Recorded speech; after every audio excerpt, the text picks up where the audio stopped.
Phew. What's up, Pom-Pom? Just got a message from the Xianzhou La Fu. Looks like it'll conflict with our original schedule.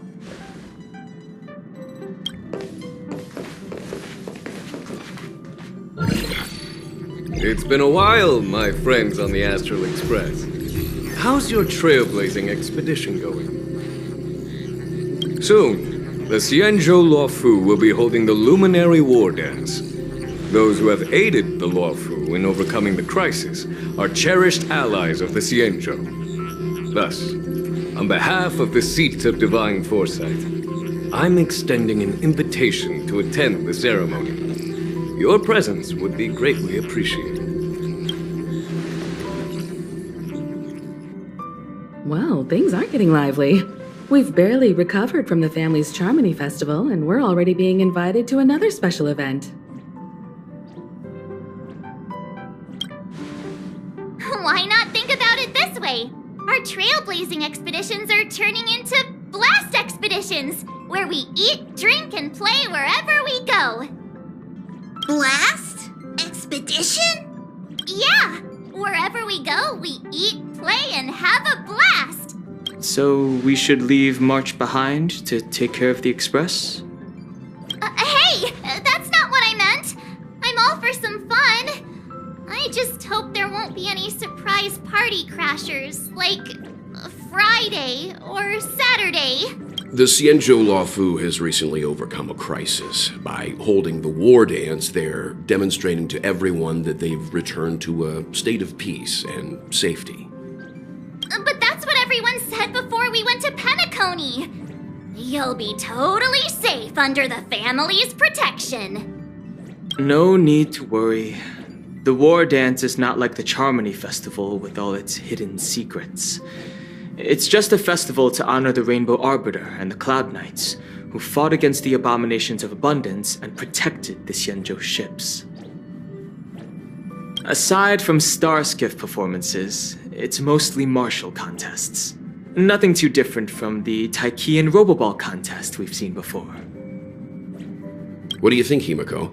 Since we've accepted Miss Blackswan's proposal, we should probably head to Amphorius for refueling. There's certainly no rush. This trailblazing expedition is quite unique, and the Express needs to be fully stocked and prepared before moving on to the next stop. With Madame Herta's help, I was planning to deliver some Leviathan fossils from Kalinga Abyss to Ruanmei, member 81 of the Genius Society. It could earn us some favors before we set off. However, it may take a few weeks. So that means we're not going to the Luofu. Being an adult means maintaining relationships, whether we like it or not, March. Since we've been invited, it's only right for the Astral Express to attend the ceremony. So here's the plan. Pom-Pom will take everyone to the Xianzhou Luofu. Mr. Yang and I will meet up with Ruanmei and fulfill our promise. Meanwhile, you, March, and Don Hung will represent the Express and attend the war dance. What do you two think?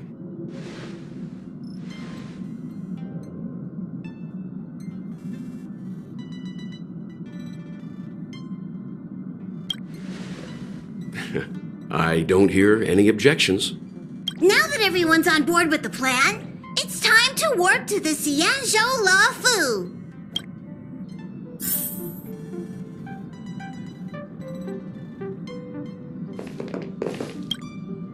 Kalinga Abyss. What does she expect to find there? Current research on the Leviathan merely proves how little we know about such life forms. That's why geniuses are interested in that field. Science is all about uncovering the unknown.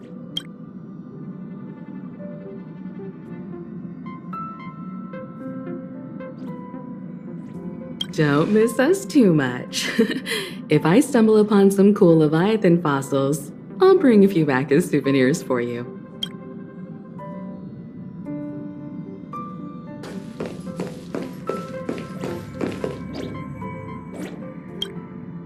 Himeko really knows how to convince people. Between Leviathan fossils and the war dance, the water definitely sounds more fun. By the way, Danheng, this time you'll be taking a stroll with us on the Luofu, right? Just let you two wander around aimlessly on the Luofu by yourselves? I don't think so. Plus, Mr. Yang is right. The ambrosial arbor crisis just ended, and both the long life and short life species are still feeling uneasy. And that's why Jingyuan wants to organize the war dance, to show that the Xianzhou Luofu is stable and safe. And since he has extended an invitation, it's only right that I visit my old friend.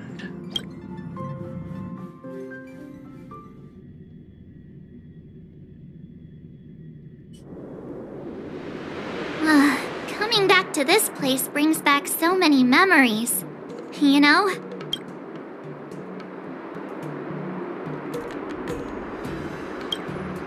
Well, it's nothing too poetic. I was just thinking about all the twists and turns we went through when we first arrived at the Xianzhou ship. This time, we're not being forced or enticed or chasing after wanted criminals. And we didn't have to sneak in through the cargo dock. This trip has been incredibly smooth. Quite unusual, I must say.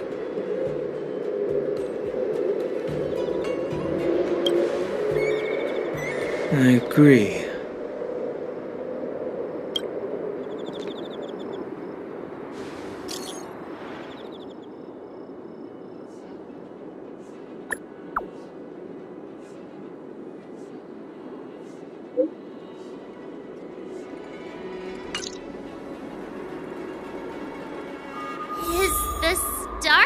Haven always this crowded? Oh, there's so many people here. I can barely hear anything. Yanqing said General Jingyuan sent him to welcome us. But where is he? Let's wait for him in front of the loom. It's the most prominent landmark on the dock. Hey, you guys! Hold on a moment. Did they just call us? Look at their outfits. They're from Penacony, right? Are you familiar with the Xianzhou Luofu? We know a little bit about it. What do you need? We're from Penacony. Maybe you've heard of it. We came to this ship to gather interesting materials for making dream bubbles. Oh, we just left there. Oh, talk about coincidence. That's great. Do you know any must-see attractions on the Luofu? Exactly! We're Xianzhou experts. Most of the tourists around at the moment are here to attend the war dance. And that's why we're here too. Yeah, we know about that ceremony. But isn't the fighting ring still closed? I've heard the ring was actually converted from a huge decommissioned Luofu fighter jet. The radiant feldspar is bigger, I guess. But for now, all we can do is wait until the war dance starts in a few weeks before we can board it. We've still got work to do, so we can't just sit around waiting for it to start. That's why we're asking you about some must-see attractions. We're looking for unique experiences that you won't find on Penacony. Our clients love these kinds of dream bubbles the most.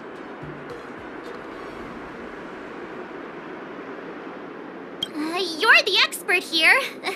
Give them some suggestions.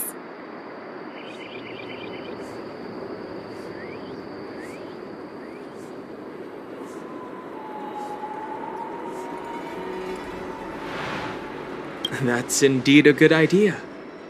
While the dreamscape on Penacony is all artificial, Scale Gorge Waterscape is a celebration of nature's resurgence. It has some remarkable scenery. Awesome! I love being out there in nature. Let's go to Scale Gorge Waterscape first. I'm a bit worried that nature-themed dream bubbles might be outdated. But hey, let's go check it out anyway. See you later. Maybe we'll run into each other there in a few days. Look, Yanqing's here. Really? Let's go catch up with him.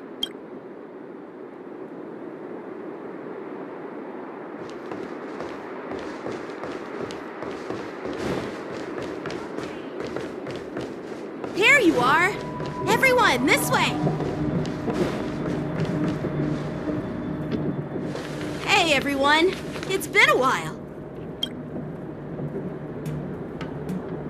It doesn't feel like it's been that long since we last saw you. But, Yanqing, are you? What's up, Miss March? They say kids grow up really fast. Yanqing, are you a little bit taller than before? We've only been away for a few months.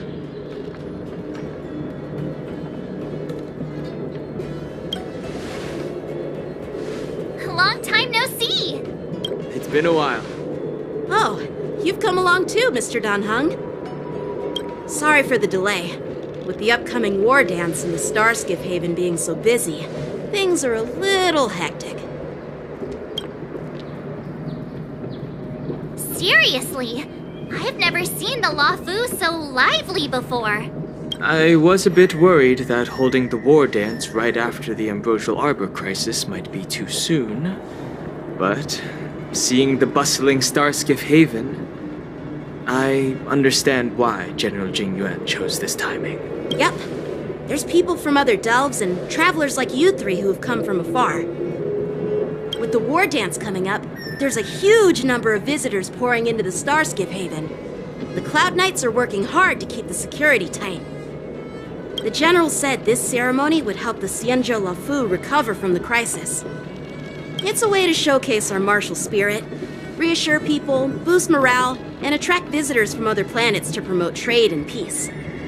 By the way, the Xianzhou Alliance places great importance on this ceremony too. The Xianzhou ships, the Zhuming and the Yaoqing, have both sent messengers to offer their blessings.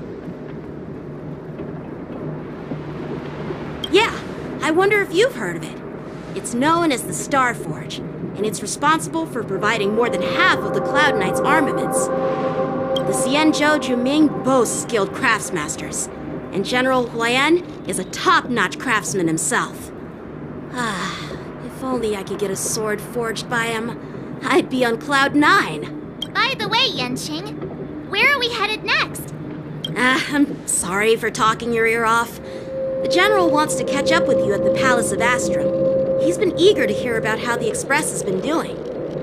It's funny how he tries to act all mature, but whenever it comes to something he's interested in, you can really see his childish side.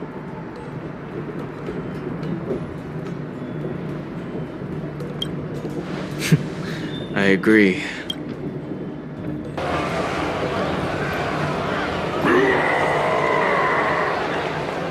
All units, assemble quickly! Get ready to protect the crowd! Just mentioned security, and now all of a sudden something's gone wrong. Excuse me, I need to go check out the situation.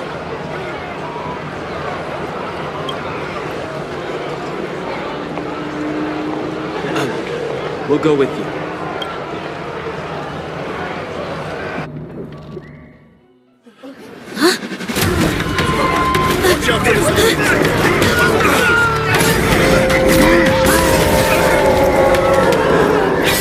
Protect the civilians. I'll deal with him.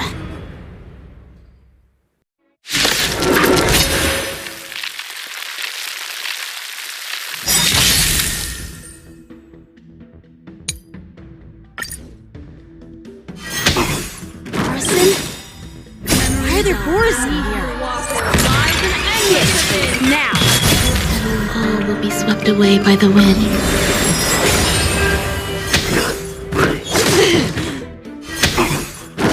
Stay away! Bad. Eternal. Just not for oblivion.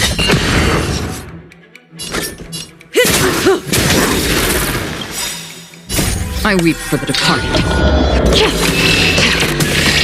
It too shall fall.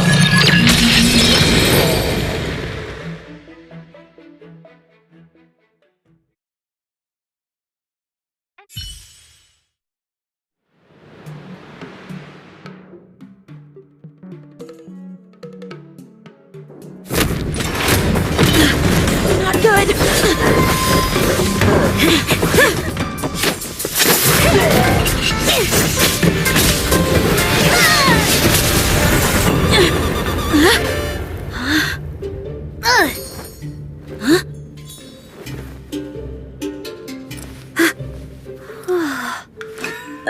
Thanks for the help. Sorry, no time to chat. Could you give me back my... Brand new celestial jade. To make your brain feel brand new celestial jade. Wait! My sword! I'm sorry, but I'm afraid we'll have to put our plans on hold for now. I need to find out what's going on.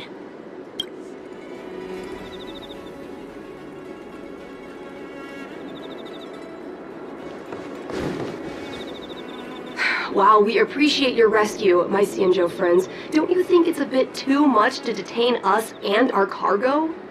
Sorry, but we've been ordered to detain you and your cargo for inspection until we figure out the source of the attack. Once we're done with the formalities, we'll let you and your cargo go. But this shipment isn't even meant for the Luofu, and it's IPC's patented technology. Who do you think you are to conduct an inspection? According to the protocol, all cargo arriving on the Luofu must go through inspection. But we didn't officially enter your dock at all. We just sought refuge in your dock because we were attacked by the Borisons.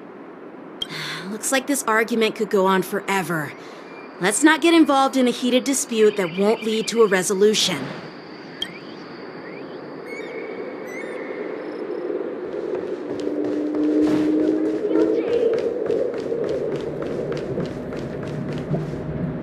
Who's in charge here? I need some answers. It's my fault. We let our guard down for a moment. I take full responsibility. With the war dance approaching, safety should be a top priority.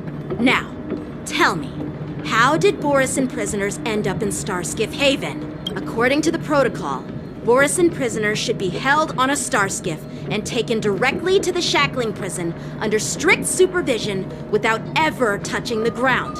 Who allowed a prisoner transport ship to dock at the passenger terminal? Please don't blame this captain. This incident involves the Zhuming's diplomatic vessel.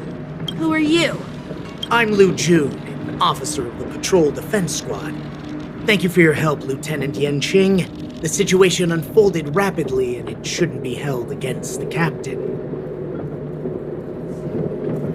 Here's what happened. An IPC transport ship was attacked by the Borisin just before arriving, and the Zhuming's diplomatic vessel came to the rescue. They fought off the Borisin pirates and imprisoned them on their ship.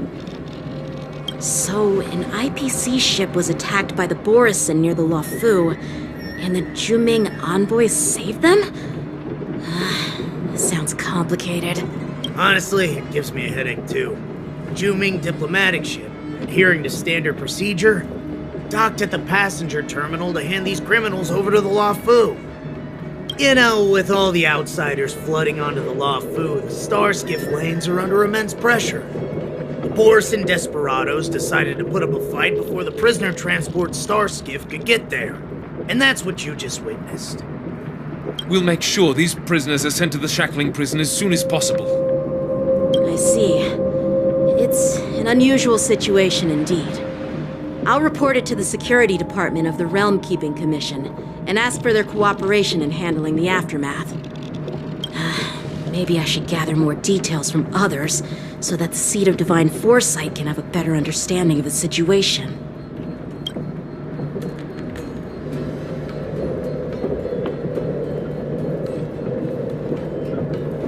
You look much maturer now, Yanqing. Please don't tease me, Miss March.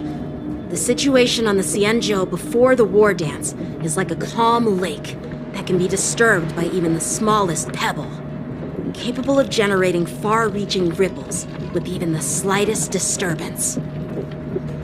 What are those people? I mean, those monsters we just dealt with? Yeah, those werewolf monsters are known as Borisin. They are abominations of abundance, and we've been fighting them for a very long time. The Borisin have been a powerful force for a long time, plundering and enslaving many worlds. The threat they pose is just as terrible as the Swarm disaster, and the Alliance even had a fierce war with them 3 decades ago. Their presence has faded over the years. But who would have thought? According to that officer, they attacked an IPC ship near the Zhenjiu Luofu. Such a brazen attack seems quite unusual to me. Yeah, that's what I find strange too. It seems like the IPC and the Borison have some serious grudges. Well, enough with the chit-chat. The General wants me to take you to the Palace of Astrum. I'd love to chit-chat a little longer, but there are some things that can't be left unchecked. Is it a serious matter? Maybe you'll need our help in hunting down the Borison? Thank you, but it's no big deal. By the way, that young lady who just appeared, she took my sword. I'm thinking of filing a lost property report at the Realm Keeping Commission to see if I can get it back. I doubt she did it on purpose.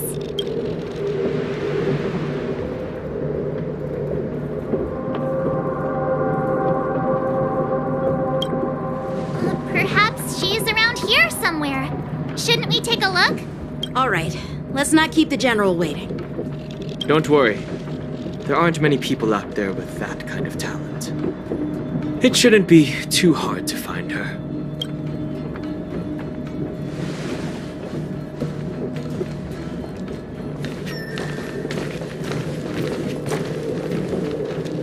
There sure are a lot of troublemakers around.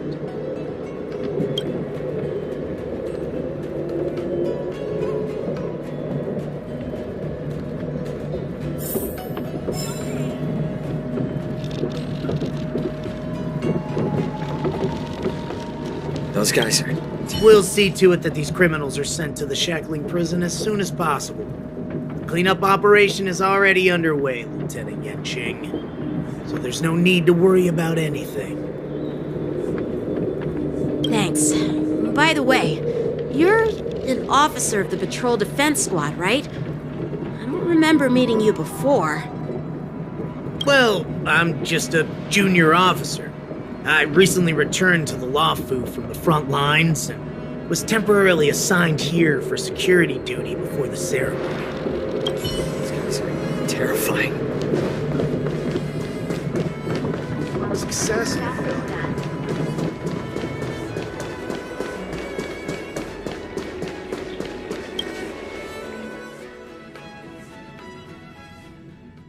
It's been a long journey, Elder Huayan. Thank you for your presence. Don't mention it. Thank you for taking the time to welcome me.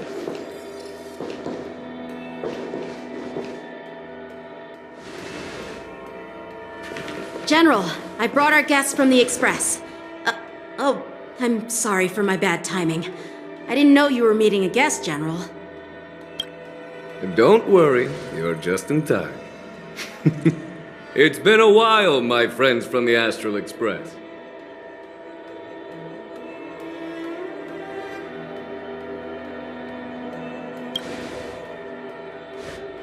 All is well when you have friends coming from afar.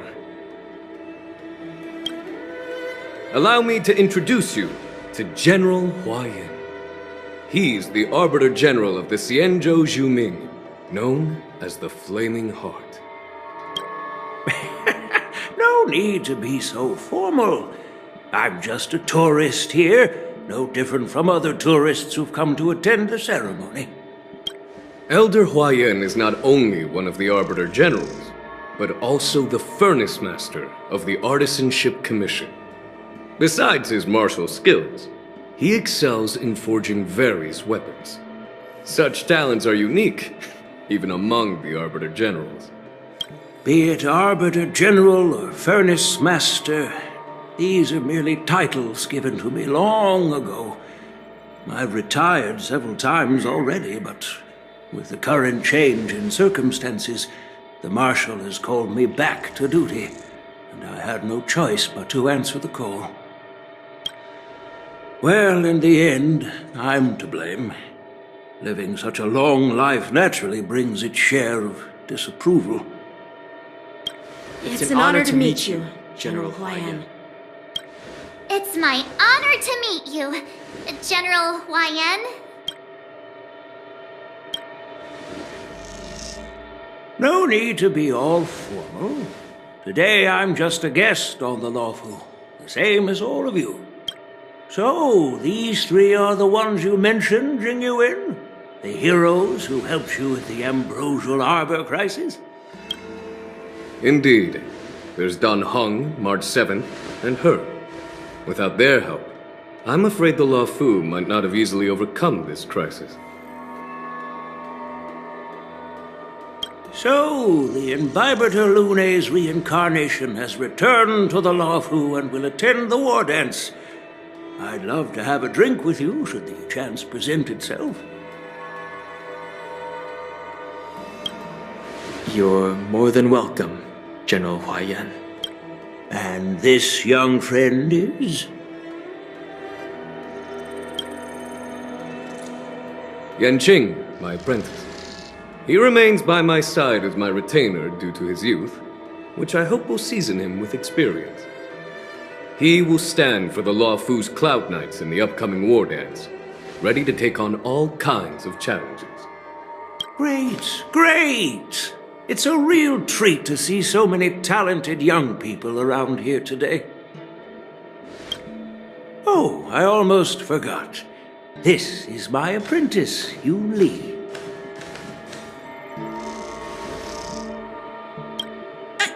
It's you! Oh, it's you. Hello. Oh, you two already know each other? Guess we don't need any introductions then. What a coincidence! I was afraid I'd have trouble finding this girl. Oh? Now you've piqued my curiosity. Tell me, how did you two become acquainted? She helped me capture the escaped Borisin prisoners at the Starskiff Haven. Allow me to express my gratitude for you. But when you left, you took my flying sword with you. Your flying sword? Oh, so that's why I found a dagger in my bag. Turns out it's yours. Yes, it is. Now that we've met again, I hope... Nope, that won't do. Won't do?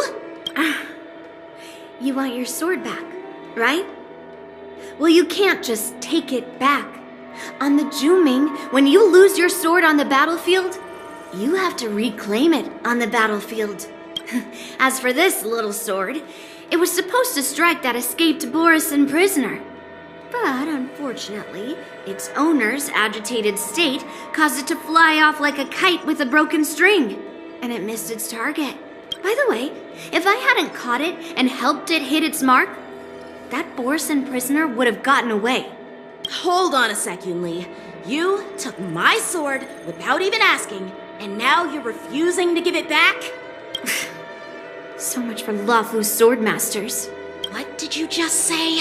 If you just stepped up and took your sword back from me fair and square, I would have totally respected you. But nope, you tried to play it down, expecting me to just hand it back to you like it's nothing. In front of everyone. With all due respect, you don't honor your sword, so you don't deserve it. Hasn't anyone told you that taking without asking is stealing? If you want to settle this with swords, fine. Let's have a one-on-one duel right now. Yanqing. Well, that's more like it. Just be careful, because I'm not as easy to handle as the Borisin. You two, be quiet and apologize to Yanqing. Hey! Whose side are you on, Grandpa? I don't take sides. It's a small misunderstanding, and an apology would be too much. I've heard about the Zhu Ming's incredible swordplay and craftsmanship. Most notably, the legendary Flame Wheel Octet. Seeing Miss Yunli, who is among those ranks today, well, I must say, she definitely has that fiery edge.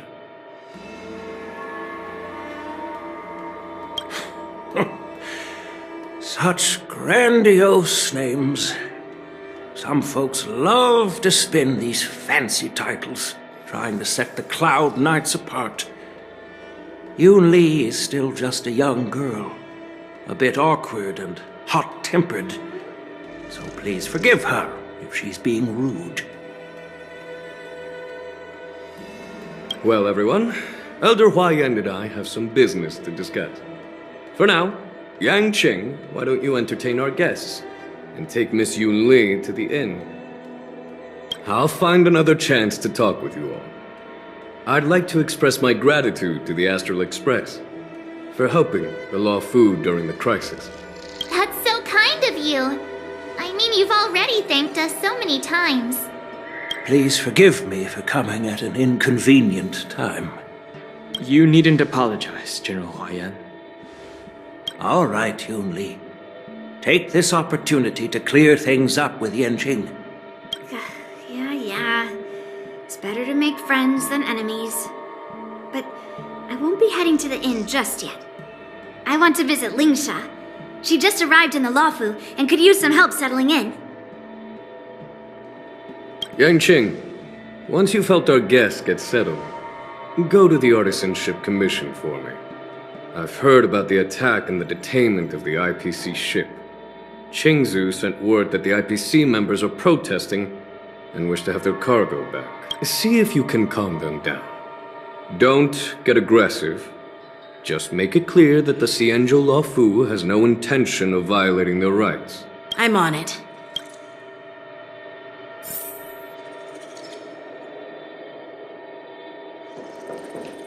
Sound windows. I'm sorry for Yanqing's rudeness. Not at all. Taunted by Yunli like that, even a training dummy would be angry. You've taught your apprentice well. If it were me in my younger days, I'm afraid I'd have drawn my sword and fought. Yanqing can understand your concerns. On the other hand, Yunli is still a naive girl who's only interested in swordplay. Honestly, I brought her here to participate in the war dance because I want to broaden her horizons.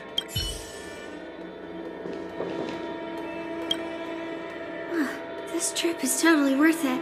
Compared to the Juming, the Luofu is so much livelier. But it's a shame the Luofu swordmasters don't seem that great. Glad to meet you too.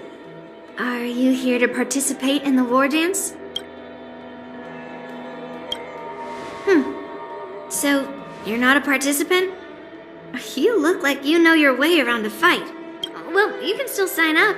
The Cloud Knight's ring is always open to outsiders. That's how outsiders refer to my peers in the Juming Cloud Knights and the Artisanship Commission. We all train under Grandpa's guidance, learning the art of craftsmanship and swordplay. That's how we got that title, I guess. Just don't mention it in front of Grandpa. He always says that empty titles bring pointless challenges and conflicts. We Juming swordmasters pride ourselves on the success of the group over the individual.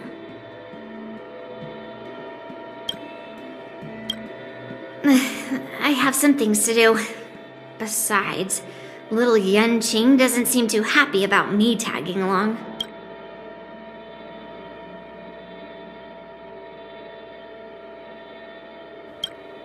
Yeah, you're right.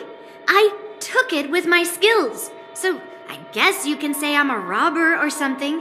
How dare he imply I'm a thief? Totally different.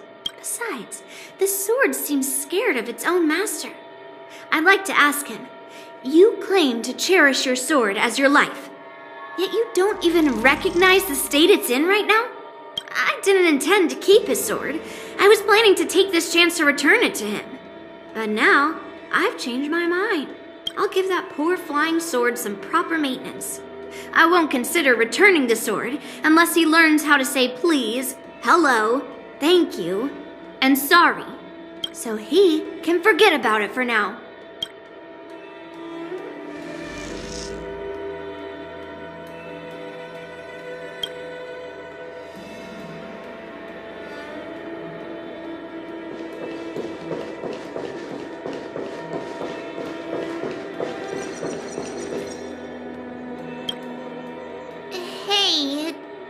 Hung. I thought all the Xianzhou generals were like Jingyuan, but that General Huaiyan, he looks so thin and scraggy, as if even a light breeze would knock him over. Is that old man really an Arbiter General? Well, each Xianzhou ship has its own division and specialty within the Alliance. Not all of the Arbiter Generals are good at leading the charge. You heard what Jingyuan said, right? General Huaiyan was once the head of all the skilled craftsmen on the Zhuming. Don't you find it strange? Do Xianzhou people age? I rarely see any old people on the Xianzhou ship, and when I do, they're usually travelers. But General Huaiyan looks like an ordinary old grandpa. Is he really a Xianzhou general? Good question. He's right there. So why don't you ask him yourself? Nah, I'd like to live a little longer.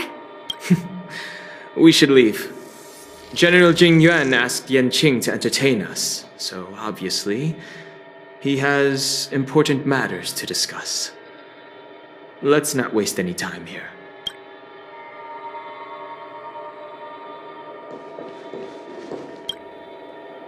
This is the report Qingzu just sent me.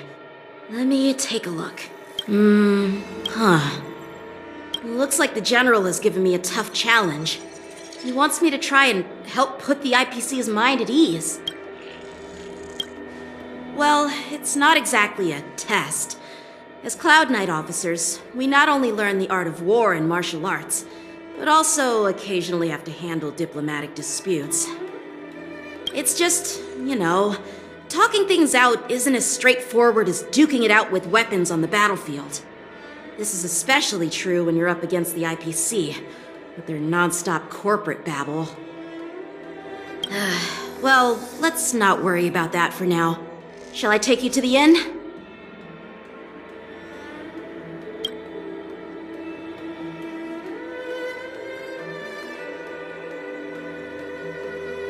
It is the Luofu's honor to have you in attendance at the war dance. Yet, the fact that a simple martial arts ceremony has attracted esteemed generals from the Zhuming and the Yaoqing implies intentions beyond mere spectating. Might there be any specific instructions from the marshal? You're overthinking it, Jingyuan. As I said, I'm here to broaden my granddaughter's horizons. I have no ulterior motives. However, I have no clue what the Yaoqing Arbiter General has in mind. Do you remember when you accepted this position? I told you that an Arbiter General's battlefield goes beyond the physical one. You'll need to lead and manage everything on the Xianzhou. The title of Arbiter General holds a weight far greater than its literal meaning. So many years have passed, and you've done well. However, longevity for the Xianzhou people can be a curse. Living too long means that every mistake you made will lurk in the shadows. And one day, they'll eventually catch up to you. The Marshal knows everything that has happened on the Luofu. As for the Merlin's Claw of the Yaoqing, she has come specifically for you. Speaking of which, why hasn't she arrived yet? They say the Merlin's Claw strikes like lightning. Being late isn't her style. That's not true, General Huaiyan. She's been here a while, but I'm sure you've heard of her unbridled nature. As soon as she disembarked from the star skiff, she mentioned having something to attend to and simply disappeared. You must be the messengers from the Xianzhou Yaoqing, I assume. We are Jiaoqiu and Moze, retainers of the Merlin's Claw. It's an honor to meet you in person, Arbiter Generals. Now this is interesting. A guest who doesn't come to visit but sends a message instead. What does she mean? Tell me, what could be more important to her than coming here? Master heard about a spectacular view in Scale Gorge Waterscape. I believe she went there to enjoy it. A spectacular view? Ha! Did you hear that, Jingyuan? This person is being sarcastic. Please do not misunderstand me, General Huaiyan. I was simply stating the truth. Master thought it would be inappropriate to keep you waiting, so she sent us here. Once she's finished with admiring the scenery, she'll personally come and apologize to the both of you.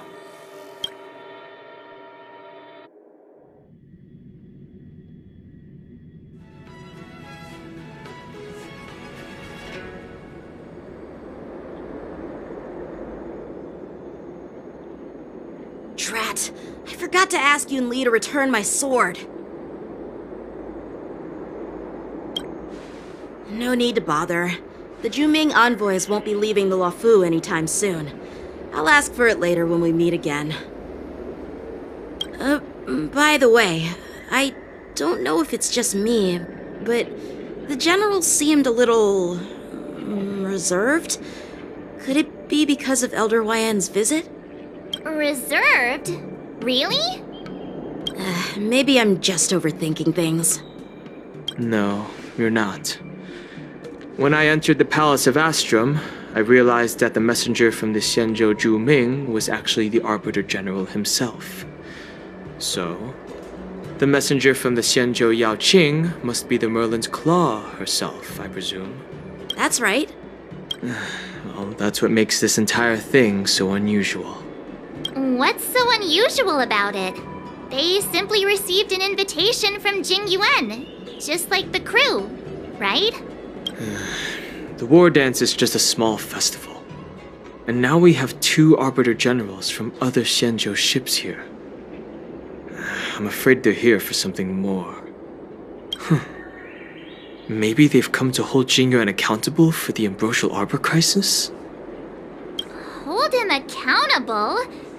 Come on, didn't the Luofu fall victim to the disciples of Sanctus Medicus and the Antimatter Legion? Why would they blame the victim? Donshu's rebellion and Ventilia's scheming are merely one side of the story to the other Arbiter Generals of the Alliance. Only a single piece of incontrovertible evidence remains, creating an endless source of potential complications. The Ambrosial Arbor. Yes. It's undeniable that the plague mark, which was subdued by the Xianzhou Luofu, has resurfaced. But was it really a conspiracy instigated by the Antimatter Legion?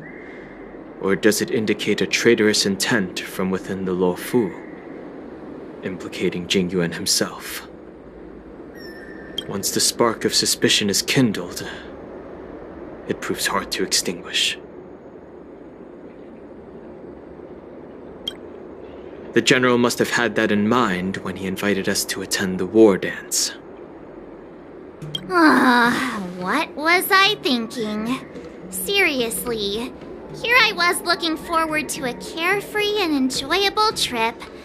But it seems wherever we go, drama is just around the corner. Aw, I was so excited.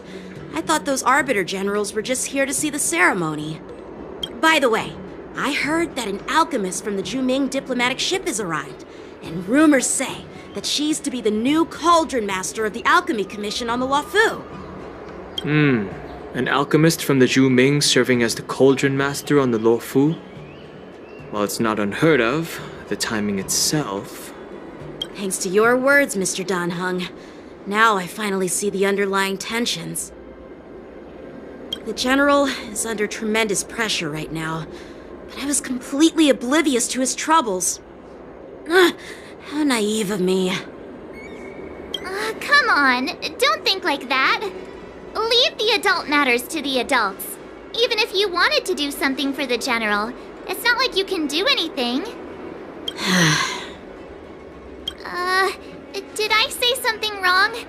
again? Miss March is right. I don't have the skills to share the General's burdens at the moment. Still, I'll do my best to follow his instructions. Let's go. Once I've taken you to your accommodations, I need to go to the Artisanship Commission to handle the IPC's protest. He looks like he has a lot on his mind. We can't just let him go alone. Why don't we accompany you to the Artisanship Commission? This is too much trouble. While I appreciate your kindness, dealing with the IPC's workers could be tricky.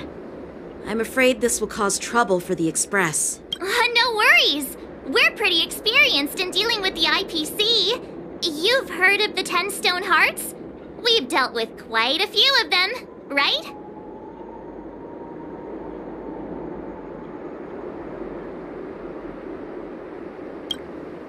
Yeah, exactly. Wait, are you being sarcastic? Well, since you're willing to help, I won't decline your kindness. Let's head to the Artisanship Commission and meet them.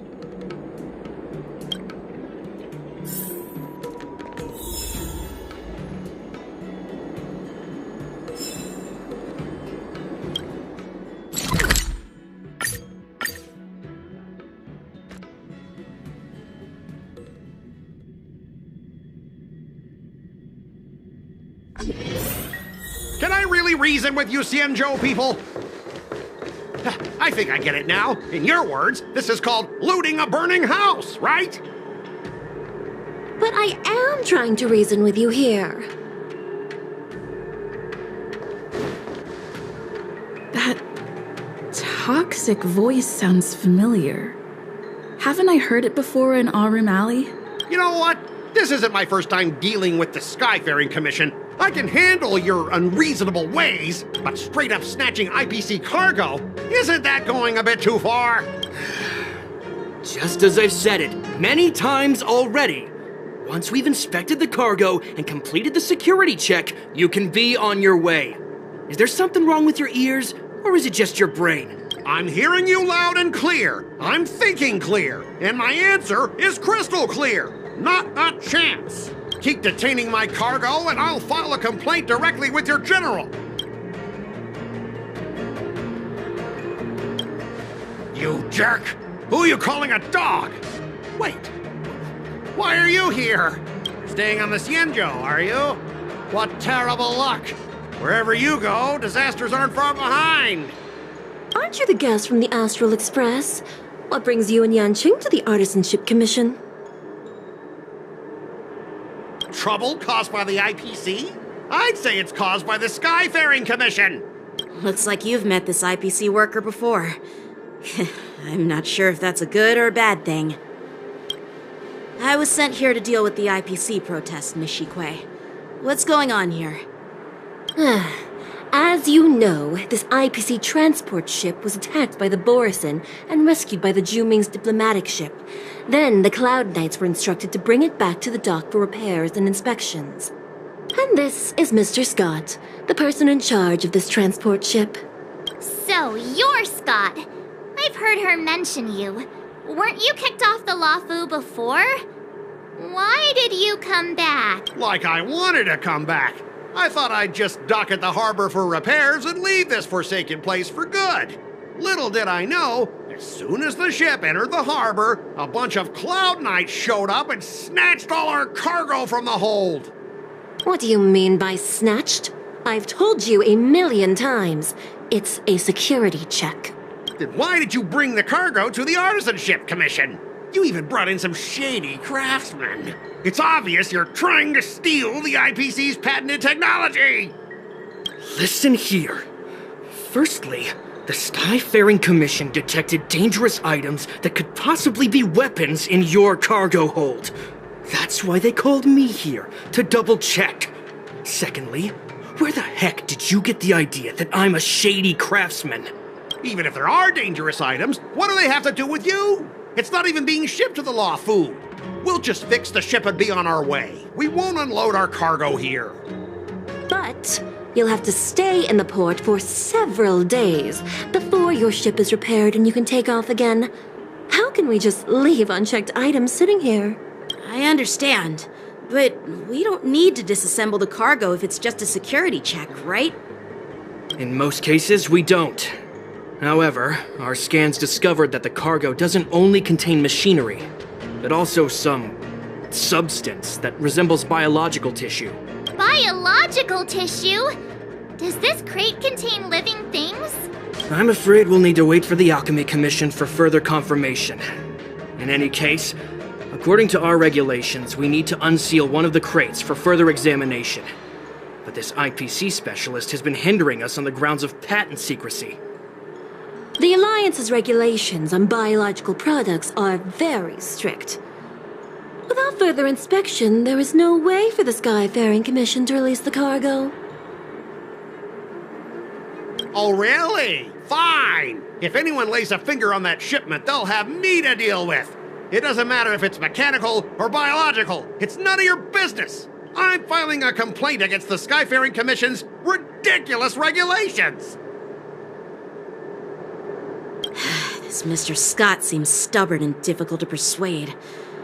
Honestly, I really don't want to have a vicious confrontation with the IPC.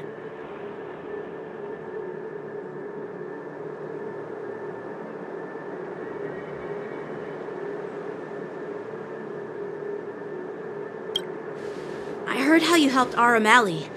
The IPC representative back then was Mr. Scott, right? Since you've dealt with him before, it looks like I'll have to rely on you again. What are you guys whispering about over there? Just hurry up and give us back our cargo.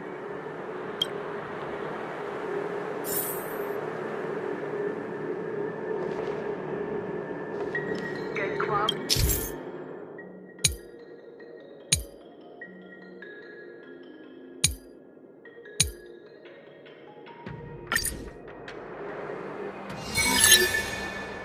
As I recall, this guy won't listen to reason and can only be persuaded with intimidation.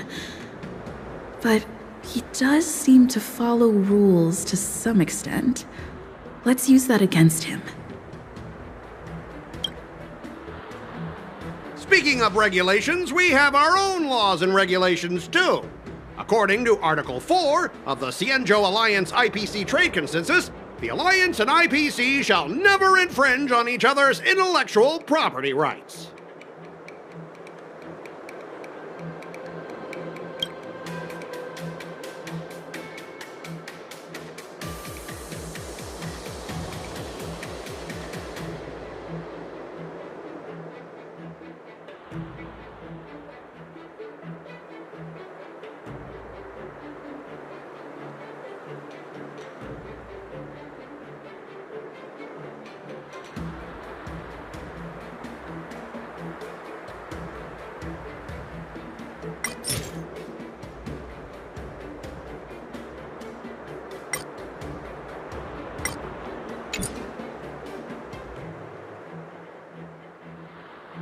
The Alliance can sign a non-disclosure agreement with you. That way, you won't have to worry about any infringements, right? We can sign a mutually acceptable non-disclosure agreement in accordance with the IPC's rules. Well, that makes sense, but how can we trust you to honor the terms? Even if we set aside the secrecy of intellectual property, these prototypes built by the Intelligentsia Guild are incredibly valuable, beyond your wildest imagination. If anything goes wrong, you won't be able to pay for it even with your lives.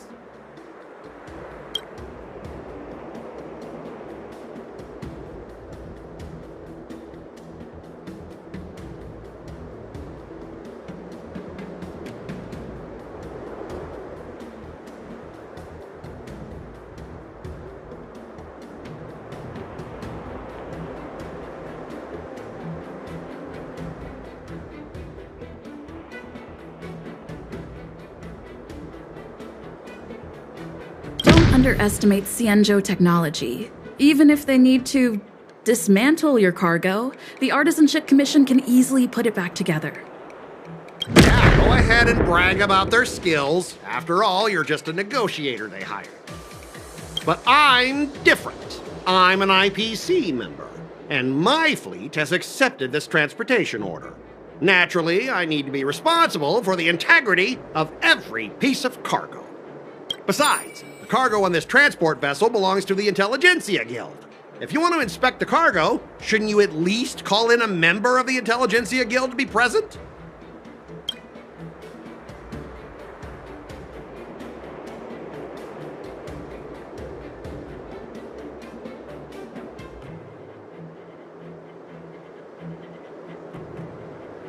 I'm pretty tight with Dr. Ratio from the Intelligentsia Guild, almost like family. Doesn't that make me practically a member of the Intelligentsia Guild too? What's all this nonsense? Even if you were married to him, you still couldn't represent the Intelligentsia Guild. We both need to follow the regulations, because that's how the IPC and the Xianzhou operate, right? As an IPC worker, I have to abide by its regulations. If I make an exception and allow you to inspect the cargo, it'll spell disaster for me.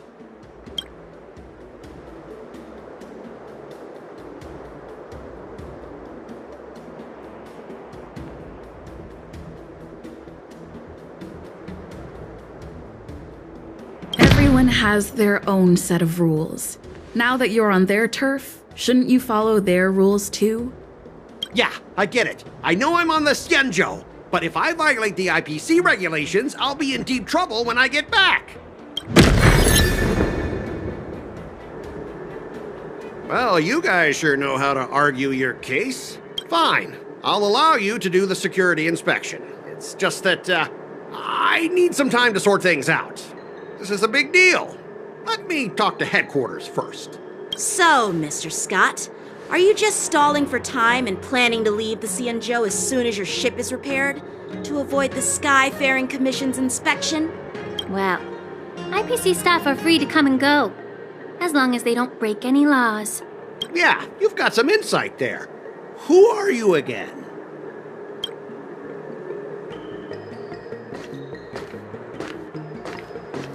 Allow me to introduce myself. I'm Lingsha, Cauldron Master and head of the Alchemy Commission on the Luofu. Could she be? Yeah, she's the new Cauldron Master assigned here from the Xianzhou Zhuming. I received a report from the Artisanship Commission about cargo containing samples of unknown organisms. It said they needed help from the Alchemy Commission. I had nothing better to do, so I came myself. It's fine, Mr. Scott. If you really don't want your cargo to be inspected, it doesn't matter. It doesn't matter? How can you say that? Why are you being so nice all of a sudden? Well, since you're not going to check it, I'll take this crate and be on my way. Is that okay with everyone? Yeah, sure. Why should I object?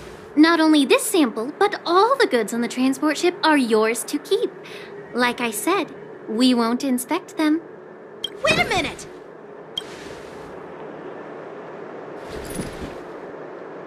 Well, that's more like it. If only the young displayed a more reasonable attitude, we could have sidestepped that altercation just now. Our ship will leave in a few days once the engines are repaired. Your ship can leave whenever you want, but I'm afraid I can't say the same for your cargo. According to the import and export regulation signed between the Xianzhou and IPC, all biological shipments can only leave the port when they have confirmed to be of no threat, or when all biological activity expires. Since we can't determine if your shipment is safe for the environment, I guess we'll have to wait for its biological activity to expire. Let me check the previous cases. Normally, it'll only take around 47 star calendar years. Only 47 years? Why so surprised? You're still young and full of energy. I'm pretty sure you'll live a few more decades. Have some confidence in yourself. Ha! Typical of a long-life species. Your words are dripping with sarcasm.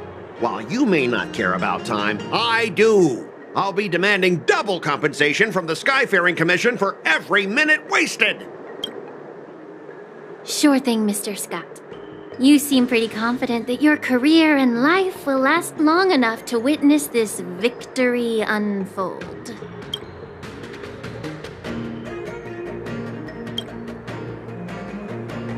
Step aside, guys. Let them do the inspection. But, Mr. Scott... Come on, we're already in enough trouble. Just let them do the security inspection. And if needed, I can always grovel before the Intelligentsia Guild later. I'm just using my head for what it's apparently good for, right?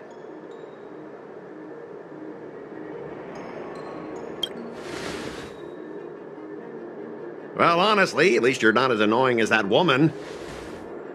Just get on with the inspection. Don't act all chummy with me now that you've got your way. This lady is really something else.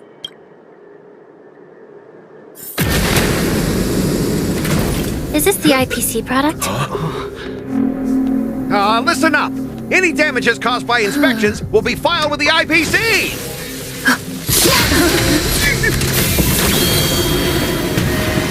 Turn it off!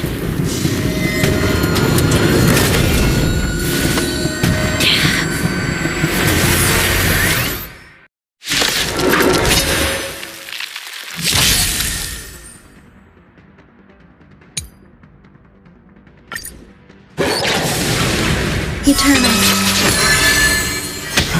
Oh, how unexpected. That was a surprise. Stand still. Every petal, all will be swept away by the wind.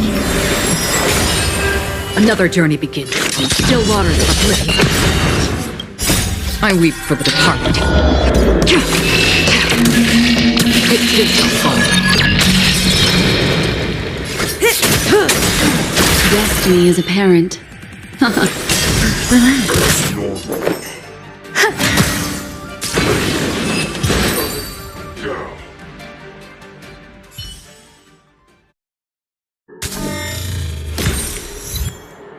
Were you seriously planning to leave this stuff unchecked at the dock for days? That's way too dangerous.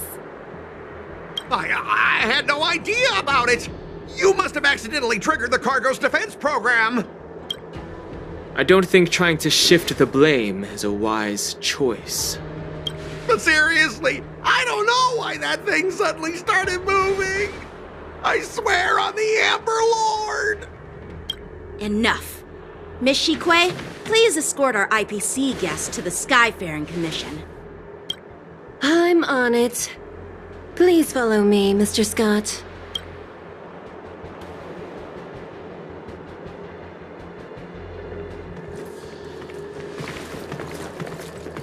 Gentlemen, our preliminary inspection shows that there is indeed hidden biological tissues inside, just like the craftsman feared. I can't even tell if it's ingenium or biological in nature.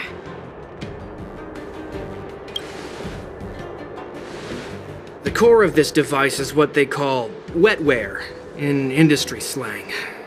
To put it simply, this machine operates with a kind of biological nerve as its control center.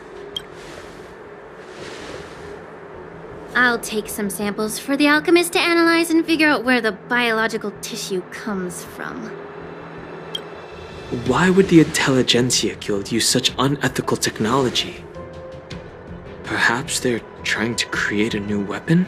Whatever the reason is, it's probably why the Borisin attacked the ship. No wonder the IPC were trying to obstruct our inspection. I'll contact the Ten Lords Commission and ask the judges to come and give their final verdict on this. According to our rules, all prisoners and weapons involving dangerous creatures must be taken to the shackling prison for further sentencing. After all, it's the safest place on the Luofu. As for you, Mr. Craftsman, please go with the Cloud Knights and explain the situation to the judge.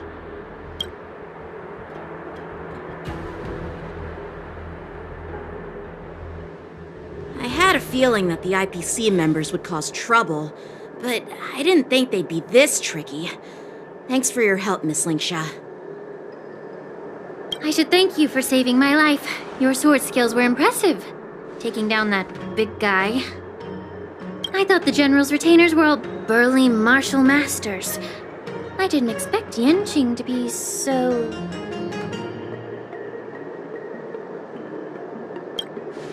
Yeah, exactly. He's young and talented. As for you, you must be the guests from the astralexpress, right? Saving the Luofu from that crisis. It's so impressive. It wasn't a big deal. Really. It's still early, so why don't we get some tea at the Alchemy Commission? We can discuss your suggestions for revitalizing the commission. I'd be happy to accept your invitation. And you three are coming too, right?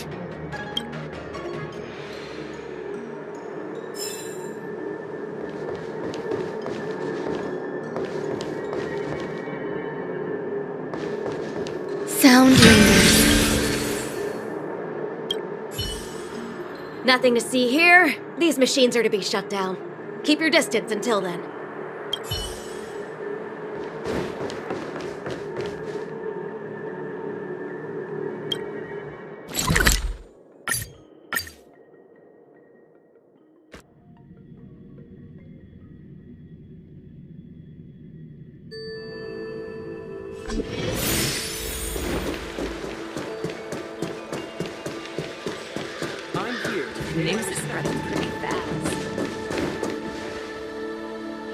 All these years, and the view at the Alchemy Commission hasn't changed a bit. The tides come and go, but the ancient sea remains the same. For us Vidyadhara, there's nothing more nostalgic than our homeland. You're a Luofu native, Miss Lingsha? Yes, I grew up here, listening to the sound of waves while researching prescriptions with my mentors and peers at the Alchemy Commission. It's kind of sad, isn't it? Everything changes but somehow remains familiar.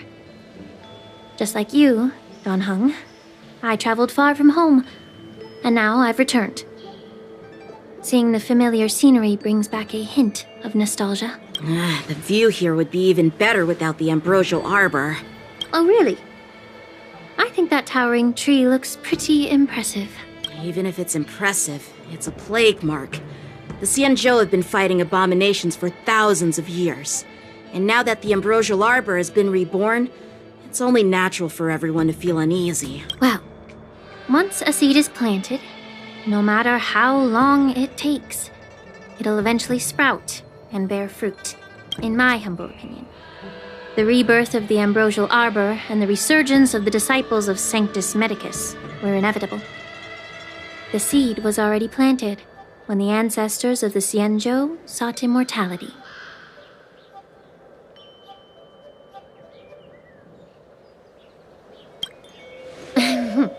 My bad. Well, since you went through the entire ambrosial arbor crisis firsthand, Dan Heng and Lieutenant Yanqing, I'd like to discuss something with you. What would you like to discuss, Miss Lingsha? I was lucky enough to be chosen by the Alliance to come in and clean up all the old grime in the Alchemy Commission. Honestly, the Alchemy Commission is riddled with problems and has reached a point where fixing it seems impossible.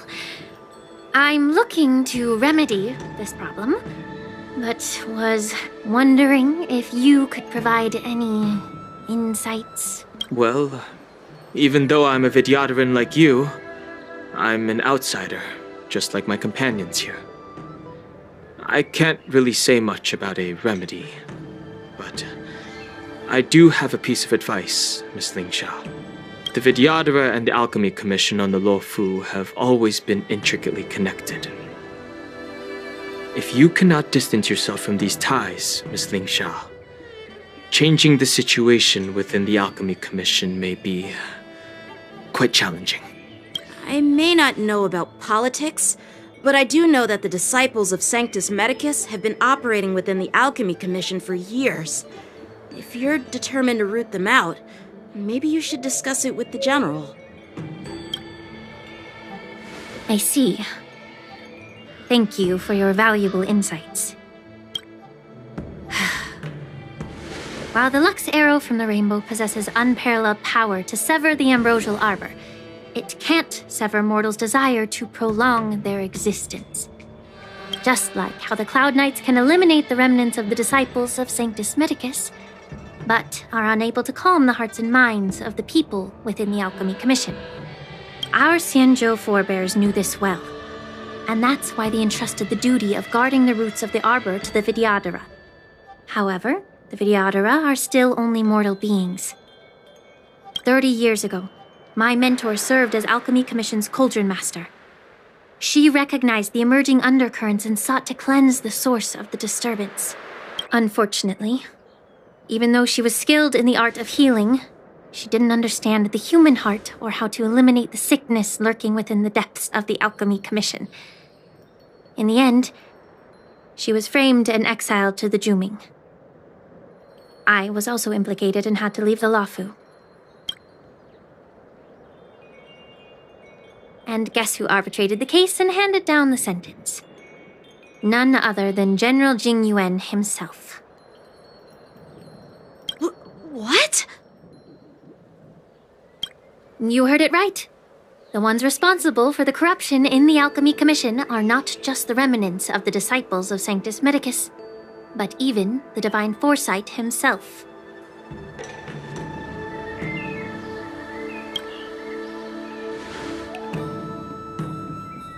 Alas, why is your face turning pale, Yanqing?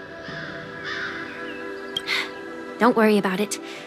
I understand that when someone holds a position of power, they may sometimes have to make tough decisions. I won't hold any personal grudges against him. Besides, at our age, holding personal grudges is a luxury we can't afford. Lingsha, you're back! I've been waiting ages for you.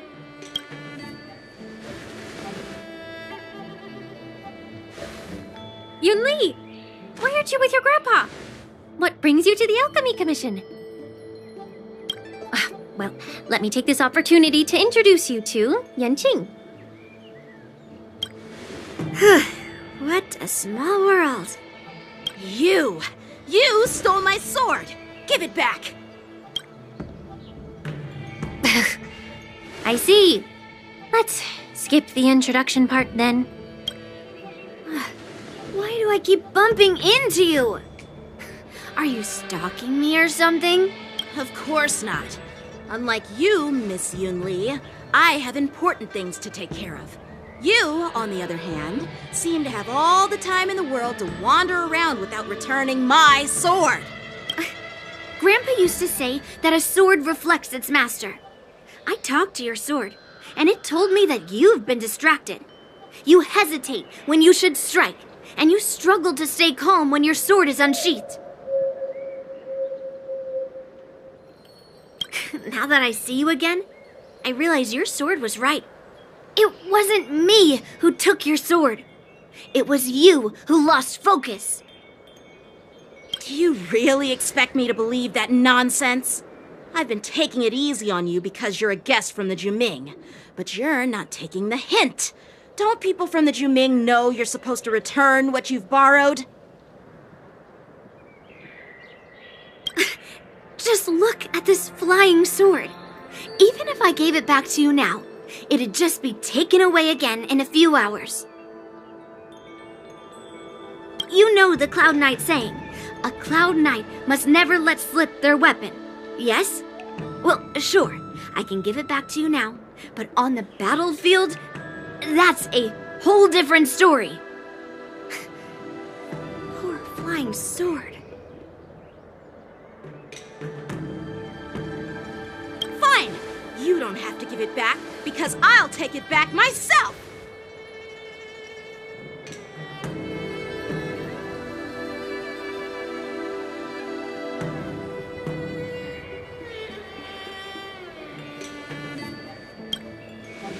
Between these two, who do you think is tougher? Don't get me wrong, I'm just curious. Get ready to separate them. It is my first day at the Alchemy Commission.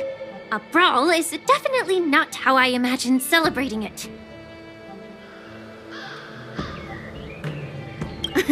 Well, since you don't approve, I won't draw my sword here.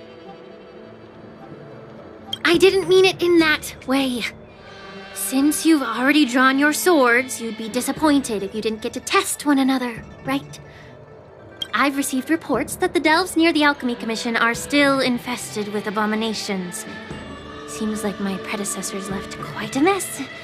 So, if you two want to determine who's better, why not focus on them instead of each other? Clearing out some abominations? Sounds boring. It's the Cloud Knight's duty to eliminate those abominations. You don't have to ask me twice, Miss Lingsha. I'll help you get rid of them. Oh, you think you're the only one who knows how to behave? If Lingsha needs anything, I'll gladly draw my sword and help her out. It's so heartwarming to see both of you being so sweet and caring. So then, shall we get going?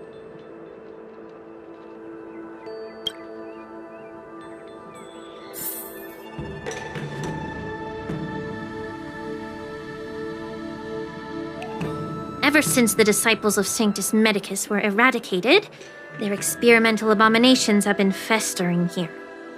If you want a contest, I'll be the referee. The one who kills the most abominations within an hour wins. Lingsha, as always, you're still an expert in making unpaid work sound so noble and grand. It's for your own good, little Yunli. While you desire to compete against each other, I don't want to see either of you getting hurt. That's really thoughtful of you, Cauldron Master. So, are you both ready?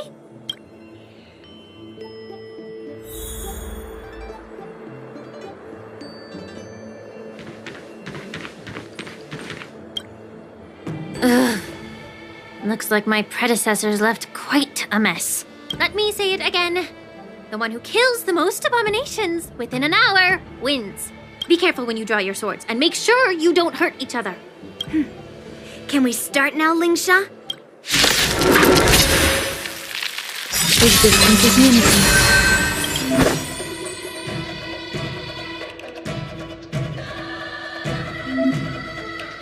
Good times. Time to say bye. Boom. I didn't expect someone who can't even hold on to a sword to actually have some skill.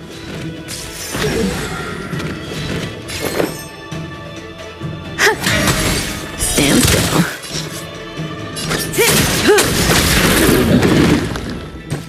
Destiny isn't chosen. Ill fate descends.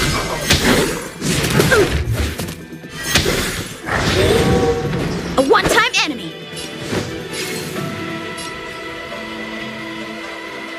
Bladed flight!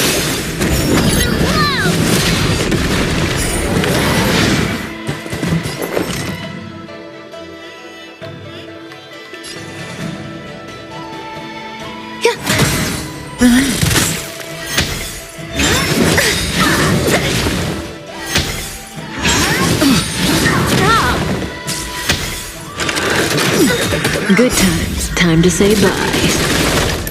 Boom.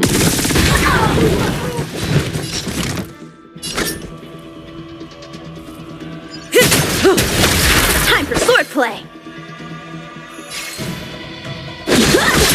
Stand still. Destiny is apparent. Ill tidings meant. Grace and elegance. Beneath the waters lies an endless abyss.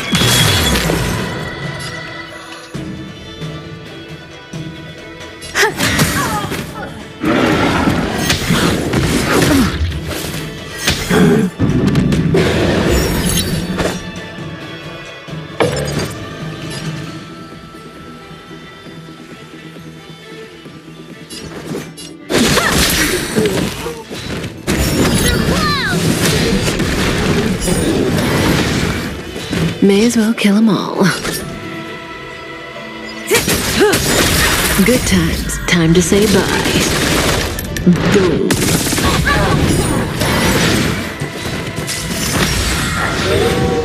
Some value as eternal.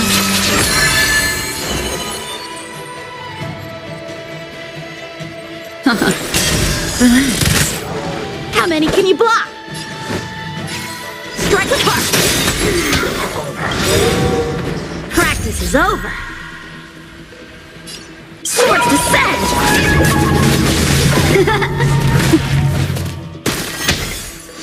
Grace and elegance.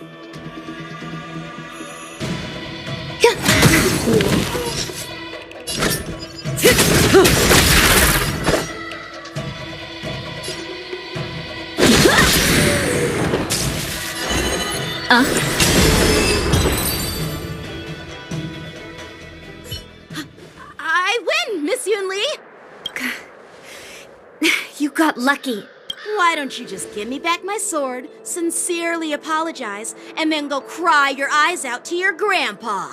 Consider yourself lucky that I'm not interested in your rusty sword, as I don't have the nasty habit of snatching other people's weapons.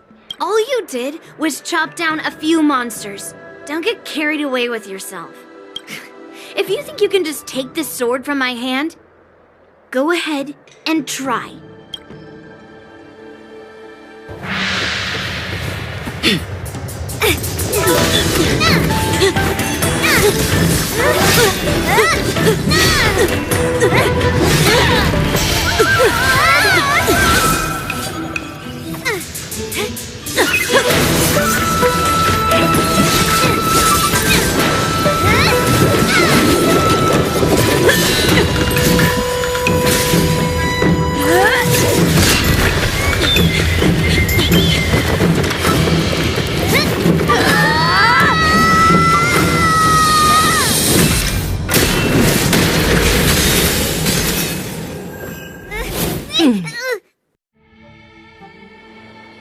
Well fought, my young friends. However, both of you have shortcomings. One of you focuses on dodging and weaving, while the other relies on brute strength, trying to take down targets with a single strike. Who are you? Me? I'm just a patient seeking medicine from the Alchemy Commission. A passerby, if you will. I thought I'd see my fill of impressive fights during the war dance.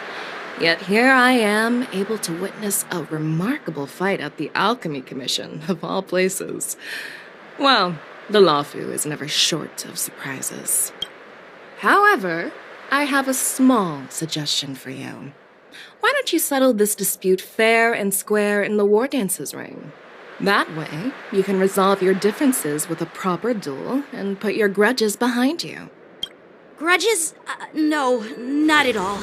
Yunli and we were just sparring. Sparring? You summoned your flying swords and she swung her sword with full strength. No grudges between you. I don't believe it. Aha! What brings you here, Lady Feixiao? Have you finished your health consultation with the Dragon Lady?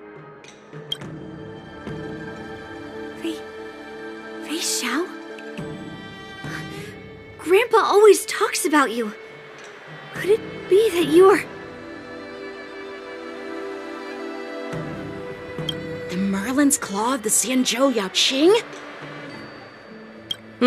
Looks like I'm quite famous on the Xianzhou Luofu, too. Of course. Everyone has heard of the great general. Known to all, and unbeknown to none. Great general? Isn't that title a bit too narcissistic? I don't like it. Ooh, I heard there's a dozing general on the Luofu, so I came up with a humble nickname for myself. The Lacking General. Lacking in worries, regrets, and rivals. Sounds much better, right? Yeah, that's a befitting title that sounds both humble and impressive. Now that the sparring session is over, Yanqing and Yunli, shouldn't you politely thank General Feixiao for her guidance and bury the hatchet? Here's your sword. Keep it safe. Or it might get taken away again. By the way, we haven't settled the score yet. I'll defeat you fair and square next time we fight. This is how she apologizes? Now that I finally got my sword back, I should report to the seat of divine foresight. I'll take my leave, General Feixiao.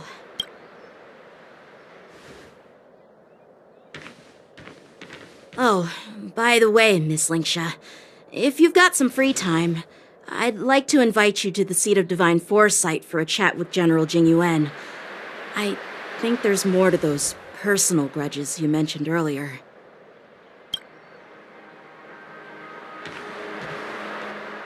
Thanks for stepping in, General Feixiao. Otherwise, I'd have had to knock them out with my incense. Not at all. Just doing what you asked. How about we call it even as payment for the healer lady's consultation? Sorry, but even a general needs to pay their bills. We don't do credit here. And let's not forget, you'd have been waiting decades for a chance to see the Dragon Lady if it weren't for me. Well, you can always send the bill to the seat of divine foresight and say it's for mentoring those kids. After all, it was quite the effort splitting them up. I nearly had to get tough. Now, if you'll excuse me, I need to find a spot and get some fresh air.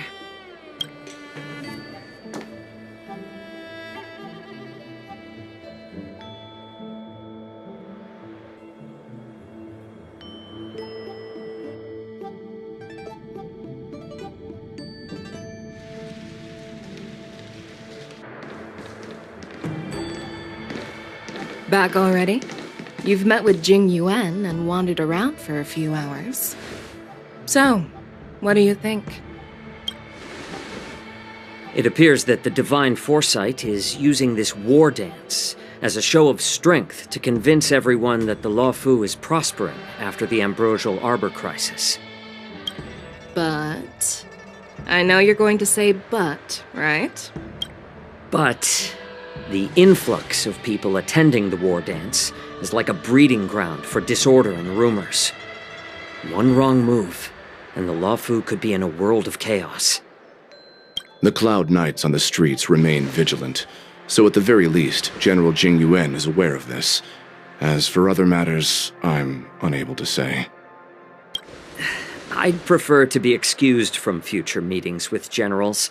I'm just a military healer. And now all of a sudden I'm thrust onto the center stage having cordial chats with two generals? My work doesn't lend itself to being in the limelight either. Just stop whining. At least you're in one piece, right? Before getting in touch with General Jingyuan, I wanted to put aside my assumptions and see his momentum. That includes the overall bearing of the Cloud Knights on the street, what people are saying, and how those close to him behave.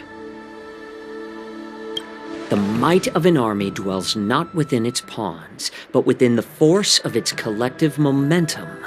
Recognizing this fact reveals the true measure of power.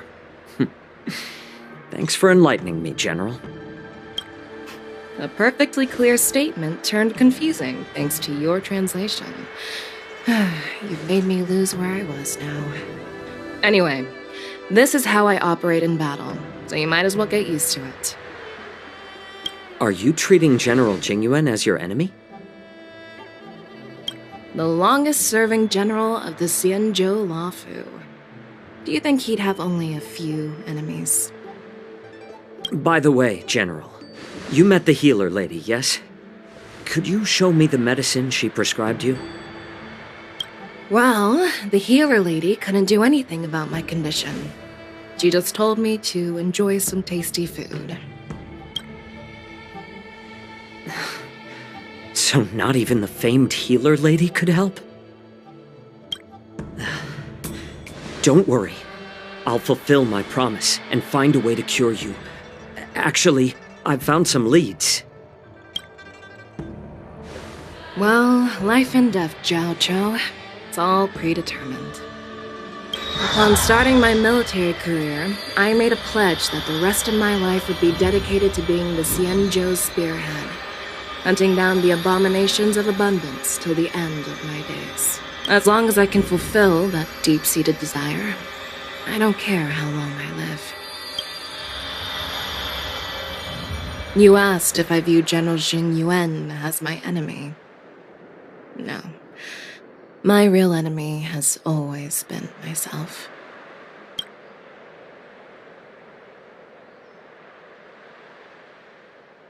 Enjoy some tasty food. So, what's for dinner tonight? Jeez. You really know how to read the room, don't you? You guys figure it out for yourselves. I'm due to catch up with an old war friend I've not seen for quite a long time.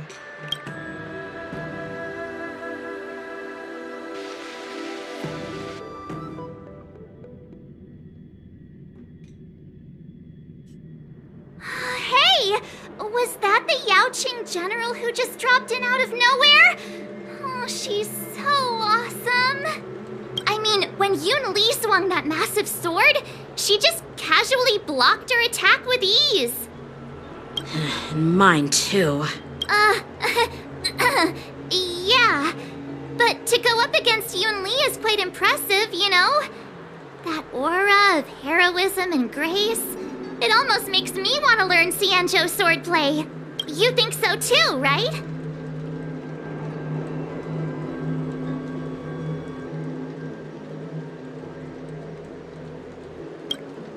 I agree. General Feixiao is indeed impressive. I was talking about Yanqing, actually. Thanks for the kind words, Miss March. The war dance is coming up, and I've been chosen to represent the Cloud Knights in the ceremony. I've had my fair share of defeats lately, and even though I know there are always more skilled swordmasters out there, seeing General Feixiao's skills today has made me feel a bit uneasy again. Don't underestimate yourself. After all, generals won't fight in the ring during the war dance. Just remember the state of mind you had when you single-handedly took on me and Blade, putting life and death aside. With that mindset, you can prevail against most challengers. I see. Thanks for the advice, Master Danheng.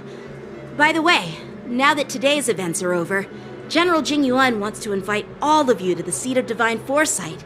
He has something important to discuss. I bet it's about how to deal with the generals from the Yaoqing and the Zhuming. I really don't want to get caught up in grown-up games so soon. I just hope Generals Feixiao and Huaiyan can see the truth. We don't need any more chaos on the Luofu before the war dance.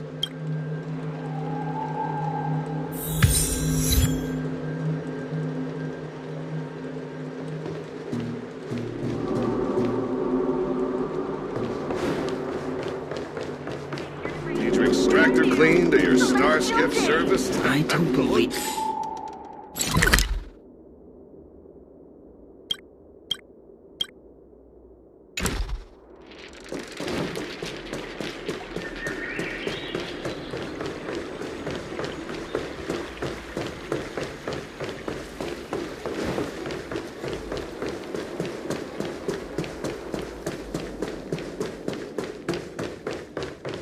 Would you like me to relay your message?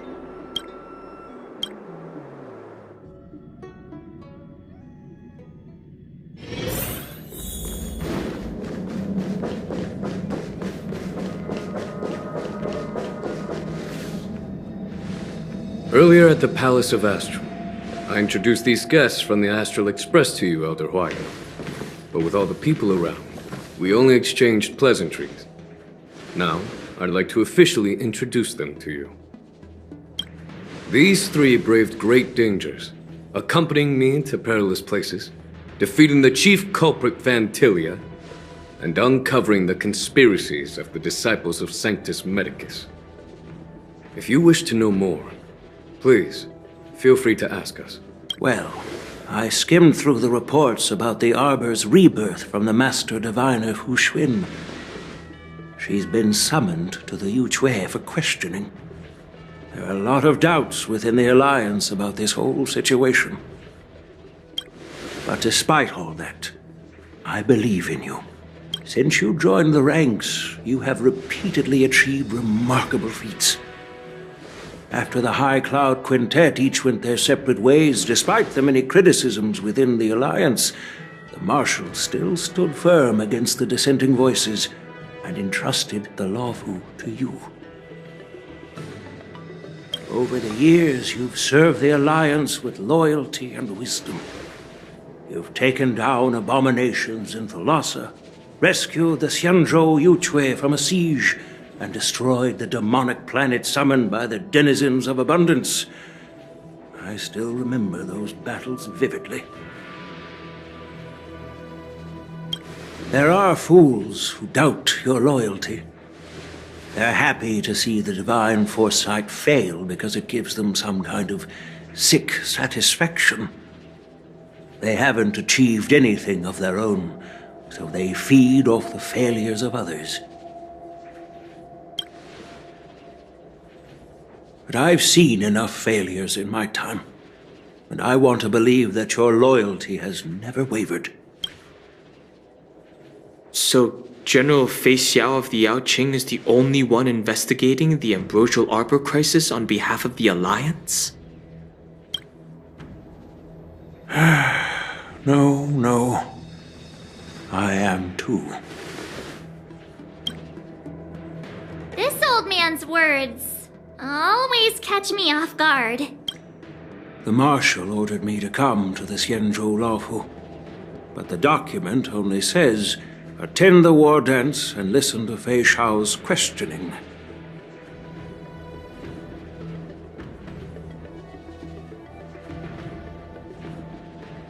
The Marshal is well aware of Jingyuan's purpose in holding the ceremony and understands the situation he is facing. She mentioned it because she believes both issues are important. Thanks for your kindness and sincerity, Elder Huayan. But is it appropriate to tell everyone here about the Marshal's orders? By introducing the Express's witnesses to me alone, aren't you aiming to discern the intentions behind both my actions and Feixiao's, and whether there's any discord between us? Well, since I'm being open and honest with you, I encourage you young folk to do the same. As for the Ambrosial Arbor crisis, all I need to do is listen. General Feixiao will be the one asking the questions. To be honest, I'm more concerned about the timely start of the war dance. Oh, by the way, I've prepared a gift for the war dance.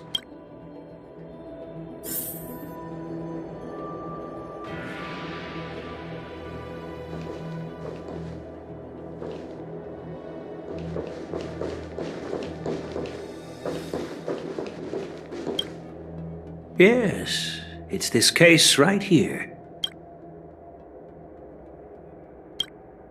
There will be numerous contests and celebrations during the war dance, and the main event will be the Ringmaster's Challenge. The host will dispatch a skilled warrior to take on challengers from all over the cosmos, showcasing the excellent martial arts of the Xianzhou Luofu. When you mentioned that the Astralexpress would be attending the ceremony, I thought the High Elder of the Luofu would be the Ringmaster. You humor me, Elder Huayan. The healer lady is just a young lady who knows nothing about martial arts. How can I assign her as the Ringmaster? I'm no match to you when it comes to joking. What's this box for? Why don't you open it, General Huayan? This sword case is intended for the war dance's award. It's empty now, but in a few days, a precious sword will be delivered and stored inside. I don't mean to boast about our skills, but this sword represents the pinnacle of the Zhuming's craftsmanship. It has a legendary history, full of heroic tales from foreign lands, tales that are too detailed to be summarized in just a few words.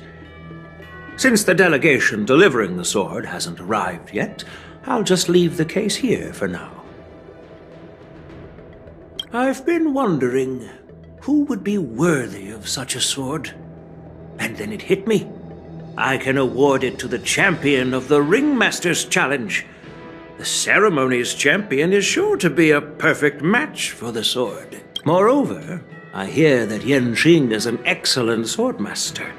and that he will be representing the Lawfu as the ringmaster, so it seems like a perfect gift for him. Thank you for your generosity, Elder Huayan. If you want to give me a sword, just say the word, Grandpa. No need to beat around the bush. You've got confidence, my girl, but I don't think you can best Yanqing. I know you're all about swords, Miss Yunli. It's just a shame that it's the sword that ultimately chooses its rightful master. Yeah, and even if someone gets their hands on such a precious sword, it'll probably end up in someone else's. The outcome of our duel at the Alchemy Commission is still up in the air. Since you're interested, why don't you represent the Xianzhou Juming and challenge me in the ring?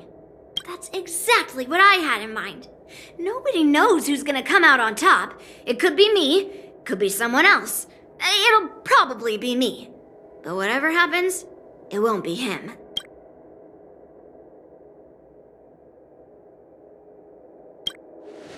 Not to be rude or anything, we've been watching their drama. I'm dying to find out who beats who. Quiet down. We have other guests here. I've prepared this sword to add some excitement to the ceremony, not to have you two squabble. It's not a good look for the Alliance. While you both seem confident that you'll win, you need to remember there can only be one winner and one loser in the ring, which could lead to hard feelings. Actually, I have an idea. We don't know who the winner will be, and it might not be either of you. But if you're eyeing that prize, you'll need to work together. I want you to take on an apprentice who will take part in the war dance and win at least one match. How does that make sense? In my humble opinion, while a Cloud Knight is commendable by securing victories, it's even more so to pass on your skills and spread the way of swordplay.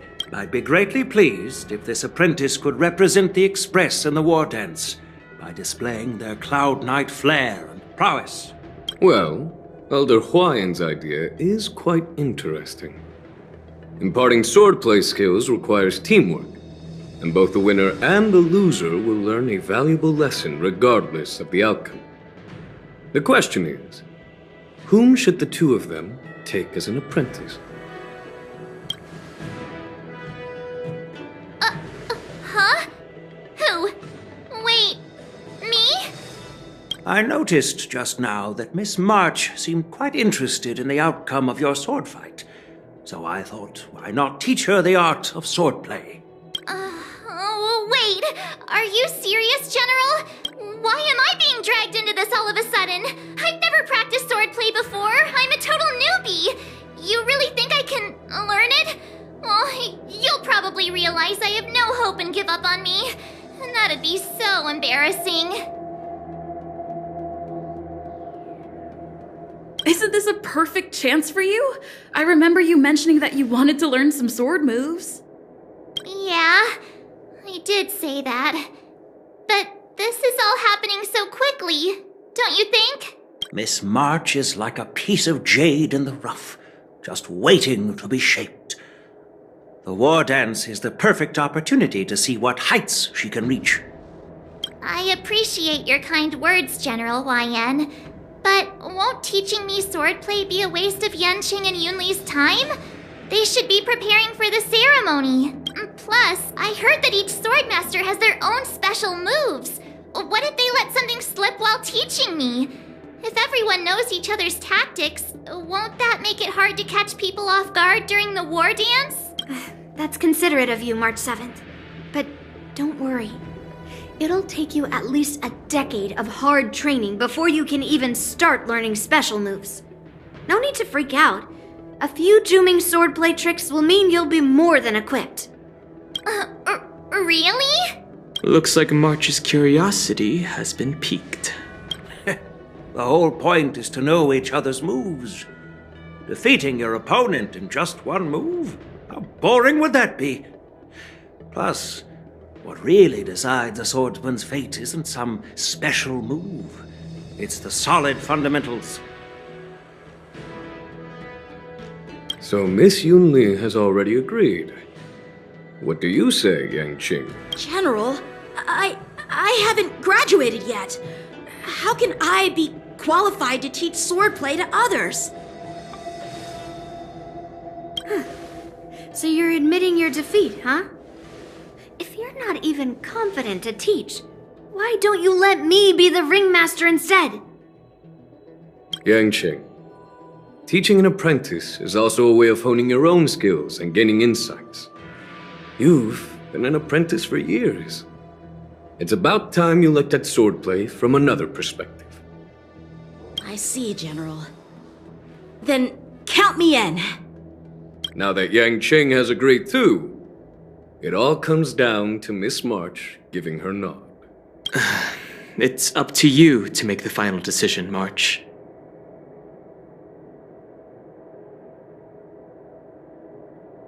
At least that way, I won't have to worry about you accidentally shooting me in the butt all the time. Hey, I've never missed my target. Then I'm on board. Thank you for your kindness, General Huaiyan. Great! Starting tomorrow, Yanqing and Yunli will teach you the basics of the Cloud Knight's swordplay. Yunli and I will head out and purchase some sword practice equipment for Miss March. Think of it as a little initiation gift. You're too kind. Wait, you're giving me a gift? Shouldn't it be...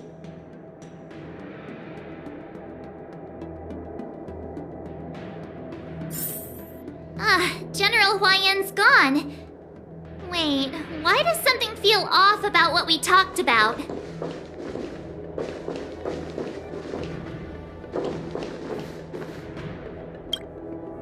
I think we strayed off topic. How did things even get to this point? Yeah, I brought you here because the General said he had some important matters to discuss. But how in the world did Yunli and I suddenly become Miss March's swordplay mentors? Because General Huaiyan wants us to stick around on the Luofu for some time. But from his point of view, we're no different from all the other tourists who may leave at any time. Since the crew's actions were mentioned in the Luofu's operations log were given to the Alliance, he probably wants to see firsthand if we're as capable as the report claims, or if we're just some made-up excuse to save face. And he wants to see it for himself during the war dance, which is why he even dragged Yunli into this.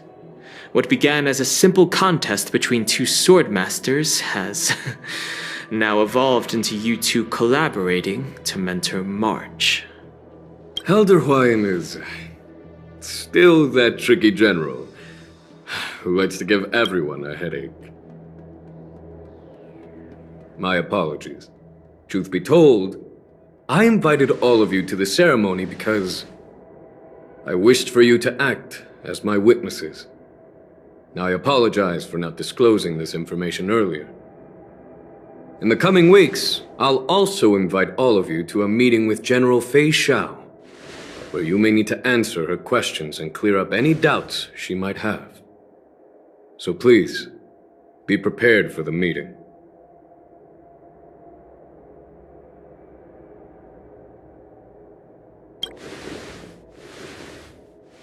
Don't worry, General. No matter what happens, I'm prepared to stay here as the Express's witness and answer any questions. Thank you, everyone. General, I know there isn't much I can do to share your burden, but... As the Luofu ringmaster, I won't let anyone defeat me in the war dance. I know.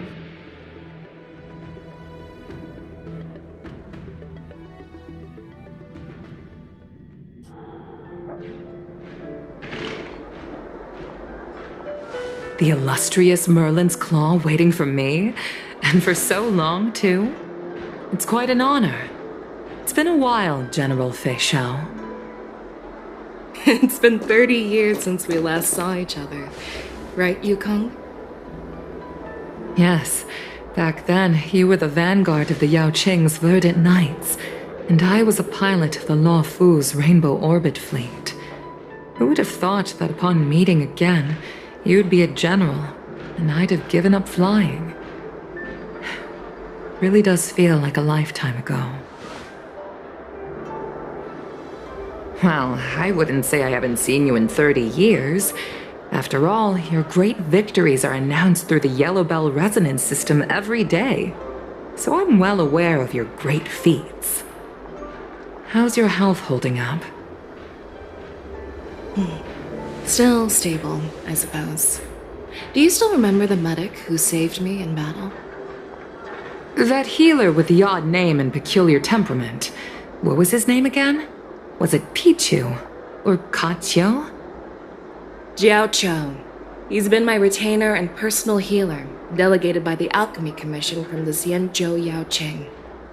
Over the years, he's dedicated himself to managing my condition. It's thanks to him that I'm still in good health today. Given my background, I'm happy to have made it this far. I'm relieved to know that you're safe and sound. Well then, since you and Elder Huaiyan are here, I imagine you must have received orders from the Marshal?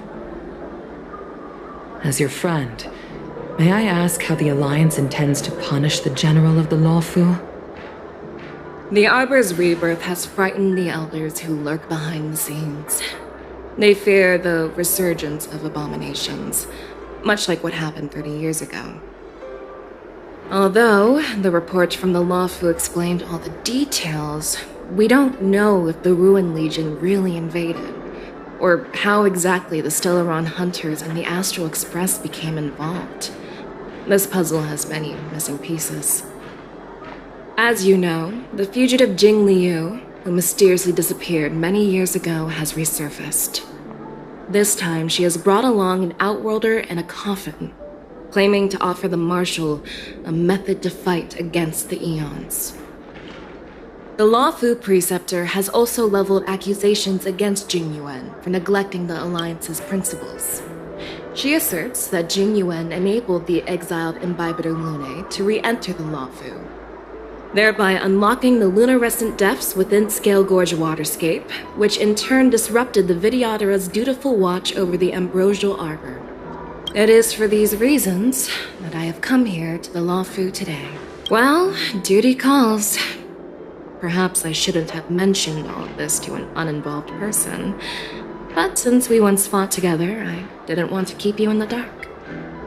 Perhaps pretending you didn't hear any of this would be for the best. I understand. I'm sorry. I was out of line. I know I shouldn't be defending General Jingyuan right now, but... well, you know how I am. The Lawfu has enjoyed centuries of stability since the end of the sedition of Imbibitor Lunae, much of which can be attributed to General Jingyuan's masterful strategizing. Unfortunately, for long-life species, enduring through the ages always culminates in a failure that undoes all previous achievements, a moment that our adversaries relish. That's true. And that's why I'm also here for another purpose. To visit Hule. Hule? You mean that Hule? The Borisin warhead? The same Hule who has been imprisoned in the shackling prison for over 7 centuries? The nemesis of the Foxians who will never be forgiven and shall be imprisoned until the end of the cosmos. I can't quite remember the exact wording, but yes, the very same Hule. Usually, only emissaries from the Xianzhou Yaoqing Skyfaring Commission visit him once every century. Why do you have to visit him now, of all times? The Foxians and the Alliance made a pact to combat the abominations, aiming to achieve justice and free their kin. That werewolf monster is to be forever imprisoned in the dark recesses of the shackling prison, facing unending retribution. Given the situation on the Lawfu, those on the Yaoqing are concerned about Hule's imprisonment. I'm afraid that the routine visit every century is no longer sufficient to ease their concerns. That's why I was sent here, to reassure them.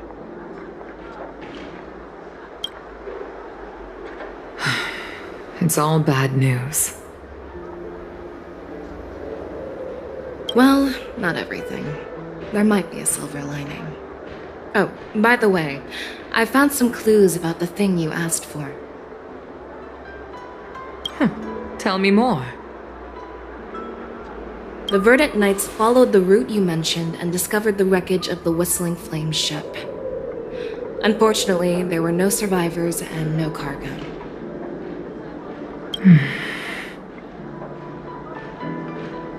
However, someone had already been on the scene before we arrived. Our people? Or someone from the IPC? No, neither. Yukong, have you heard of a person named Ruanmei?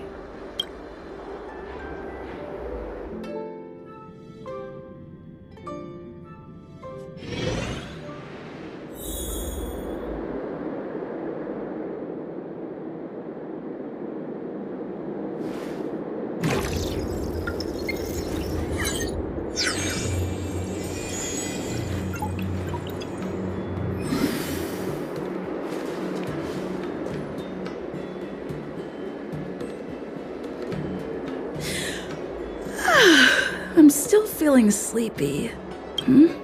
Did I oversleep? Where did March and Don Hong go?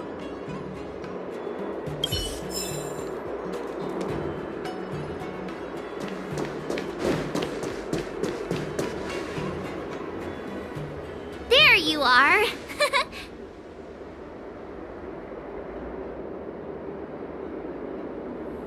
You haven't forgotten about our promise to General Huayan, have you? I woke up especially early so I can start teaching Miss March swordplay. Hey, why are you blushing, Master Yanqing? This is, the first time someone has called me Master. I need to, get used to it. Let me make it clear. Swordplay training is about improving your body, mind, and strength. It's not a casual game you can master overnight. I promised General Huayan that I'd teach you Cloud Knight swordplay, so you can participate in the war dance and defeat at least one opponent. I'll do my best, but if you break your master's rules...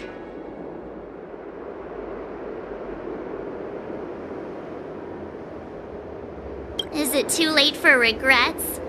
I'm already regretting my impulsive decision.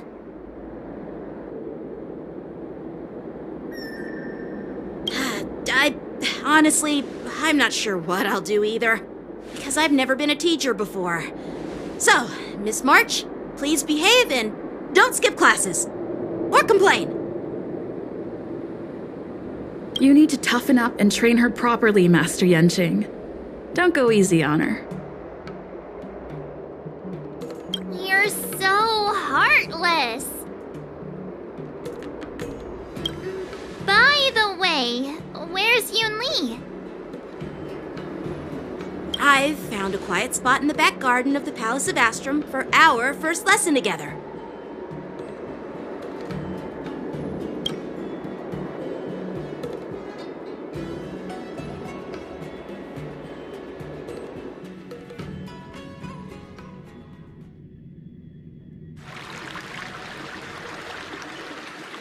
Seriously?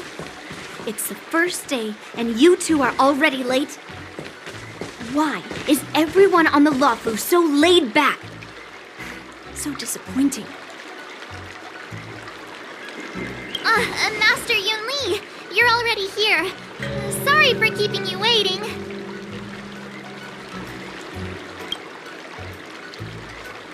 Oh, wait. Were you trying to teach her in secret? That's sneaky. I'm just showing you what Luofu etiquette is all about. She might be my apprentice, but it's customary for the master to personally escort their apprentice to the place of learning.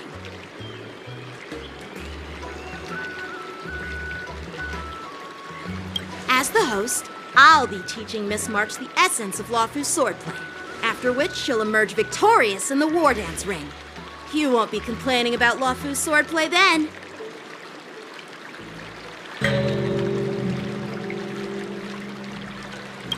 Stand aside, rookie. Let me show you how we Zhu-Ming swordmasters treat their apprentices. Quickly, over here, Miss March. This is a reverse mentorship gift from me to you. I hope you put it to good use. What's this? Xianzhou clothing? It's so beautiful! Sword practice requires precise movements. This outfit is tailored to fit perfectly and allows for smooth movements. I even added some small accessories. I put a lot of thought into it. You're awesome, Master Yunli! See? See? How can you compete with me? I'll teach March 7th the essence of Zhu-Ming swordplay so she can win the contest with my sword skills.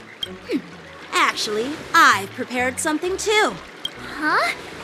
You have a gift for me too, Master Yanqing? Since you want to learn swordplay, Miss March, you'll need suitable weapons. So, I went out of my way to prepare a pair of swords overnight. Unfortunately, I didn't have time to ask the craftsman to customize the swords for you, but I did my best to choose ones that look nice and are suitable for a beginner. I hope you like them, Miss March. Thank you, Master Yanqing! Bet you didn't see that one coming, did you, Yunli? The real competition is just getting started. I'm so lucky to have two great masters. But why does it feel like things are getting a bit weird?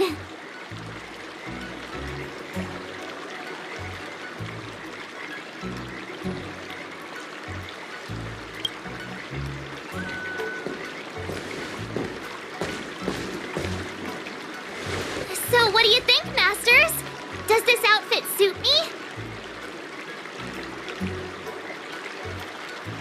Perfect. I chose it carefully. It's perfect for beautiful young swordswomen like you and me. All right, let's get started with the training. The person next to me is a Cloud Knight instructor I've brought in. For your first lesson, try exchanging a couple of moves with him. Wait. We're having actual combat training for the first lesson? Isn't that a bit too intense? Well, I heard you have some experience with archery and martial arts. The first thing we're going to do is see just how strong your fundamentals are. Come on, step forward and strike with the sword in the most natural way you can think of.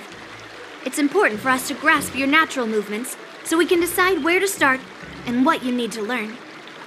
If you're ready, let's begin. Okay.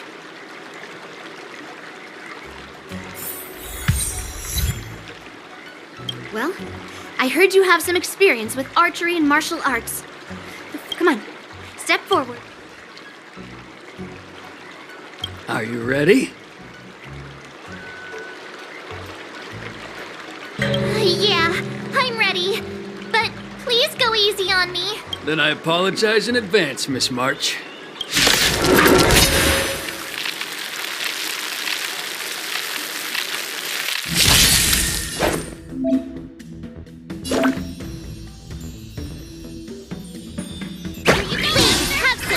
Pay close attention, Miss March.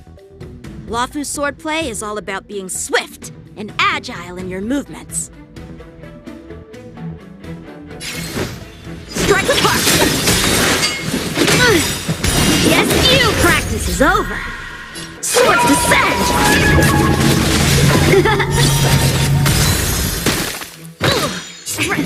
Ignore him. Strength is everything. Right on time. Like this? How many can you block? Bladed flight! Time for swordplay! I'm starting to get the hang of it. Awesome!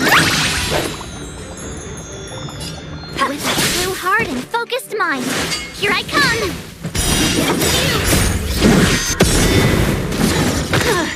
Mountains fall!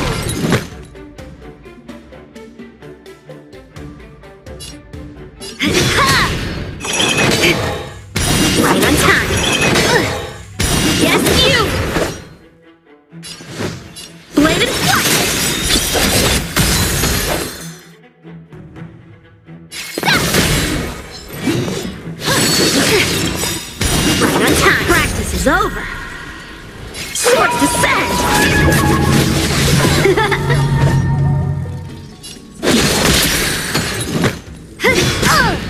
Ready to shine. Nice job! Yes, you! Time to show you what I can really do. Azure Dragon, White Tiger, less cards! What? Yes! A one-time enemy. What are you mumbling about? Isn't this, sword technique? Shouldn't I be saying something cool?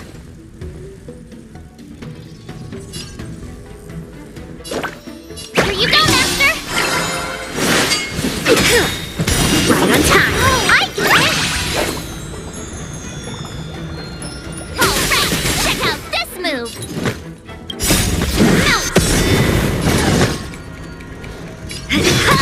How many can you block? Blade and flight! Down to earth!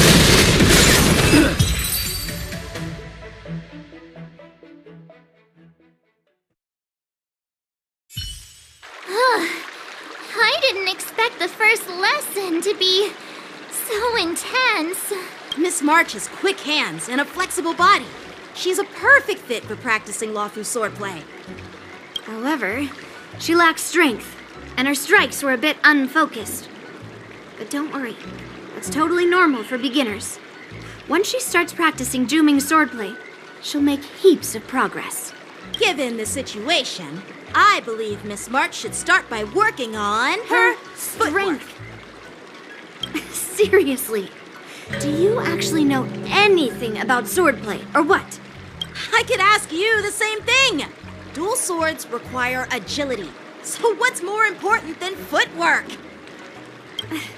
Instead of focusing on her strengths, we should address her weaknesses. The drawback of wielding two swords is not generating enough force. What good is being quick on your feet if you don't have strength? It's not like we're dancing here. Skilled sword masters know how to play to their strengths and work on their weaknesses. Start with what you're good at, then tackle your weaknesses. That's the right way to learn. You're quite the theorist, huh? Theorist? You claim to be able to talk to swords. So what does that make you? A lunatic? Hey, it's only my first lesson, and you're already arguing. Come on, calm down, masters. I'll have to improve both my footwork and strength anyway, so it doesn't matter which one comes first. But it does matter. Just listen to me, March 7th. Aww.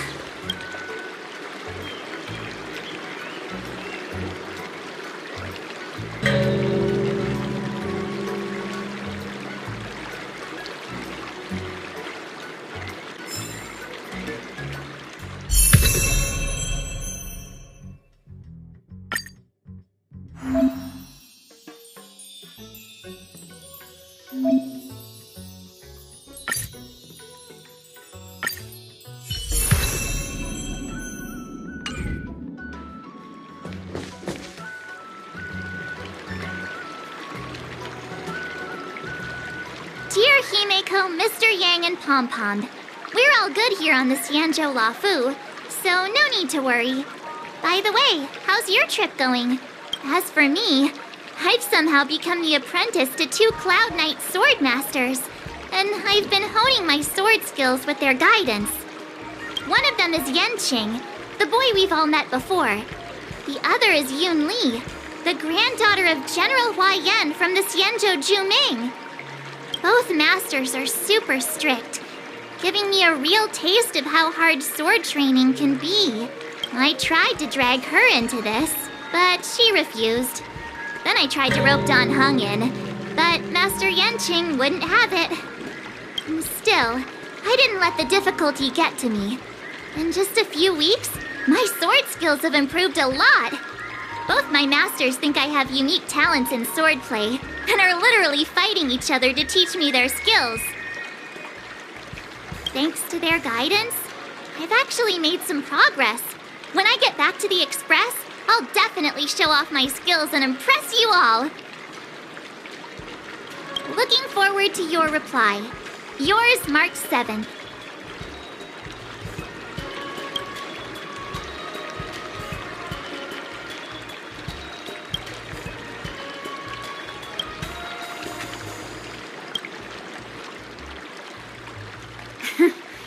Well done. Let's call it a day.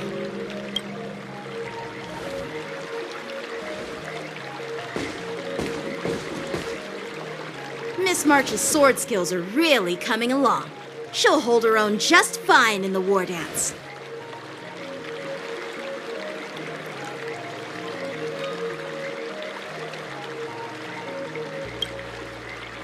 Just you wait and see. I'll show off my skills in the ring and win a match. I'll make both of you proud. Can you believe it? March 7th has actually become a pretty decent swordmaster in such a short time. Now I understand why Grandpa always had a grin on his face while training me. Are you sure he wasn't laughing at you? Oh, shut up.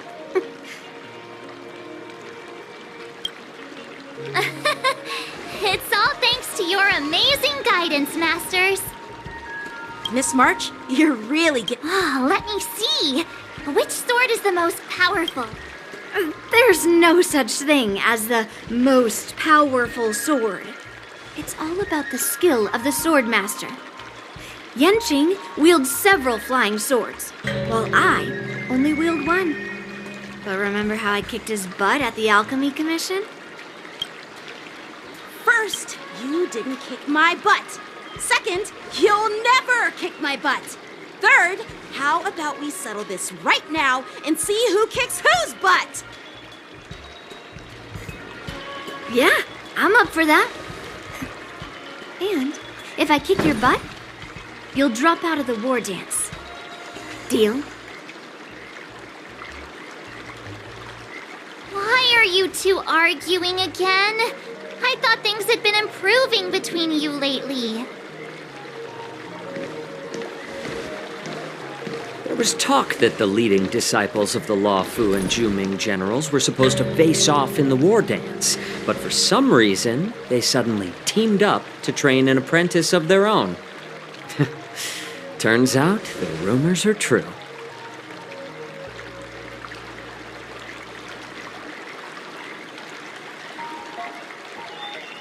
Tomorrow is the big day of the war dance. Shouldn't you two be focusing on honing your skills instead of teaching swordplay here? You're... Oh, that's right. You're the pink-haired fox from the Yaoqing.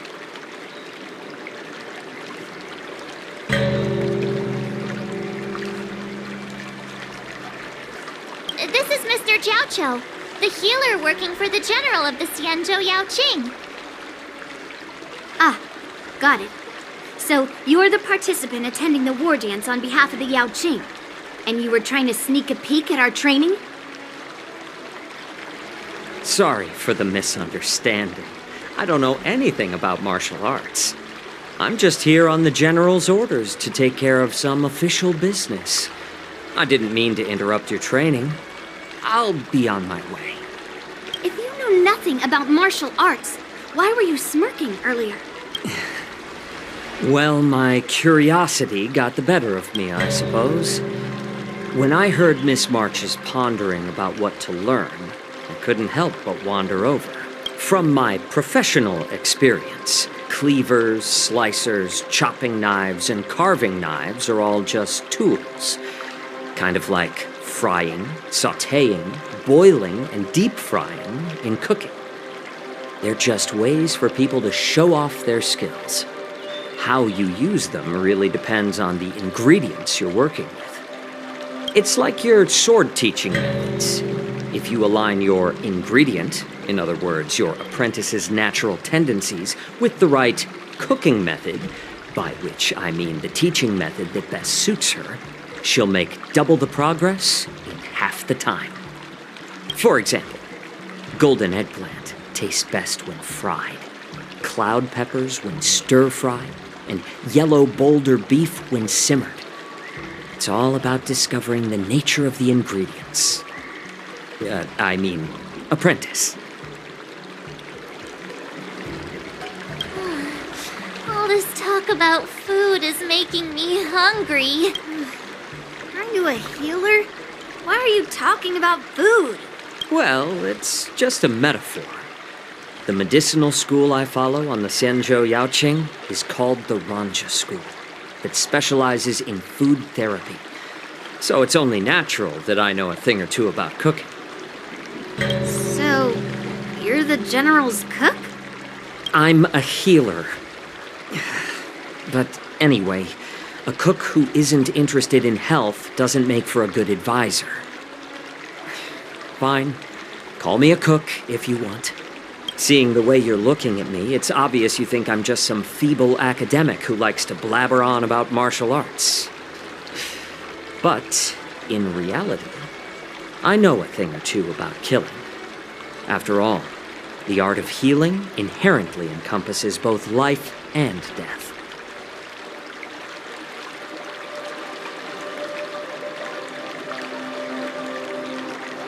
Why is this guy suddenly getting all serious with kids? Do you recognize this bottle of medicine in my hand? No. This is called tumble dust, an extract from an exotic flower named yabra. Ugh, is it poison? Well, it depends on how it's used. With just one drop, it's able to numb a patient's body during surgery, making them painless throughout the entire process. However, increase the dose or the potency, and it'll slow the metabolism, making the blood thin and resulting in the loss of all senses. Even long-life species cannot escape its effects. This thing can save lives or take them. It's more powerful than the swords in your hands. That may be so, but still, I prefer settling things with a sword than, you know. Huh. Looks like I did get you all wrong. You're not a feeble scholar, but a sinister and despicable one. Hey, why the insults all of a sudden? I'm just sharing some medical knowledge here, not persuading you to poison anyone. Seems like you get real excited when talking about poison. I can't tell if that's an honorable thing or sinister. Picture this. 2 individuals. The one standing is full of malice. The other lying down is honorable and righteous. How can the one who's lying down label the one standing as sinister? In the throes of combat, where life and death hinge on a singular moment, every idea fades into nothingness. The only thing that matters is staying alive. Surviving the battlefield reshapes all notions of worth, be it integrity or treachery. In my eyes, their significance is negligible. Perhaps you've underestimated Yunli and me, Mr. Jiaoqiu. We may be young, but we've seen our fair share of war. Well, then you should know that the war dance is nothing more than a contest. So why are you so focused on it? When I was appointed as the ringmaster for the war dance, I asked the general, we Cloud Knights are supposed to charge into the fray and slay enemies. Why do we have to swing swords in a ring just to please an audience? And this is how the general replied. To unsheath your sword in a ring is no different than on the battlefield, as your sword reveals the might of all Cloud Knights. The war dance is the perfect chance to showcase martial virtue and forge alliances from all over the cosmos. When we unsheath the sword without drawing blood, we not only display our might, but also the martial virtue of the Cloud Knights. That's quite an insightful statement, Yanqing. Well, my apologies for being so short-sighted. I've been on the Luofu for quite some time, but I haven't had the chance to see the ceremony venue for myself yet. Hearing you speak so highly of it has piqued my curiosity. Would you mind showing me around? You want to see the Sky Splitter ship where the war dance will be held? Let's go! I bet Yunli and Miss March haven't seen it either, right? Well then, I'll give you all a tour.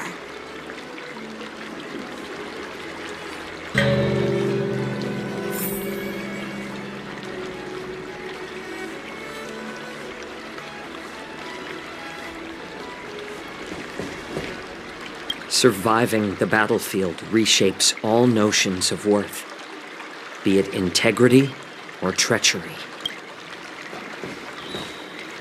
Let's go. I'll give you a tour of the Sky Splitter.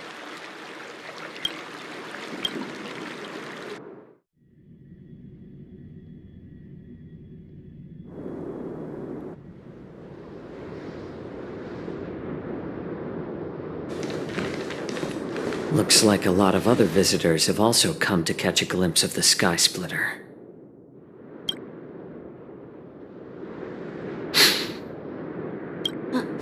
What's up, Mr. Jiaoqiu? No, it's nothing.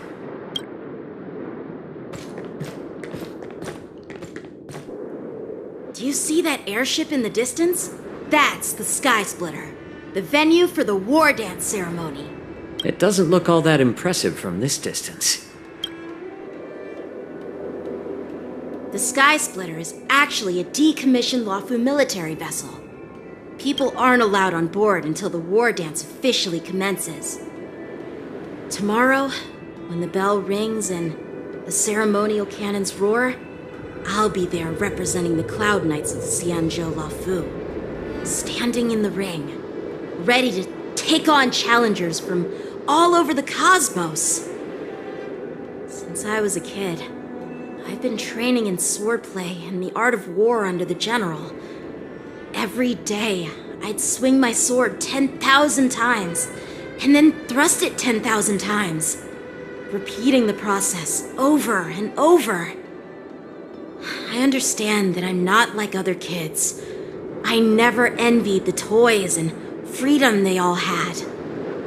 I never found sword practice boring or hard. Even in the thick of battle, facing down savage abominations, I never felt scared.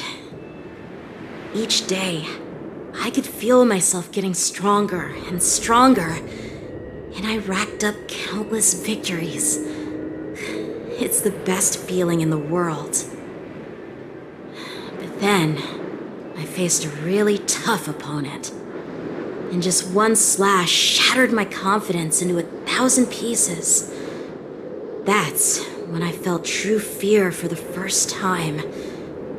Maybe that's what Mr. Jiaoqiu meant by life and death hinge on a singular moment.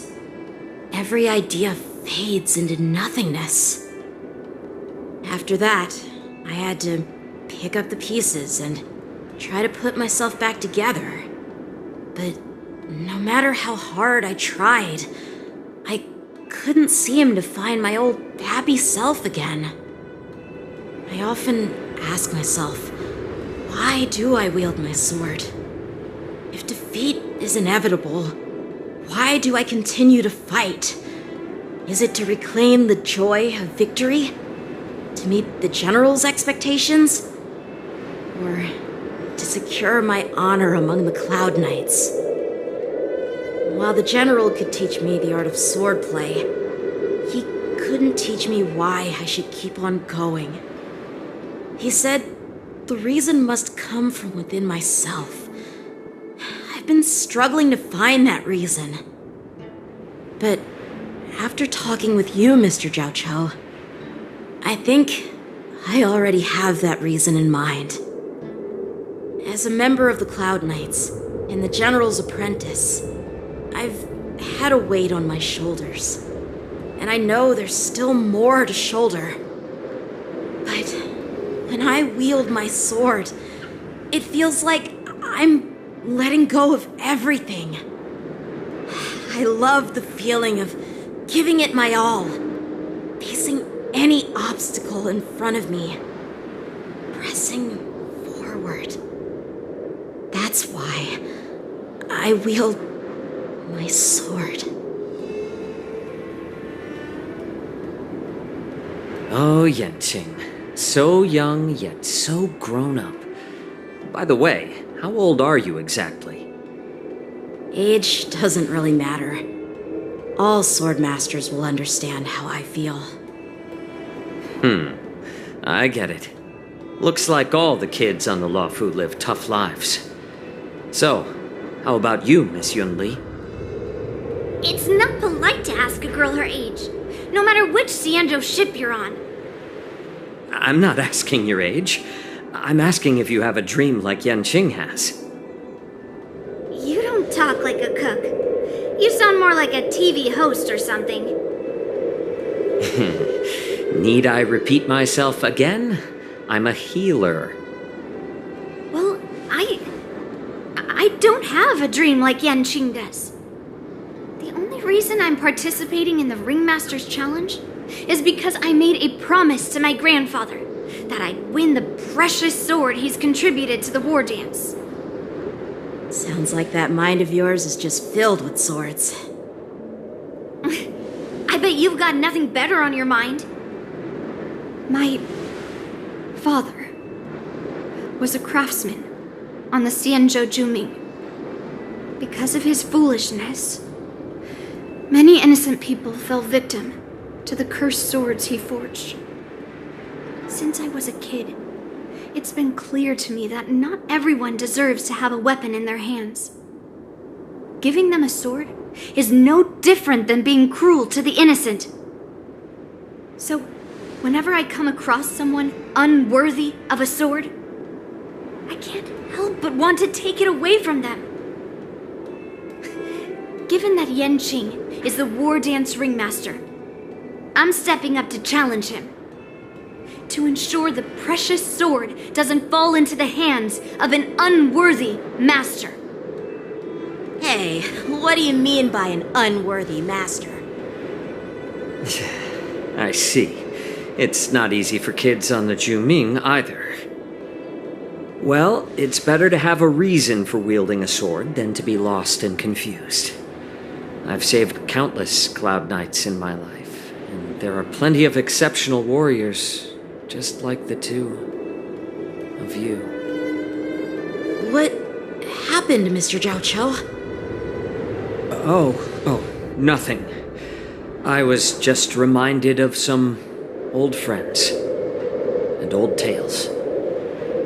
Judging from my professional perspective as a healer, both of you possess remarkable vitality. Your energies flow like raging fires and mighty gales. The upcoming fight will definitely be impressive. Well, we've seen the Sky Splitter and toured the Stargazer Navalia. I guess it's time to say goodbye for now. What? You're leaving already? But you haven't asked me about my dreams. I've been working hard too, you know. It's getting late, Miss March. Unlike you lot, I'm a grown-up bound by responsibilities and duties. The tasks entrusted to me by the General won't complete themselves. By the way, Yanqing, is it normal to have so many people wandering around in an automated area like the Stargazer Navalia? Actually, this is a restricted area. But since you're all guests, I made an exception, so you could take a look around. I understand. Well, I'll take my leave. I wish you both the best of luck in the ring tomorrow.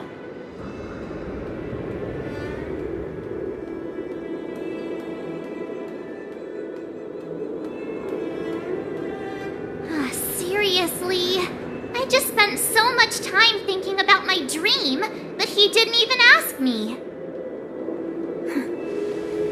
Now that we're done with our tour of the Sky Splitter, shall we continue with our training? Why don't we take a day off? What? You want to secretly practice swordplay by yourself? Dream on.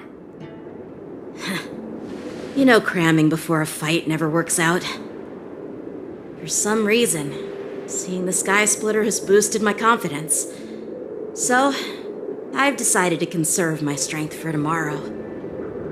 Alright, I'll take you out of the Stargazer Navalia.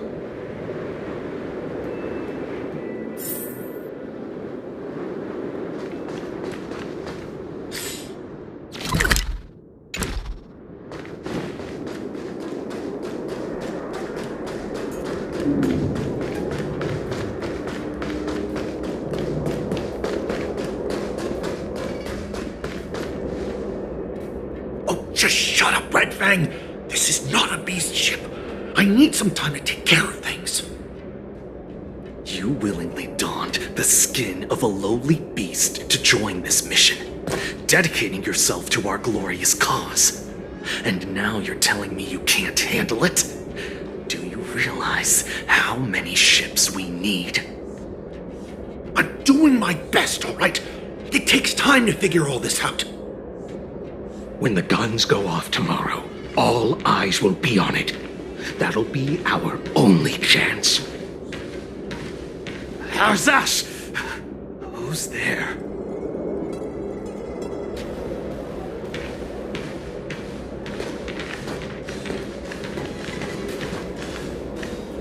Who are you guys? An impromptu inspection. Why are there outsiders loitering in Stargazer Navalia? And a bunch of kids at that. Hey, kids, didn't your parents ever tell you to stay away from the Stargazer Navalia? I know it's an automated facility, but it doesn't mean you can just break in and do what you want.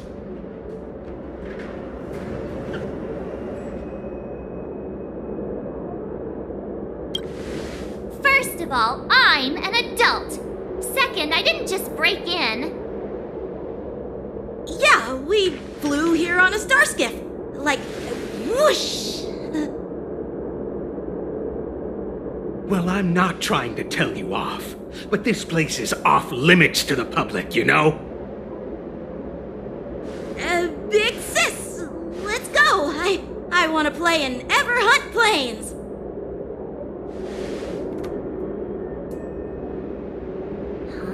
Everhunt Plains?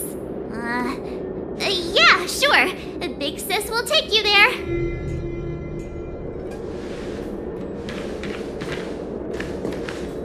Shua! You should have let me.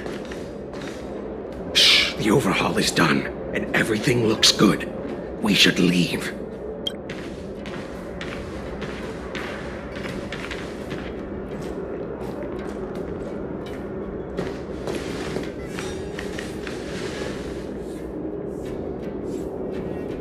Could you repeat what you just said, Yanqing? What did I say? Big sis, let's go. I want to play in Everhunt Plains. Come on. Can't you read the room? Something is definitely off about the 3 people we just met. Yeah, anyone could see that.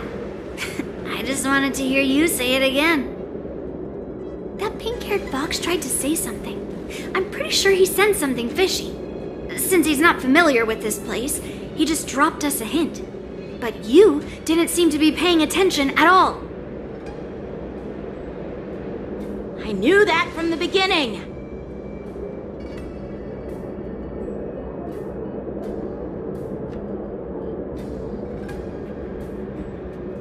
They said they were doing an overhaul, but it looked like they had no idea how to operate the Starskiff production line, right? And it's suspicious how they suddenly finished their overhaul and walked away as soon as they laid eyes on us. A Cloud Knight, a member from the Skyfaring Commission, and a craftsman. They're from various departments, and the reason for the overhaul seems legit. But one of them blurted out some weird language just now. Did you hear that? I have a feeling that if we secretly tail them, We'll definitely catch these guys in the act. Follow my lead, and be careful not to blow our cover.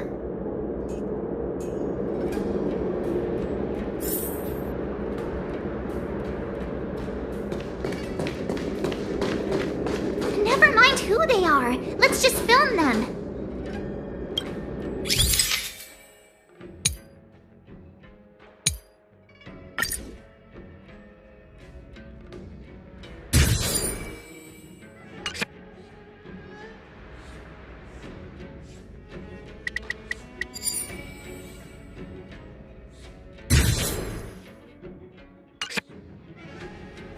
We should have just killed those lowly beasts.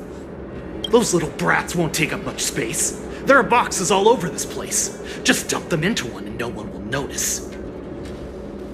Cut the theatrics, Screwlock. Even the slightest slip-up could interfere with Lord Moktok's plans. So where are we heading next? To check the freight skiffs. We've got a lot of preparations to do. Also, don't forget to take those crates with you. Weapons, supplies. We've got to be well prepared. Otherwise, we're screwed.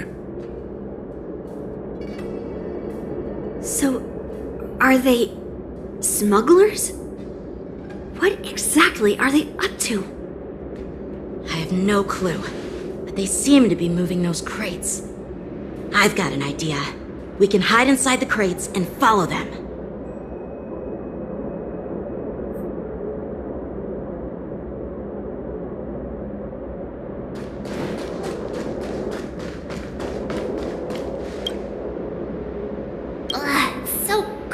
In here. I can hardly breathe. Just hang in there.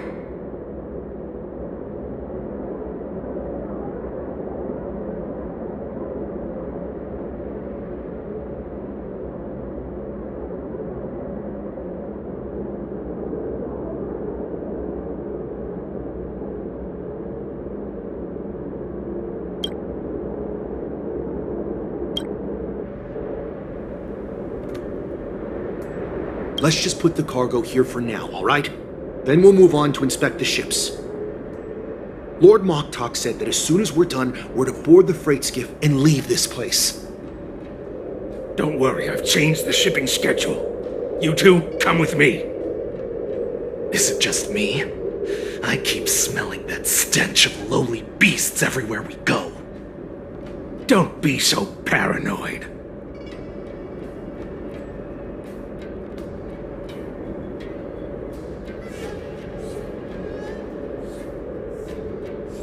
Looks like they're planning to escape on the skiffs in Stargazer Navalia.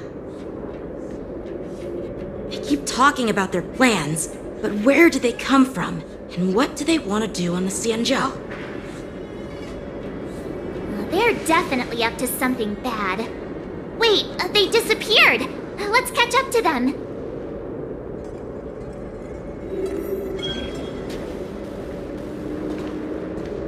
Tread softly. Breathe quietly. And make sure to keep an up. Watch out! They're on high alert!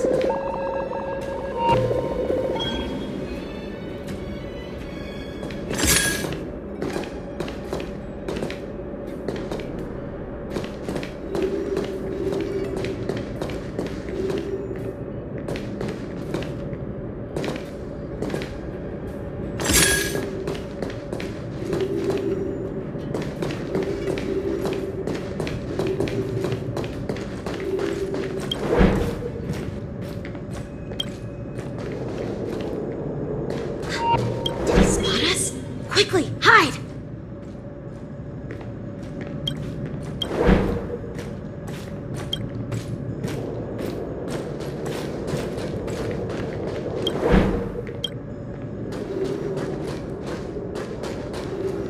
Don't be so paranoid. We're running out of time. Get over here! Shuhard, I'm coming!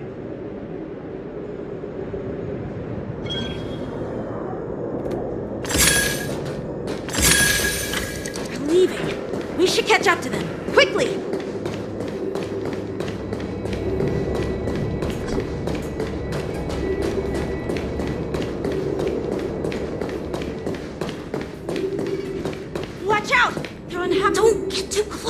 Arch! He might spot you!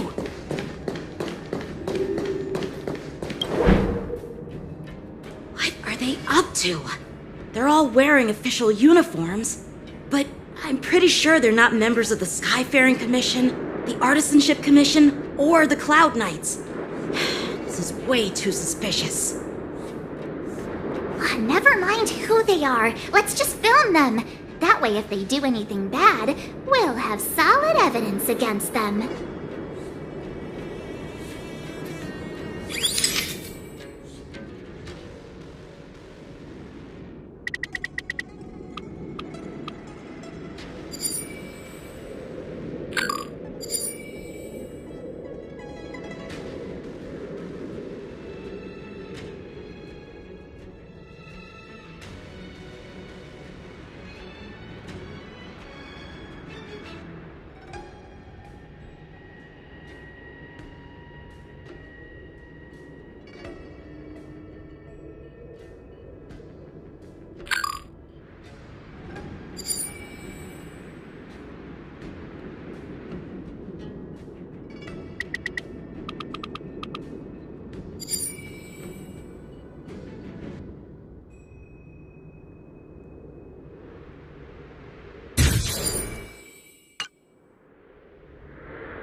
Never mind who they are. Let's just film them.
Close, Miss March. Never mind who they are.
Never mind who they are.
Wanna go take some pictures? Or maybe we can go drink some Immortals Let's go. Delight. I'll give you.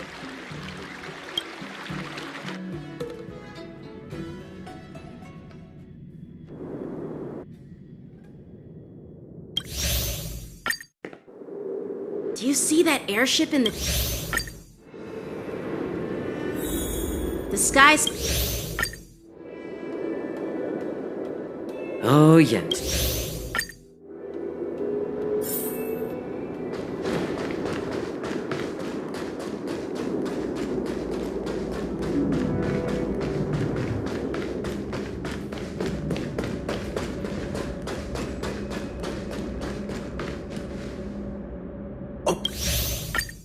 Could you repeat?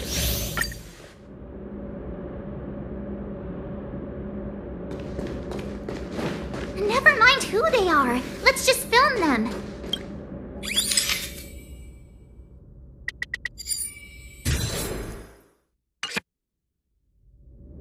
We should have just... So where are we heading next?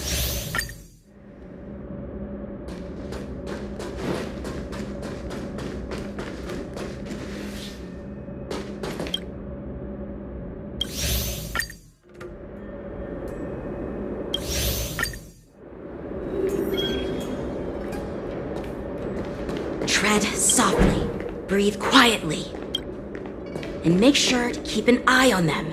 Hide out of sight as soon as there's any sign of it. Did he spot us? Quickly, hide! I knew something was off. Looks like those brat. Why are they coming back? Looks like they're planning. They keep talking about. They're definitely.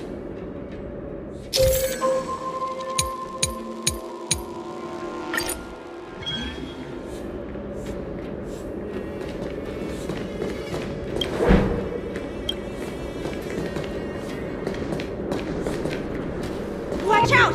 You're on high alert!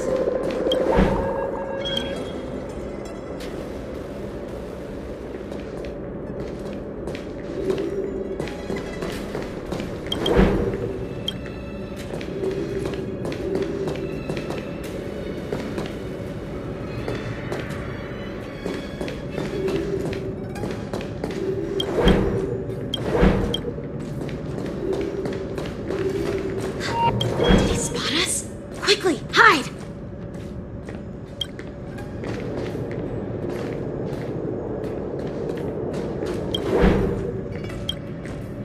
Watch out! You're on high alert!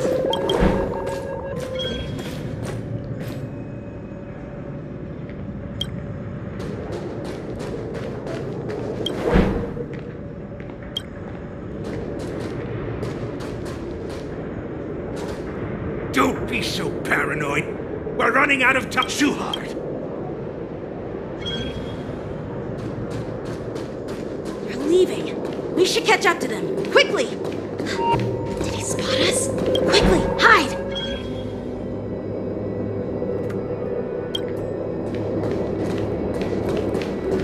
Watch out! They're on high alert!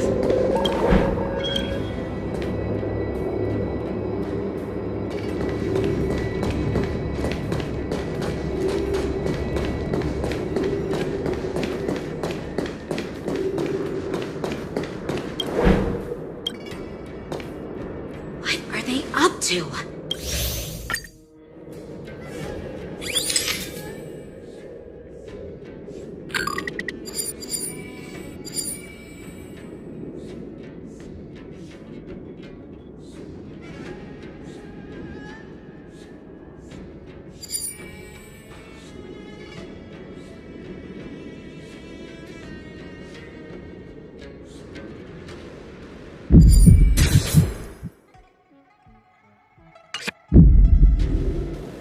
Look at this.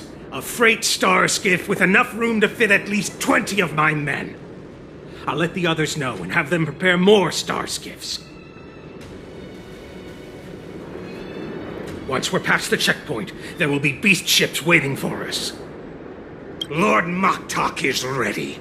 The revival of our ancient bloodline all hinges on this operation. What did he just say? Beast ships? Who's there? It's those brats! I told you to get rid of them, but you didn't listen, you idiot! Wipe them all out!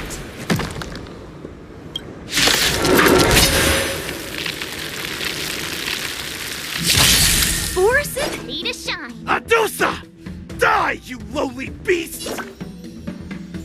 Nice job!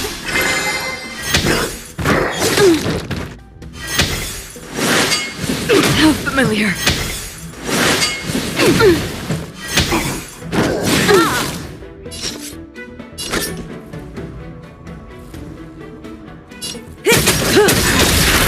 Good times. Time to say bye. Boom. Just for oblivion. What do you want to know? Relax. I weep for the departed. It takes a fall.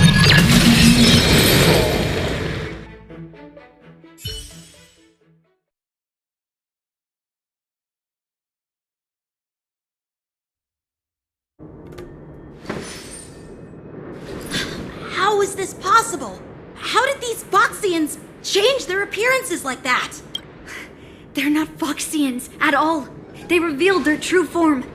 They're Borison, just like the bandits I defeated on the IPC ship. Wait, that means...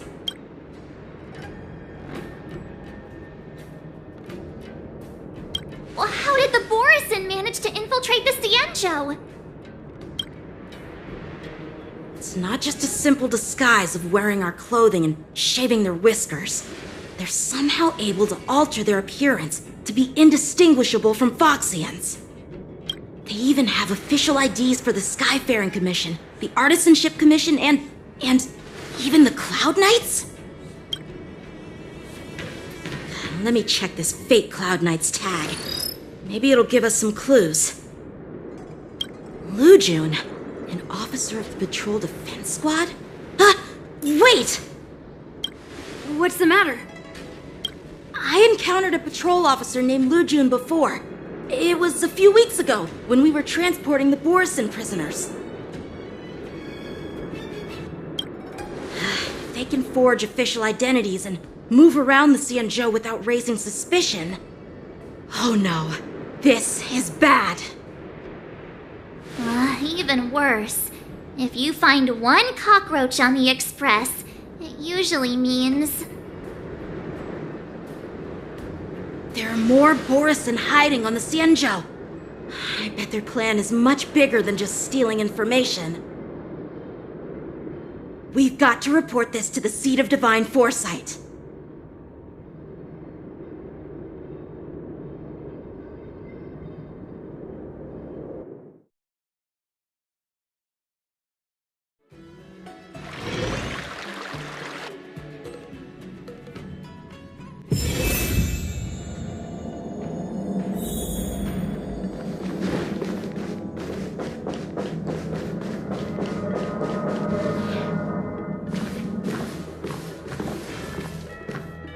I am glad to finally meet you in person, guests from the Astral Express. I'm Feixiao, the general of the Xianzhou Yaoqiing. Let me introduce our guest to you. The one dressed in green. He's the reincarnation of Imbibiter Lune, and the person behind him is the newest member of the crew. I've heard a lot about you. Outside the reports from the Law Fu, the Skyfaring Commission of the Yaoqiing has also gathered plenty of information about both of you. I've been eager to meet you face to face for reasons that I'm sure General Jingyuan has explained, right?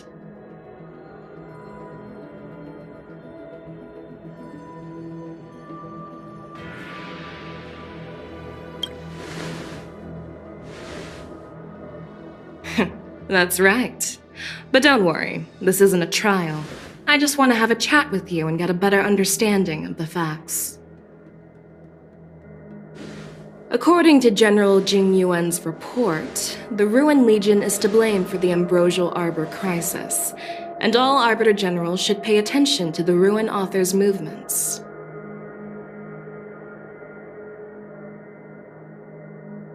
Over the years, the Destruction's minions have wreaked havoc on countless worlds, and the Alliance has been keeping an eye on them. But no one expected them to join hands with the remnants of the Abundance.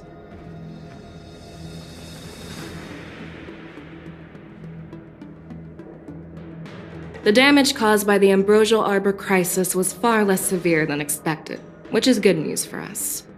However, it was quite different from the Ruin Legion's usual style of destroying life wherever they go.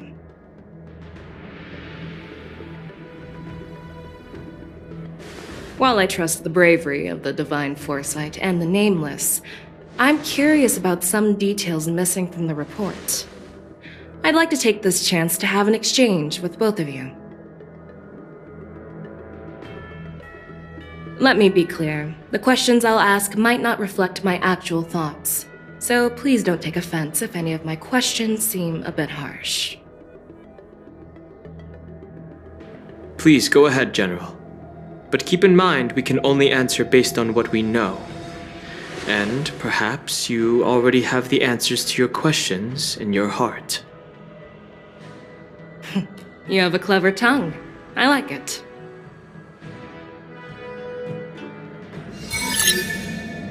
The Merlin's claw is quite articulate.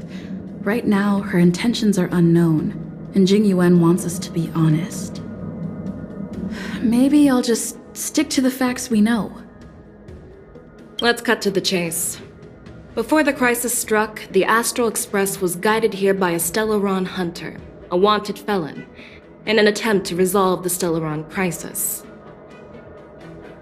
However, everyone in the cosmos knows of the Stellaronhunters' reputation. So, why did you place so much trust in them? Could it be that some of you have a connection with them?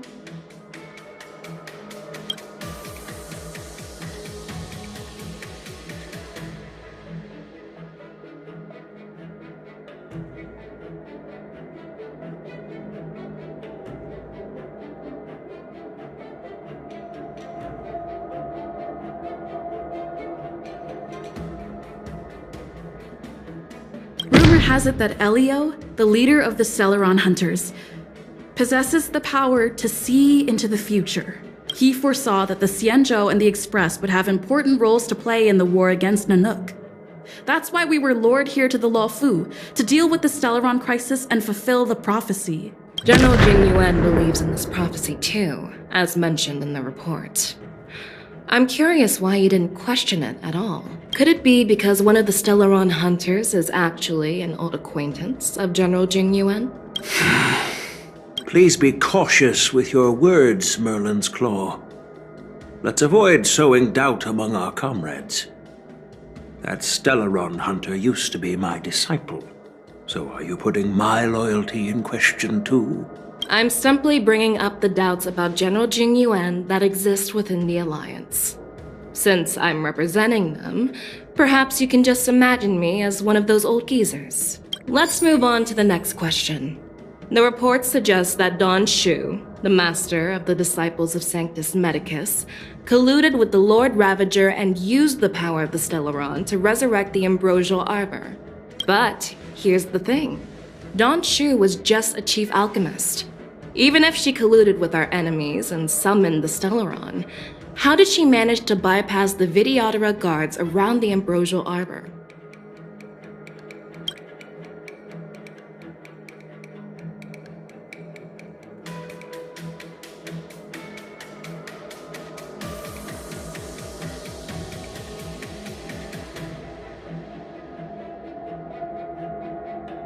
I personally met Don Shu once.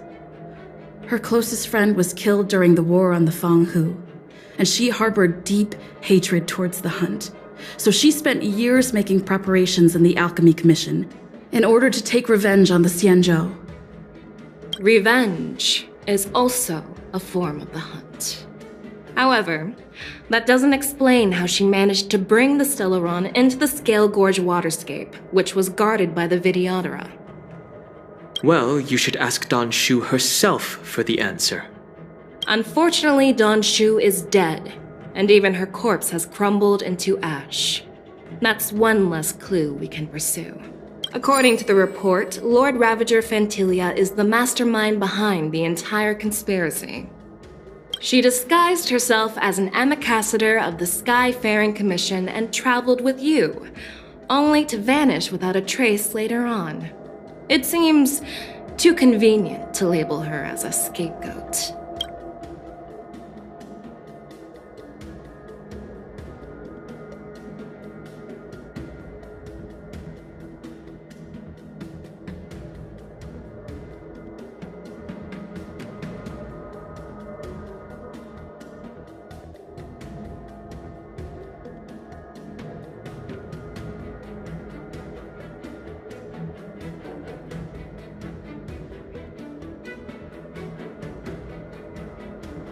There, fighting Fantilia alongside General Jingyuan. But she absorbed the power of the ambrosial arbor and gained an almost indestructible physical form. Perhaps that was her intention all along.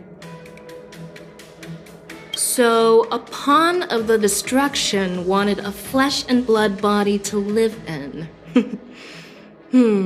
Interesting. That's quite a new perspective.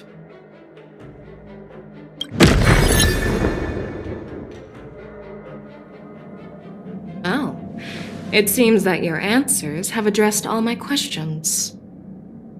Generals, I am finished with my questioning. So, what do you think, General Feixiao? Have the doubts in the report been cleared up? The two nameless have been honest in their answers. Even though there are some tricky details, my intuition tells me there is nothing wrong. However, the 3 questions I posed earlier were not just for the nameless, but for you too, General Jingyuan. First, the disciples of Sanctus Medicus grew uninterrupted on the Law Fu, yet the 6 charioteers were not aware of it. That was a dereliction of duty. Second, you believed in the Stellaronhunters' prophecy and entrusted outsiders to solve the crisis, even granting them access to the plague mark. That was a dereliction of responsibility. Third, you insist on holding the war dance right after the Ambrosial Arbor crisis, putting the Lawfu back in the spotlight. That is a dereliction of wisdom. Merlin's Claw. Is this your line of thinking, or the 10 Lords? From the moment I walked in, I made it clear that the questions I'd ask might not reflect my actual thoughts. The disciples of Sanctus Medicus were deeply rooted and had been plotting for a long time. I admit it was my negligence for not noticing it earlier. As for the Stellaronhunters' prophecy, I didn't believe all of it, but in the end, the Law Fu did survive the Ambrosial Arbor crisis. So, I think it's safe to say that Elio's prophecy about the future holds some merit. And as for the war dance, do you think I'm unaware of the risks? However, risks can also be opportunities. The Law Fu has lain low for too long. I believe it's time to stir up the dregs hidden in the depths and wash them away once and for all. Just as I expected from our sophisticated divine foresight. You have a way with words. I like it. But, unfortunately, ever since the report was submitted, the Alliance has been filled with rumors and speculation. Even within the Lawfu, there are people accusing you of neglecting your duties, resulting in the Ambrosial Arbor's resurrection. So what are your thoughts on all of this, General Feixiao? As a fellow Arbiter General, I fully understand the difficulties of this position. Personally, I think all these rumors are meaningless drivel. Across the sea of stars, the divine foresight knows better than anyone else what happened on the Luofu and the meaning behind it. Just as what happened on the Xianzhou Yaoqing recently. You mean the Xianzhou Yaoqing is also... The scouts of the Verdant Knights have sent back reports that Borisin are making trouble again. The Borisin packs that were once divided and scattered have started swallowing each other up, forming larger and larger packs. Moreover, there's an entity named Mongoose behind it all. An entity? According to the report, this entity isn't actually a Borisin. It's a woman claiming to be the messenger of the Master of Immortality. She's described as having 12 faces and 12 pairs of fangs, as cruel as poison, and as elusive as quicksand. The Borisin believe she'll give them a chance to rise again. That's Ventilia. That's right. You're lucky that I'm the one who came this time. If it were the Patina Justice or the Seer Strategist, this conversation might not be so friendly. I've always had faith in my instincts, so I don't doubt your good intentions. But the Alliance has its fair share of questions and doubts about the Luofu. So, my plan is to come up with an acceptable answer to satisfy the Alliance. What's in this plan, General Feixiao? General Jingyuan, you already know what has to be done. But since you don't want to be the bad guy, I'll take care of it for you. You need the final word from the Ten Lords Commission to quell any doubts. And for that, I'll have to ask the two Nameless to visit the shackling prison. No, I'm not imprisoning you. While you're there, I'll ask a judge in the Ten Lords Commission's Interrogation Division to record a detailed testimony with the karmic mirror from both of you. We'll fill in the gaps that weren't covered in the report and silence any protests within the Alliance. I'm okay with that.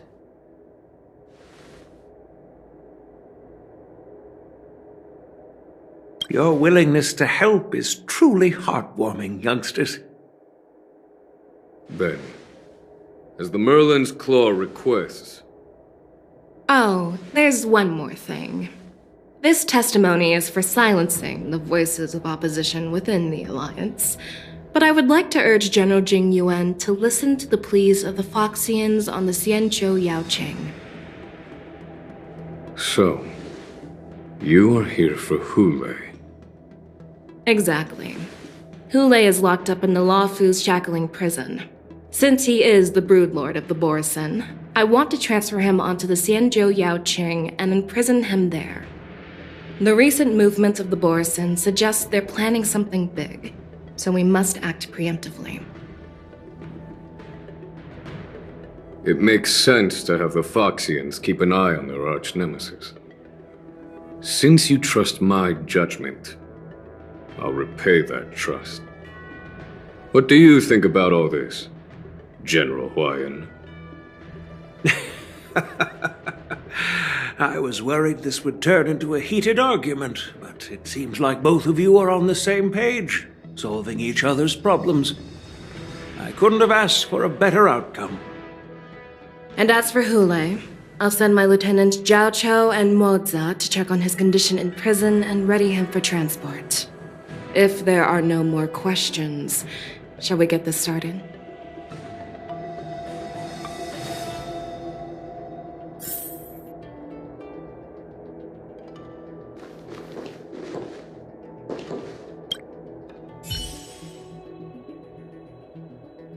Do you actually believe in the Stellaronhunters' prophecy?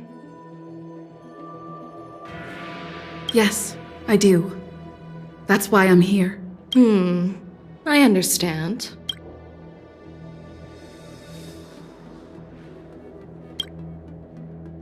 While words can be deceiving, your gaze, your breathing, and your scent, they reveal more than your words do. I trust my intuition more than any words.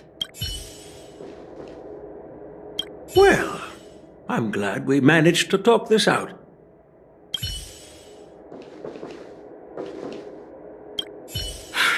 I'm really sorry about all this.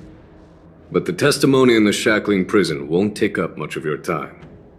I'll call for a messenger to take you to the interrogation division. You just need to give your testimony, and then you can head back. So no need to worry. As you wish, General.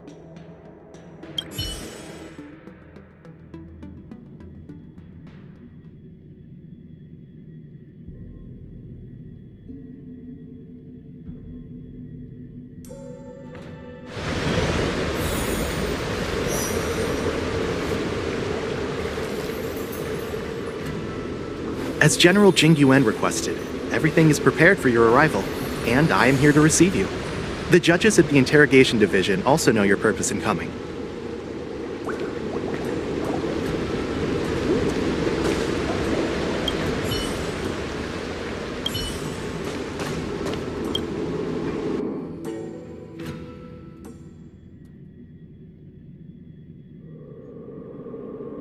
The shackling prison.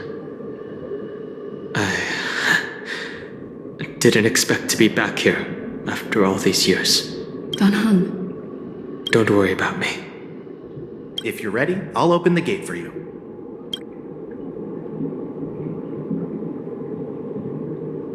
This is one of many entrances used for temporary access. Since you're not actual prisoners, it makes sense for you to use this entrance. Please come on in, dear guests.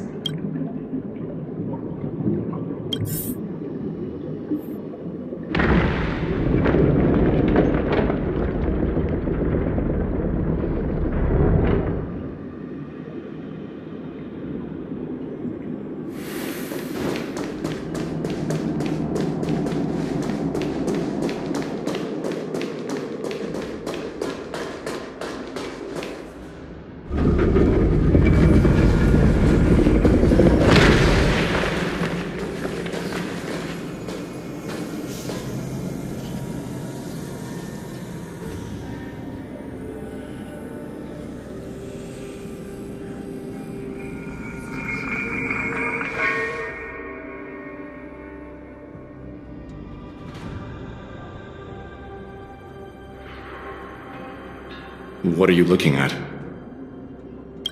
The shackling prison on the Luofu is completely different from the one on the Yanqing. It's completely underwater. Whether it's in the clouds or underwater, breaking free would still be a piece of cake for me. Still thinking about your old jailbreak tricks, huh? Forget it. You're free now. Just don't do anything stupid, or the judges will throw you back in there and lock you up for a few hundred years. You'll see me again in just a few days. Taking Hule back to the Yaoqing means a lot to the Foxians on the ship, and to the General herself. So stay alert.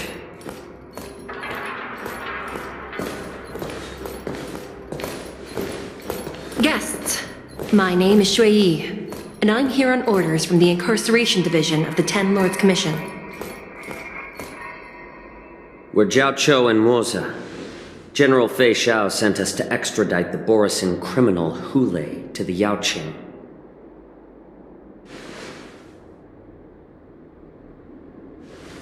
We're here to inspect the conditions of his imprisonment and make preparations for the handover and transportation. I assume you've been briefed, Your Honor. Your visit request has been approved. I'll be your guide for this trip.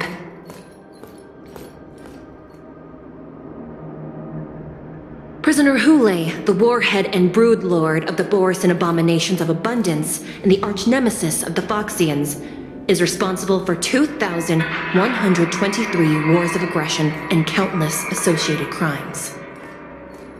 Due to his heinous acts, he has been imprisoned in the depths of the shackling prison and subjected to the punishment of the Forest of Swords until the end of time. He shall never be pardoned. No need to repeat his crimes and sentence, Your Honor. He is the greatest enemy of us Foxians.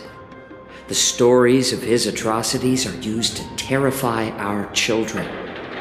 I'm well aware of every crime he's committed. Let's move on to the next step. When it comes to visiting criminals, there are rules in place to ensure your safety. I know you've heard legends about Hule since you were children, but your knowledge about him is likely very limited. Only the judges of the Ten Lords Commission truly know what kind of abomination is locked up at the bottom of the shackling prison. It has been centuries since Jingliu, the former sword champion of the Luofu, captured Hule. And during all those years, we never provided him with any food. Yet he somehow managed to stay alive. It defies all the documented physical characteristics of the Borisin. The Forest of Swords, forged by the Punishment Division, is a device of intense torment, used to execute sinful abominations. Most Borisin die within 3 days in the forest, but Hule is different. Every time the blades pierce him, his body instantly heals. Despite the brutal punishment, he somehow manages to survive. The complex rules are there because of his abnormal characteristics. Do you understand now? I apologize for any offense caused. Please continue, Your Honor. I've given you the instructions regarding Hule's visitation. Please make sure you read them carefully.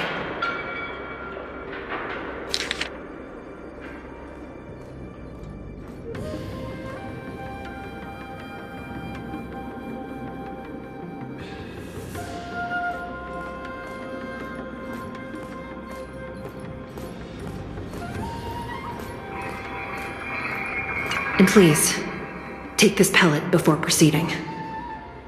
No, I'm not taking random medicine. Then you won't be allowed to visit Hule. Just swallow it already. Hule is like all Borisin. He can release a pheromone called lupatoxin that induces fear. Thousands of years ago, we Foxians were enslaved by the Borisin. Not because we were naturally weaker, but because of their lupatoxin. This pill is for our own mental well-being. I understand. I knew you were a reasonable person. Now that we've taken the medicine, let's proceed.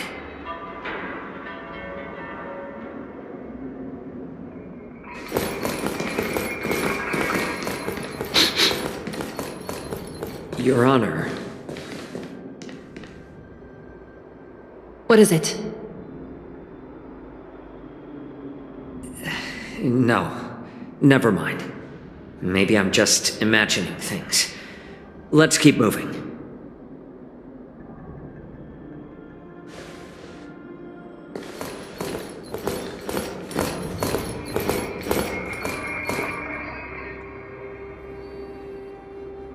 Here we are. Her Honor hasn't arrived yet. Please wait a moment.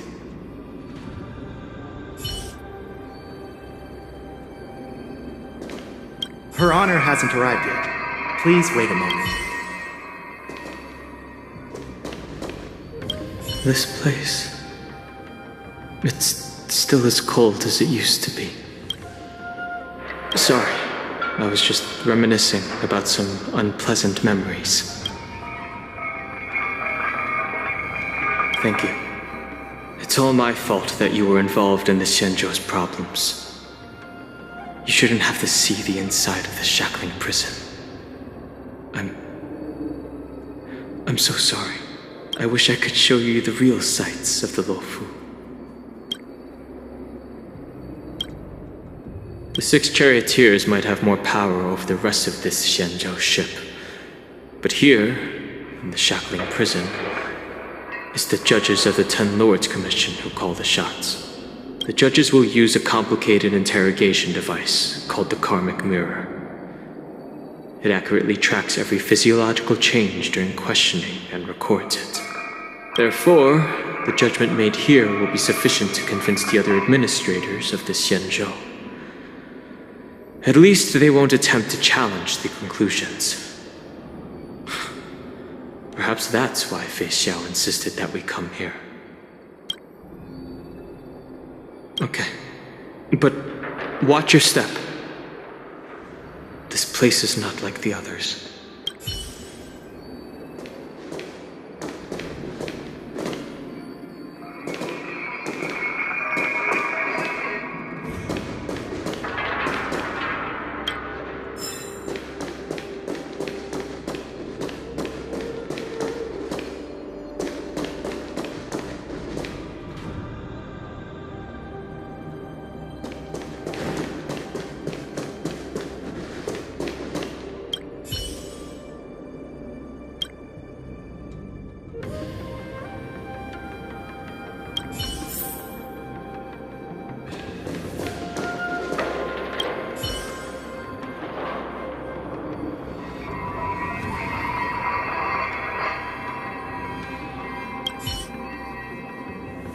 Welcome, dear guests from the Express.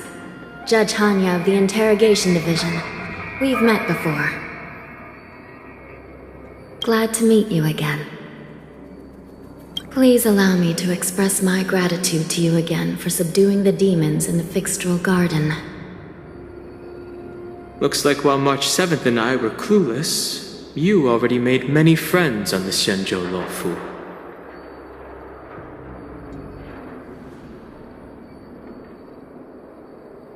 Even though you and I have met before, we can't show any favoritism under the 10 Lords.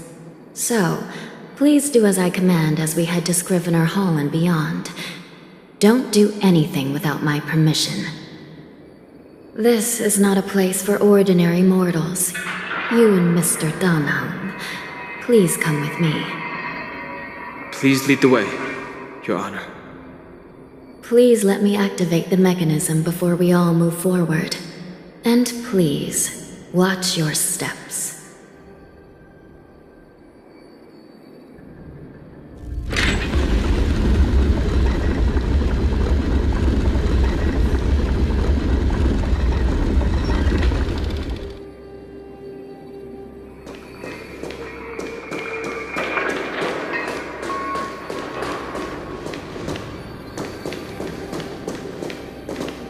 Be very careful and watch your step. The terrain inside the shackling prison is treacherous.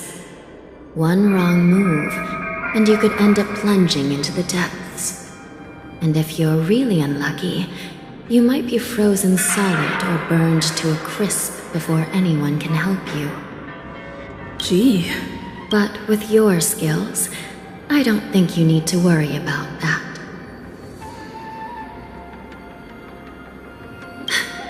You're funny. This prison does contain many layers. We even brought in Videodora Ichor line craftsmen to introduce the ingenuity of delve enchantment. What you're seeing now is just one part of the shackling prison.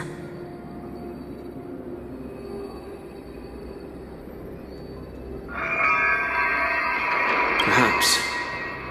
Judging from the appearance, much of the architecture in this prison has a Vidyadoran style. So, perhaps they did have a hand in building this place back then.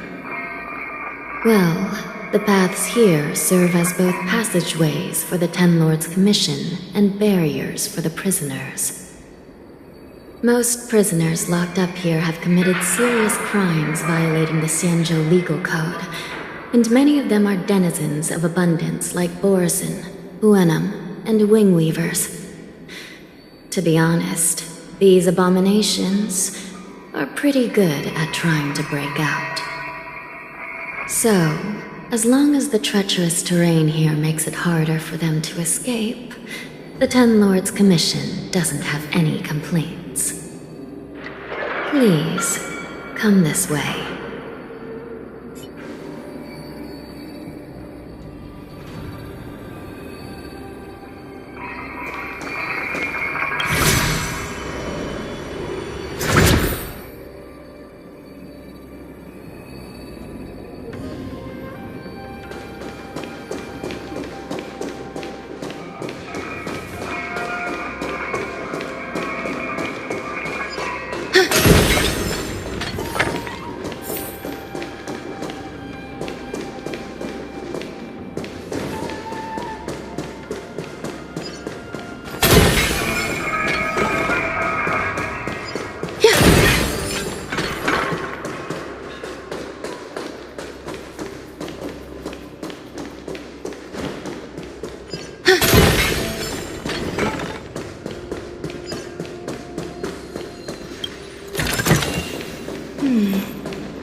few decorative designs wouldn't go amiss.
I heard the war dance is about to be held in the mortal world.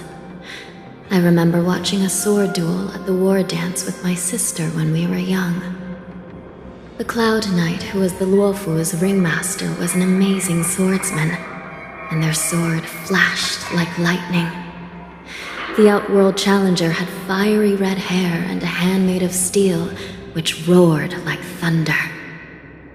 They battled for a long time before a winner could be declared. Time sure flies. Now, both my sister and I are residents of the Netherworld, and we will never again feel the thrill of a competition. Are there a lot of people in Starskiff Haven due to the war dance? Sounds amazing. It's a shame I'm too busy to attend.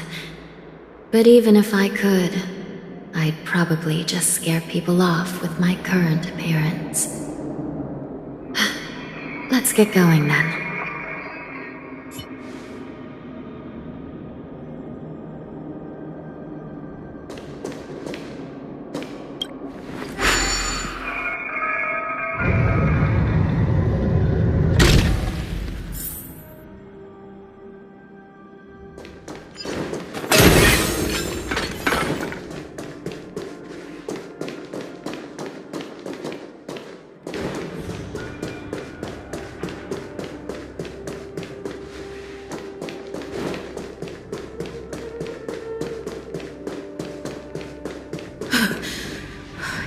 Freezing. This place is filled with the cold air from the northern peak of the polar delve. Even the toughest long-life species would have a hard time enduring this.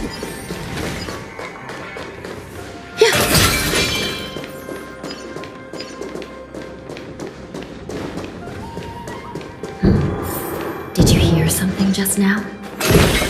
Let me check it out.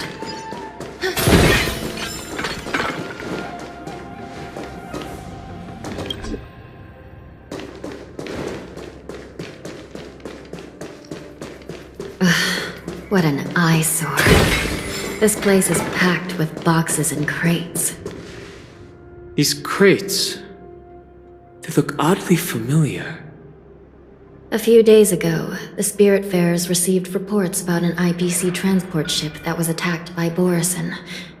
Then, a bunch of those abominations were dumped into this place. I had a feeling there would be trouble during the war dance. But throwing both the pirates and the cargo in jail? That's a new one.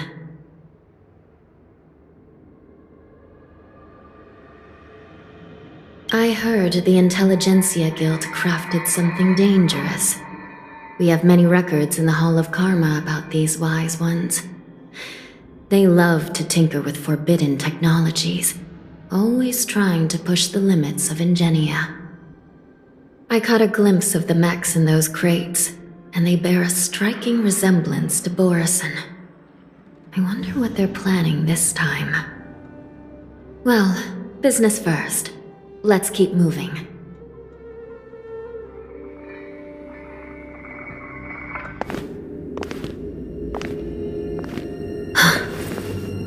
Strange. I don't remember checking the containment facilities a second time.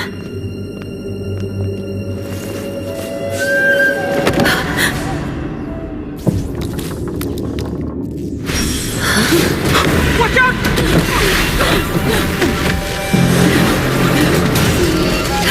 Emergency!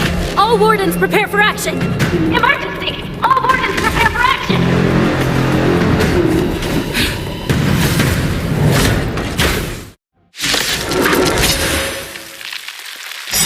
What's happening here? Why are these things moving on their own? Something is wrong. The guards aren't responding. All will be swept away by the wind. Oh? Eternal.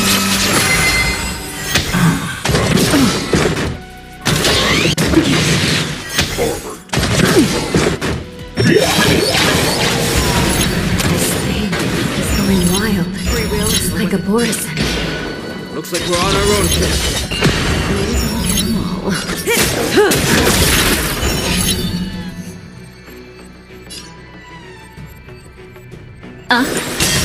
Stand still. Time to say bye. Boom. I weep for the departed. It too shall fall.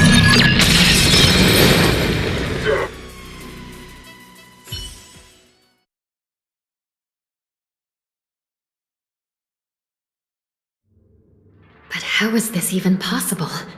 The Spiritfarers follow the protocols, cutting off power to the mechs and sealing the crates. How could these mechs still start moving? It's just like what happened in the Artisanship Commission before. These goods went haywire and attacked everyone in sight.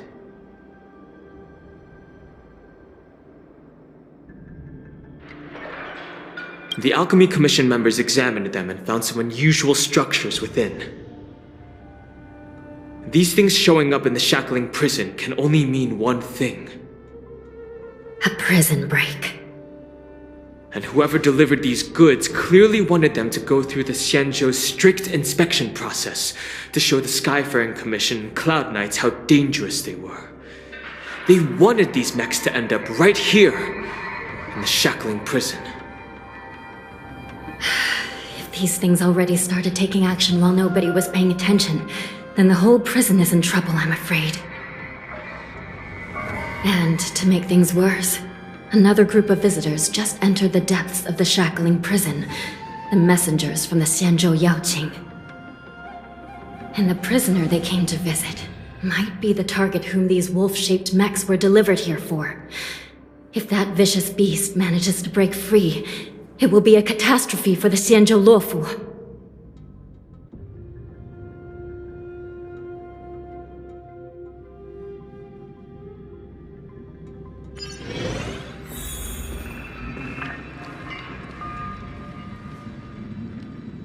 Here we are. Have we arrived already, Your Honor? Shouldn't there be a cage here? The most notorious felons are locked away in the solitary delves, deep down in the prison. Those delves can't be opened without proper authorization. The blue bird paves the path, and the Stygian lanterns illuminate it. Help me light up these lanterns, and the way to the bottom of the shackling prison will reveal itself.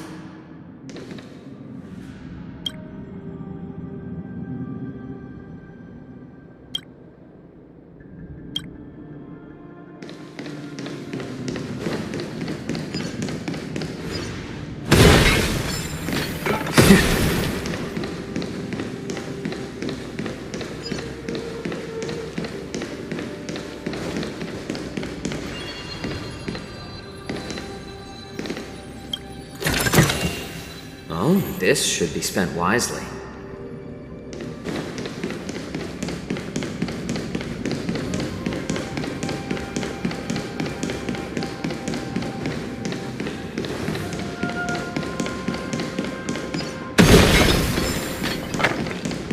I've given you the diagrams for lighting the lanterns.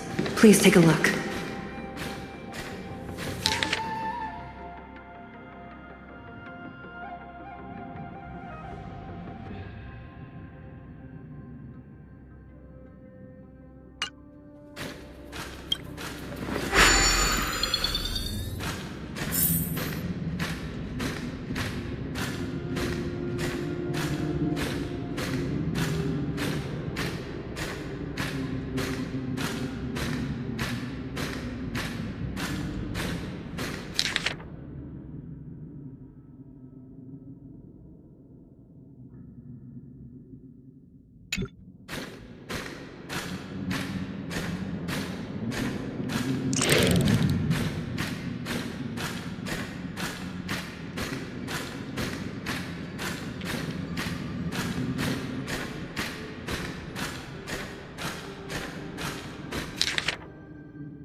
combat.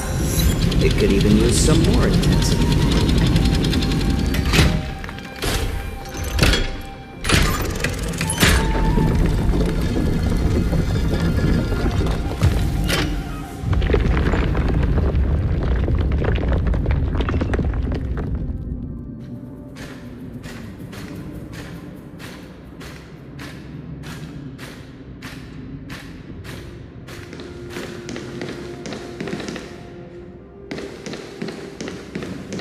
The path is open.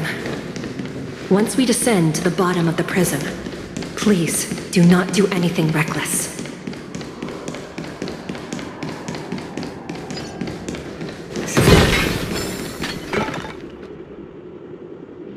Inside the delve behind this door is the greatest enemy of the Foxians, Hule.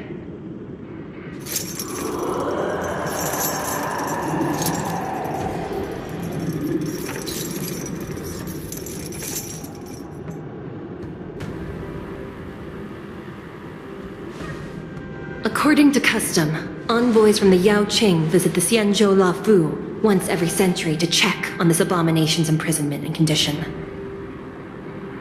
Even though the Ten Lords Commission sentenced Hule to the Forest of Swords, suffering every day for the rest of his life, I understand that the Yaoqing messengers want to see him dead.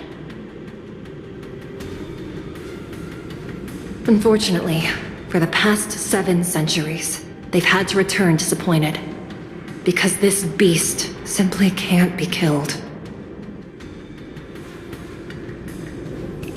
If we can use his toxin to create medicine and save an innocent life, it might help balance out some of the sins he's committed.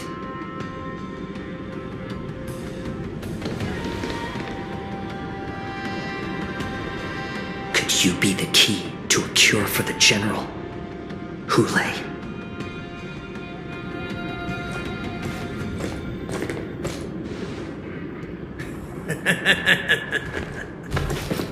And once again, the envoys of the Yaoqing will leave disappointed.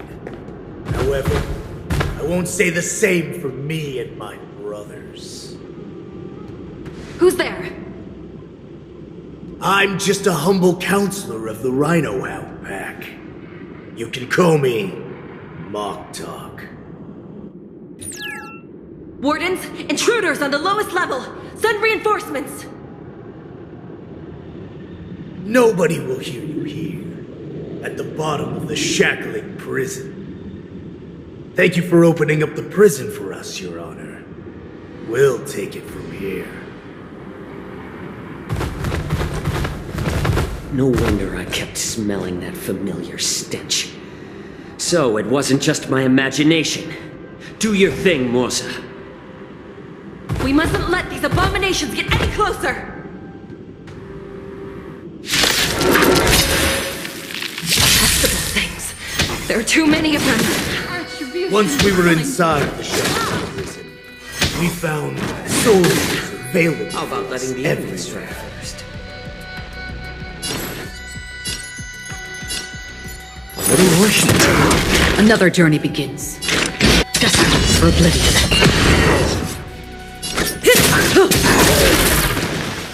Destiny isn't chosen. Stand still. I weep for the departed.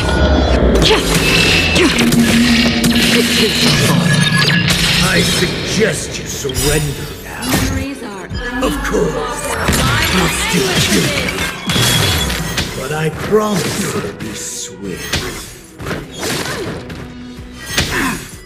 It's just a tweener massage.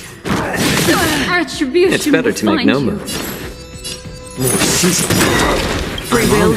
Since you're already here, why not have a meal before dinner? Say bye to breathing. Good times. Time to say bye. Boom. How presumptuous. Die now! Leave if you can, Moze. It's not time yet.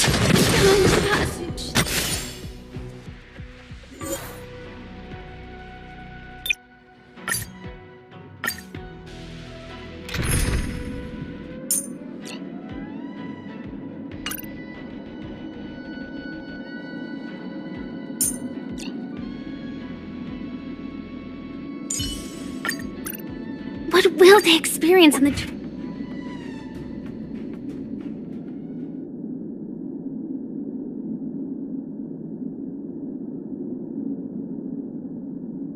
Detestable things.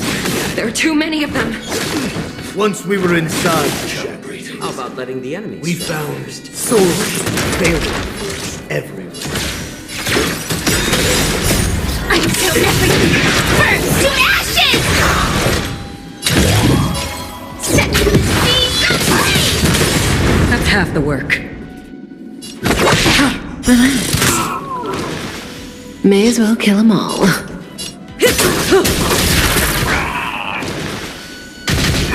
I suggest you surrender now. Of course, I'll still kill you. But I promise it'll be swift. I weep for the departed. It takes us all. Recalibrated! I like adding fuel to the fire. More seasoning. How presumptuous. Die now! Leave if you can, moze. Why you're already here. It's not time yet. No time to say bye. Boom.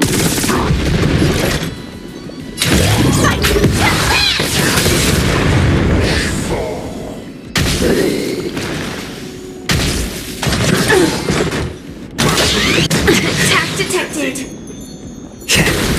Another journey begins. Destined for oblivion. Say bye to breathing.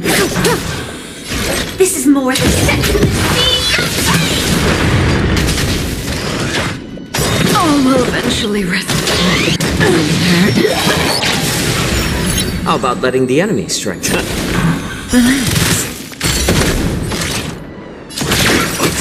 May as well kill them all.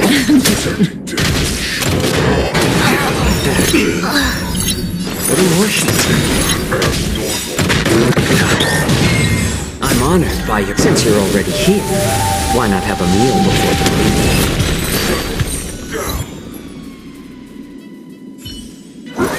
Guard the gate! They can't be allowed in!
Welcome back.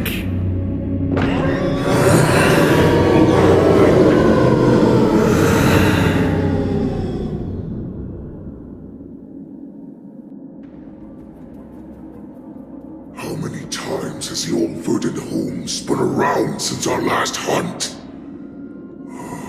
Duran's whelp, tell me your name! Oh, great Hule, nemesis of the Foxians, and the hunter of all beings. I'm Moktok, a humble counselor of the Rhino Hound Pack. I am only one insignificant heir spawned from your bloodline. It's been at least 7 centuries since you led our pack through the hunting grounds of the stars. I'm thrilled to see that you are as cunning and skillful as ever. 7 centuries. 7 centuries have passed. But why have Duran's whelps grown to look like this? Tell me, Moktok, enemies, the Foxians! I've been commanded to release you from this cursed prison. It is Senjaya's will. That's why I had to take a magic pill, don the skin of a lowly beast, and play along with their hypocrisy. Since you have an escape plan, tell me, what's our next move to get off of this ridiculously large ship? My brothers and I will lock down this prison, trapping the prison guards inside. So buy us some time. The rest of my crew, who are undercover like me, will secure the vessels for our escape. According to the plan, we only have a tight 2-hour window to get out of here. Originally, I intended to carry out the plan tomorrow, but they're planning to transfer you to the Xianzhou Yaoqing now. So I seized this opportunity to set you free. What a reckless plan, you idiot! Even if we manage to get the ships, our chances of escaping are slimmer than a Foxian slipping through my claws! But we have no other choice. The angel serving under the Master of Immortality sent me with a message. Only your return will end the prolonged divisions among the Borisin. Every one of my crew is ready to lay down their lives if it means setting you free.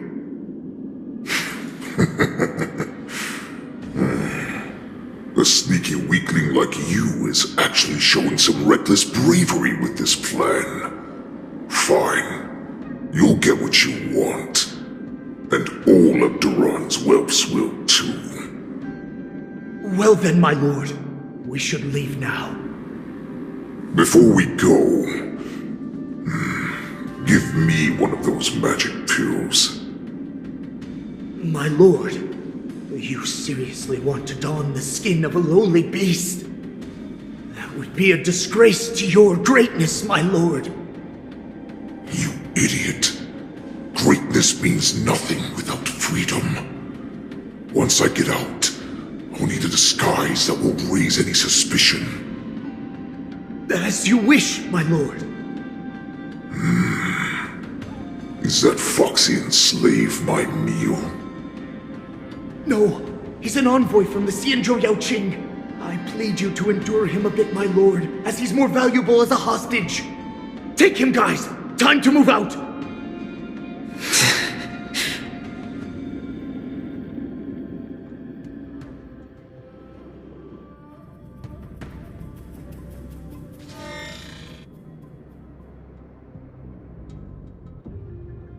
Madam Hanya, the wardens in all areas are regrouping. Those ingenium enemies are wandering around and causing heavy casualties. And to make things worse, those iron wolves broke open the cages and let the criminals out! We've called for backup, but it seems like all communication is jammed.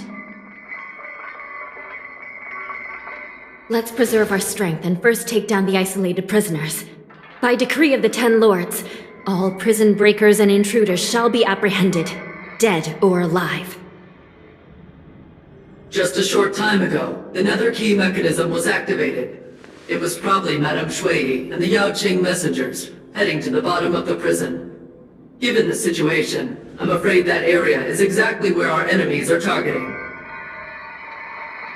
We mustn't let that vile beast escape from its cage. We've gathered all the prison guards who can still fight, and we'll split up and secure each floor. Go! Those intruders are quite bold. They must have been planning this for quite a while. Indeed, but Borisin tend to favor direct and aggressive approaches.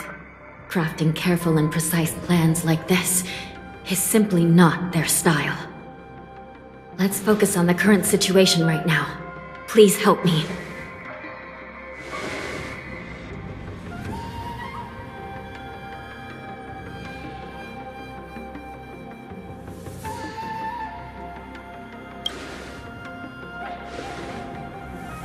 What's the fastest way to the bottom of this prison, Miss Hanya?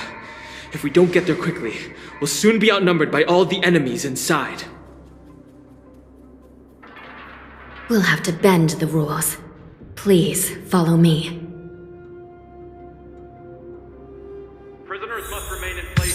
By decree of the Ten Lords, all prison breakers and intruders shall be apprehended, dead or alive. Yes, ma'am!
Hold your position here.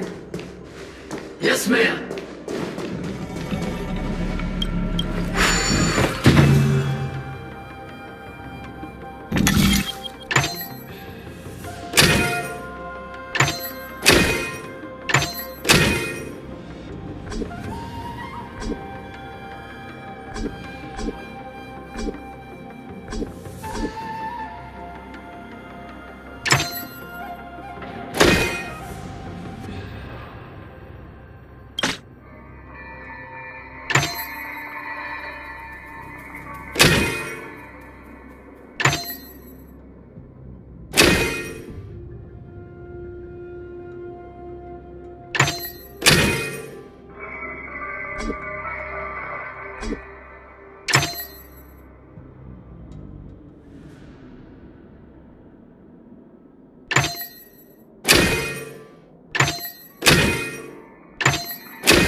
A few decorative designs wouldn't go amiss.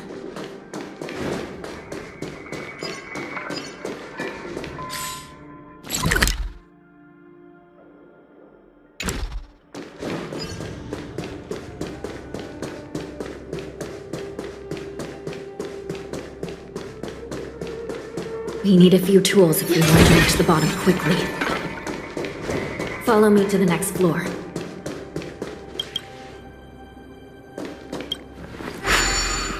The path is cut off. Someone must have altered the mechanism. No matter.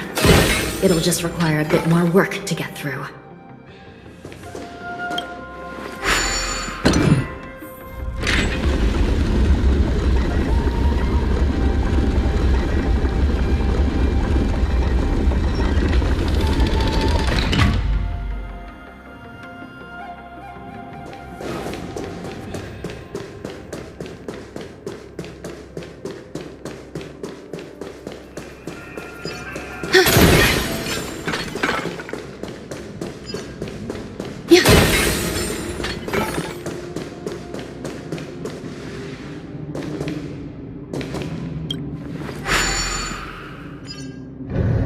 Some spiritfarers occasionally use ingenia from the artisanship commission to navigate the treacherous terrain here. Normally, using devices like the shifting screen is strictly forbidden, as they could help prisoners escape.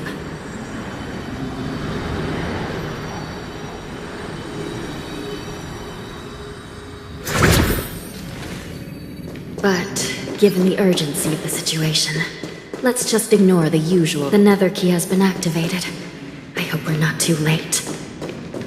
Hang in there, sister.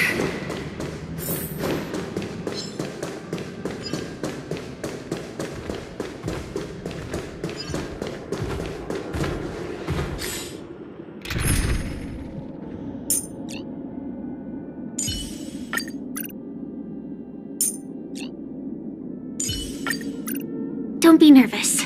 Just cooperate with...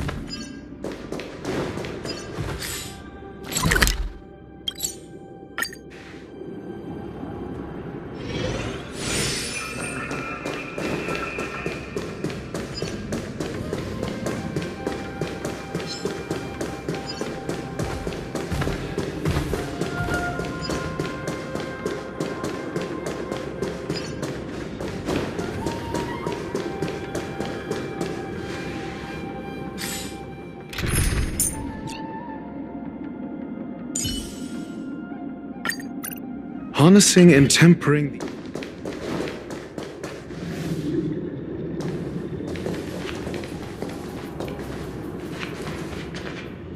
Looks like there was a fierce battle here not long ago. The gate to the prison delve is wide open. Hule has managed to break free. Where are the Yaoqing messengers? And where's my sister? Are they still alive? Let's look around. Maybe we'll find some clues.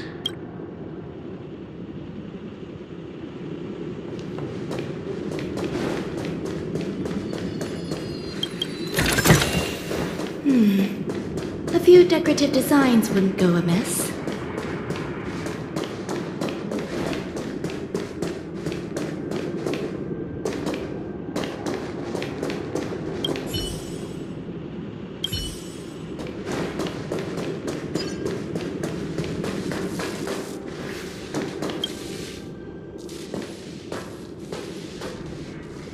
Zhuyi is here.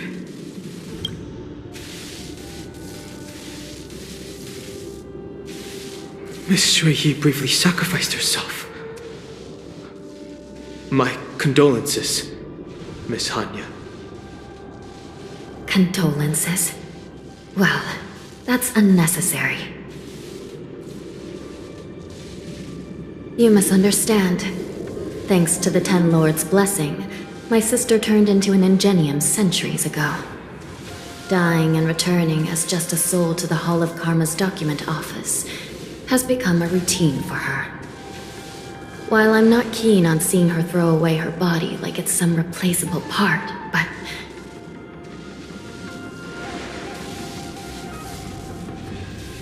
By the way, have you seen bodies that might be the Yaoqing messengers? One of them is a Foxian wearing exquisite clothes, and the other wears a dark cloak, like a fugitive. No, I haven't found any Foxian bodies. Only Borisin ones. So, the intruders and Hule are holding the Yaoqing messengers hostage. This is the worst situation. With hostages in their grasp, the prison guards can't do anything about the prisoners. If anything happens to the messengers, the relationship between the Yaoqing and the Luofu could be irreversibly damaged. We must rescue the messengers, get out of here, and spread the news. We mustn't give up as long as there's a glimmer of hope.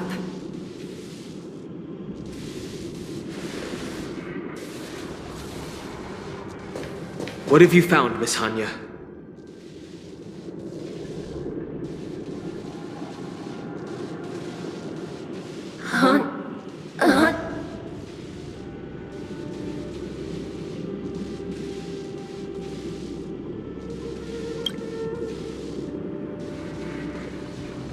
Reconstruct. It's my sister. Looks like her soul hasn't returned to the Hall of Karma yet. At such a critical moment, her death can give us information that we can turn into an advantage.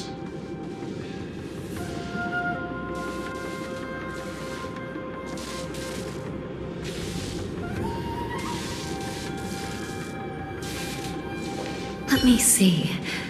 The damage isn't too bad. If I can fix it up, my sister will have a temporary body.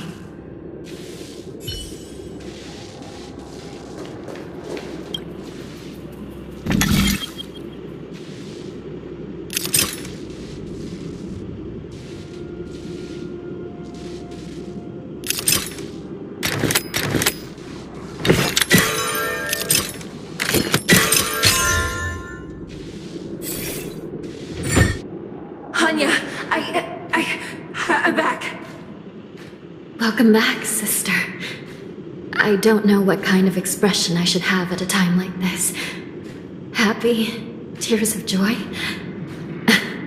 Forget it.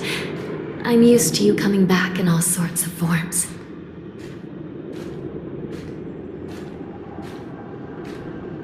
Just don't let me be damaged again. I'll lose my memories. This side crane can't hold all of me. Sister, what did you see when you were killed?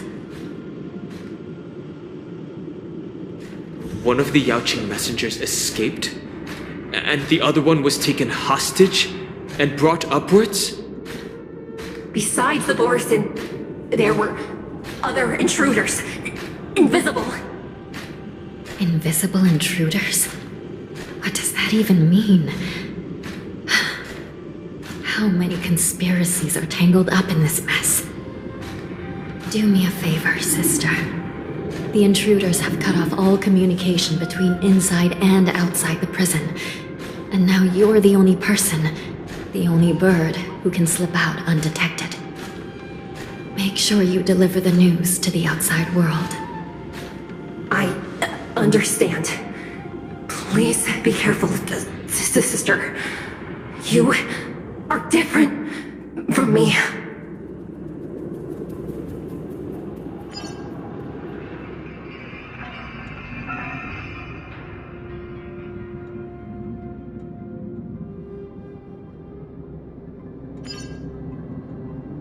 Time is running out, Miss Hanya.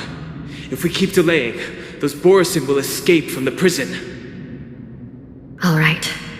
If we happen to come across that Yaoqing messenger who got away... No. Stopping Huna should probably be our top priority.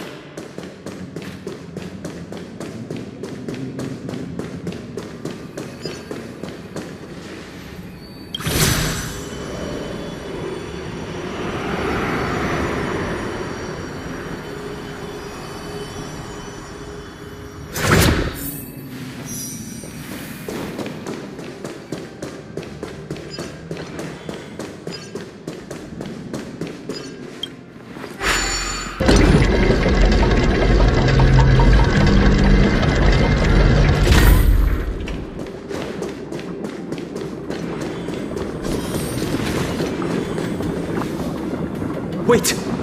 Something feels off. Something's approaching us. The invisible intruders? Watch your back! These abominations aren't prisoners from this prison.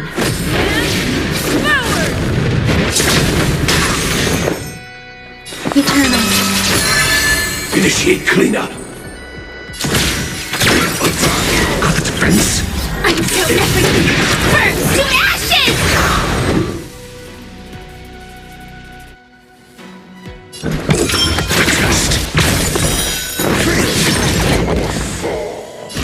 Firefly Type 4 in position.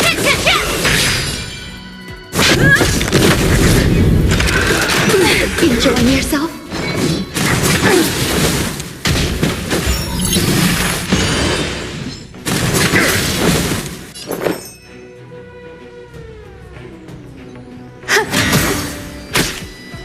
This is more than a battle. Set to the speed of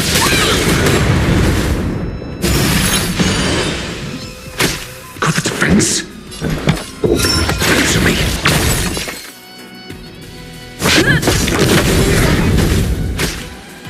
Firefly take fight!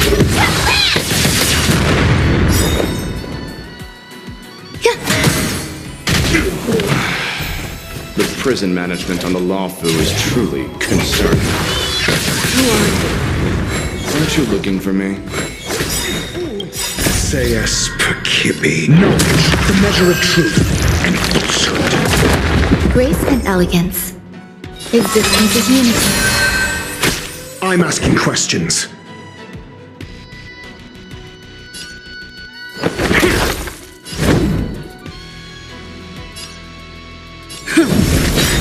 Lance ablaze! Lance forward!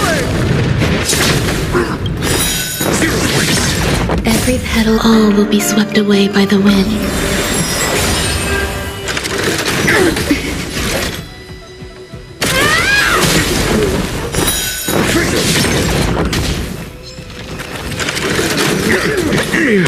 Flesh.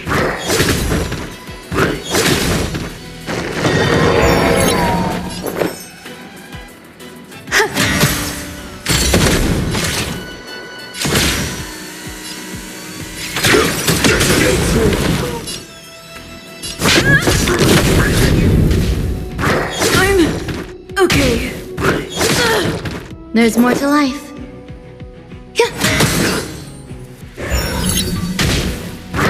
Recalibrating. Stand in position. Until everything burns to ashes!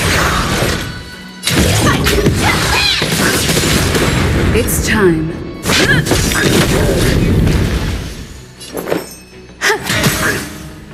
Firefly type set. Just focus on the fight. Lance the blaze! Lance forward! This is more than a battle.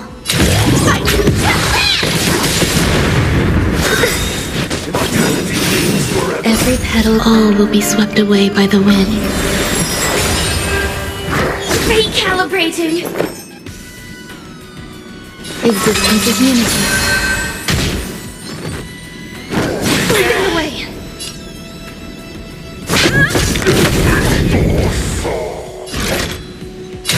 Set the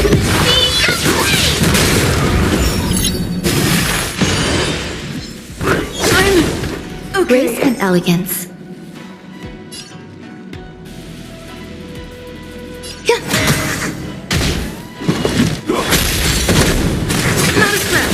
Join the battle.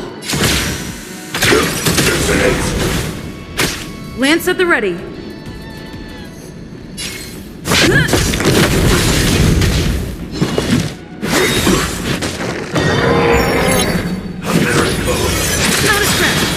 Lance ablaze! Lance forward!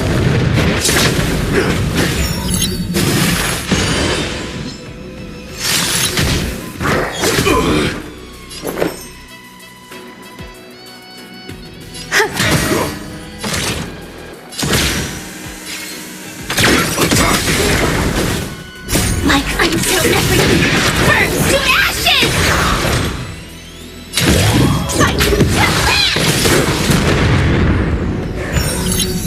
Enjoying yourself? Every petal, all will be swept away by the wind.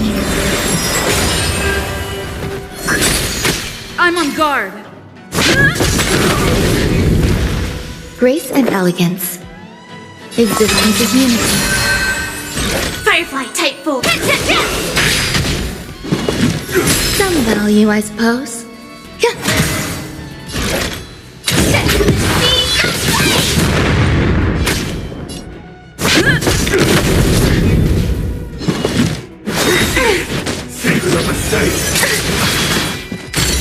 There's more to life. Not a scratch. Lance at the ready. Lance ablaze! Lance forward!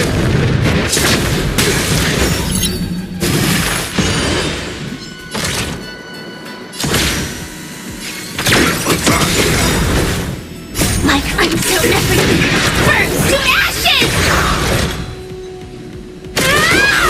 Some value, I suppose.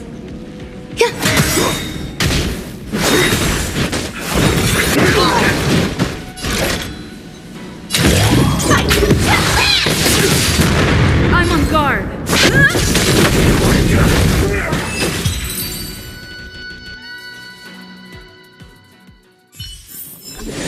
Life. A true marvel.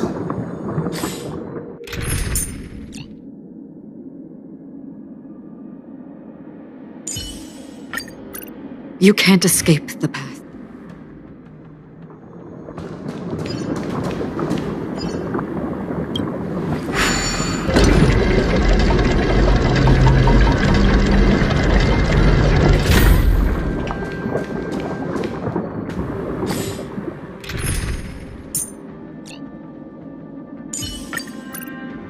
there's anything you need, don't hesitate to ask.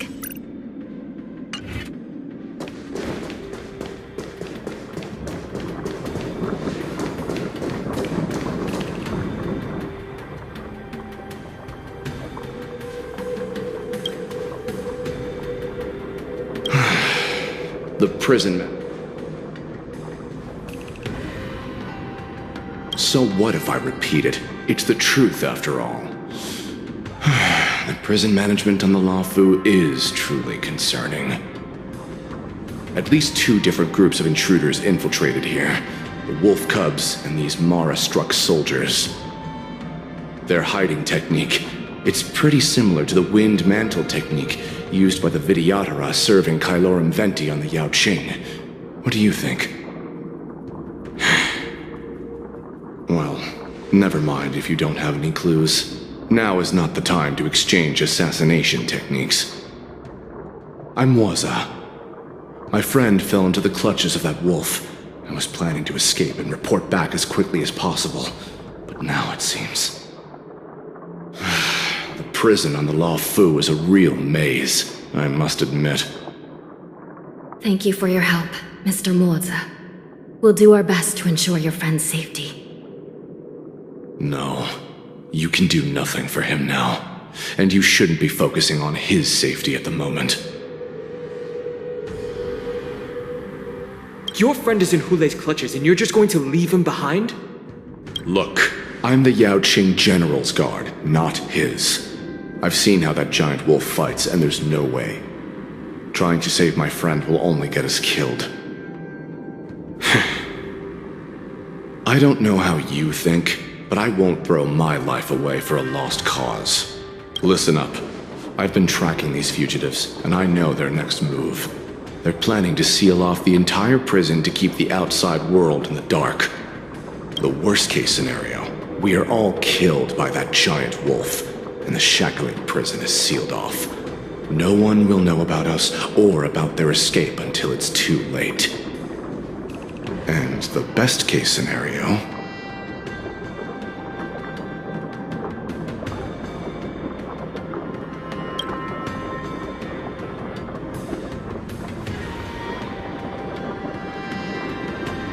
The best-case scenario would be, we seal the gates and trap the enemy inside with us. We can't let that monstrous wolf escape.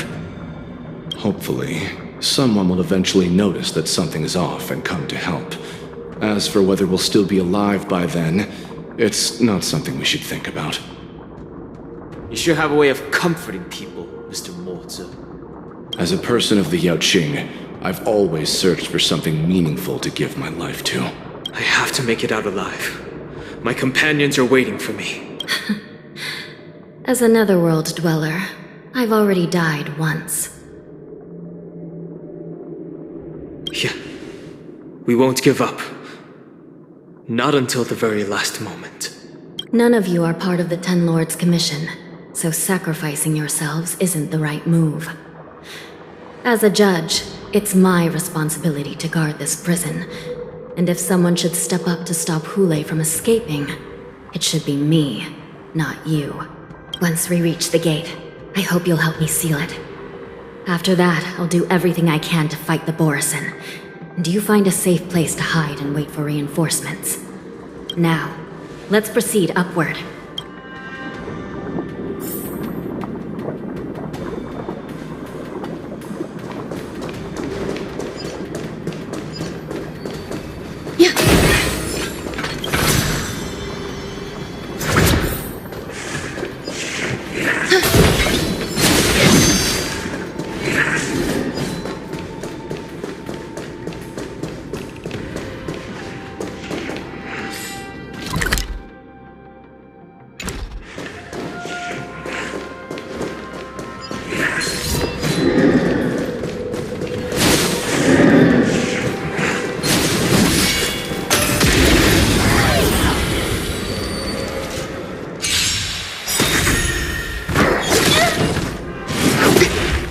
There's more to life. Existence is unity. Time to twirl! You won't get away.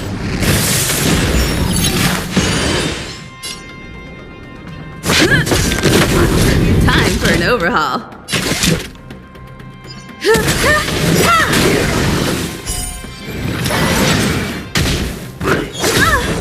Some value, I suppose.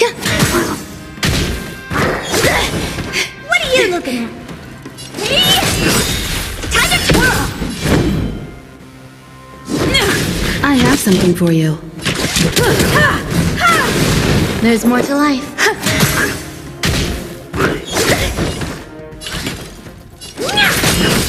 Lance at the ready.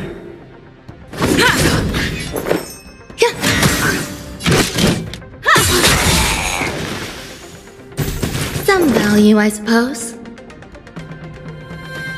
Perhaps you still don't understand. Humanity never conceals its desire to control the heavens, and I'm no exception. Time to twirl!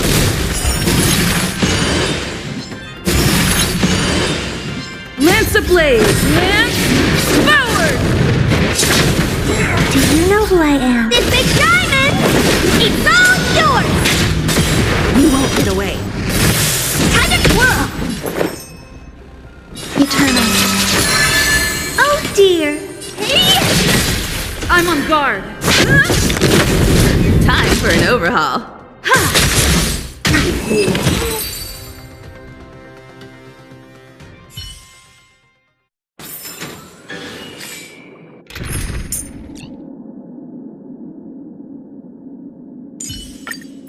Rest assured.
Stream forth, the gleam of old blades.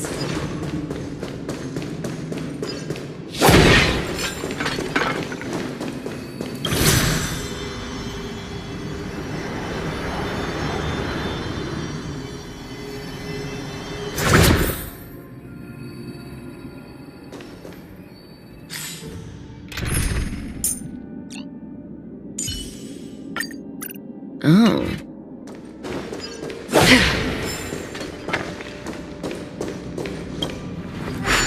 We must seal the entrance before the Borisin fugitives get out.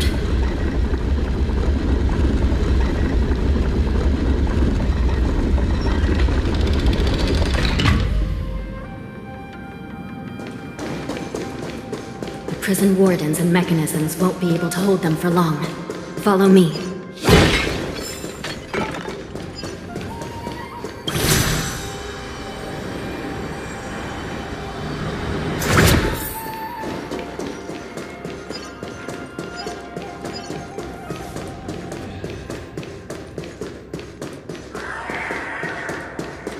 We're almost there.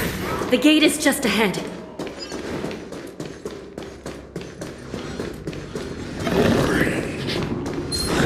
Stream forward.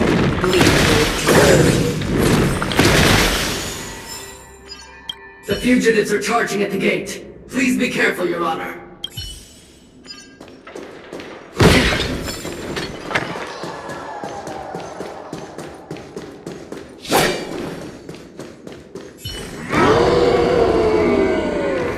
I will hold them back. Don't let Hule escape.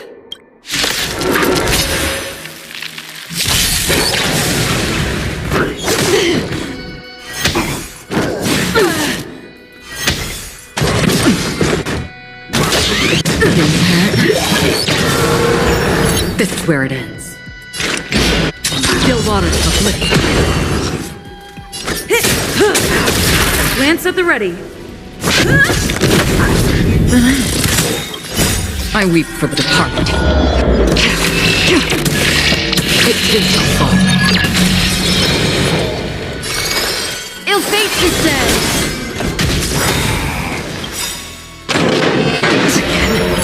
Memories are beneath the water lies an endless abyss! That's half the work. Just for oblivion.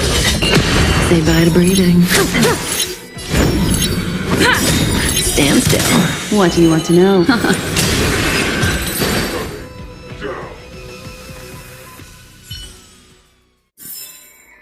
Another blood debt repaid.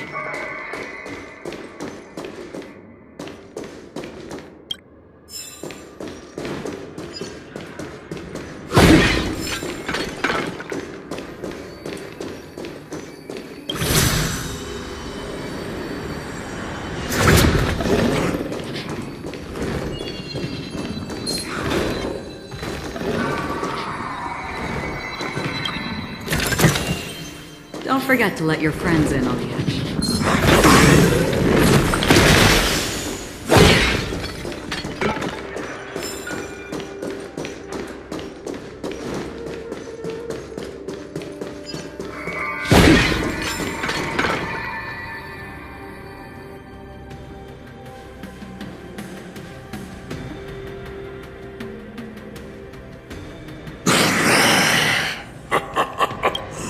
This brings back such familiar memories. Memories of chasing, gnawing, and tearing. Oh, they're back. They're back. They've all come back. My lord, we're just one step away from freedom. Once we pass through the gate, no one will be able to stop us. So this hostage is useless now. Kill him, Moktok. He's getting away. Do something, Jiaoqiu. It's just like the old days, you useless loser. Just do something!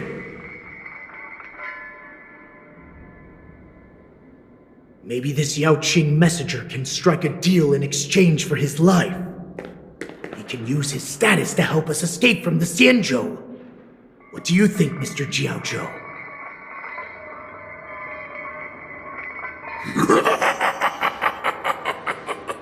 Oh, just look at you. Fallen so low during my absence. You're even negotiating with livestock. As far as I recall, no one from the Yanqing would ever consider a deal with Duran's offspring. I've got to Make this beast stay here, whether it's for the sake of Feixiao or the Yaoqing. Deal. I certainly have more value alive. My identity, my knowledge of the Xianzhou, and my understanding of many things that your minions have no knowledge of. They'll all be valuable. Lowly beast. Muster up that pitiful tongue of yours and plead for what remains of your life. Speak up. I'm afraid you're unaware. The woman who defeated you, Jingliu, she has recently returned to the Luofu. Your opportunity for revenge is right in front of you. My lord, this slave is talking nonsense. I've never heard anything about this. May I just kill him now? Silence, mock talk. And you, slave. From now on, you'll stay by my side. You'll only speak and move when I allow you to. Otherwise, I'll dismember you from head to tail, inch by inch. Got it? But my lord... We must stay here for some time, mock talk. Fear not. Because once I step out of the prison, it's the people of the Xianzhou who should tremble in fear. I'll show them what true calamity means. Now, Duran's whelps, follow me!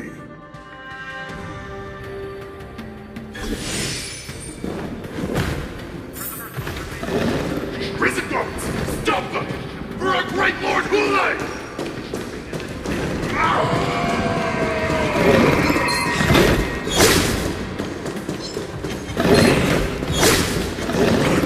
Prisoners must remain in place and obey the guard. Those who fail to comply will think...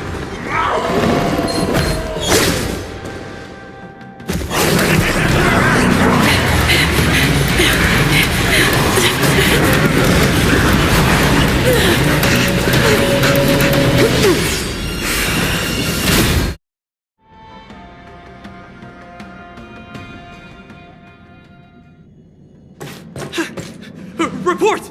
After we lost contact with the shackling prison, we received a message from a cycrane.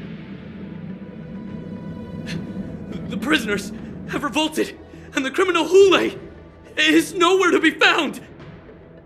What about the Yaoqing messengers? And the Nameless? No news at the moment. We're trying to restore contact with the shackling prison as soon as possible. I see. You're dismissed.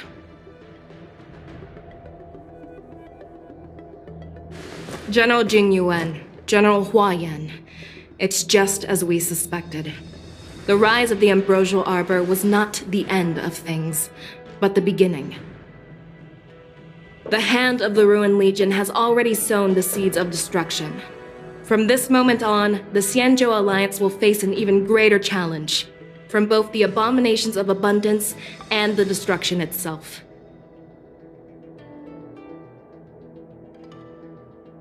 If this is what they want, I'm always up for a challenge.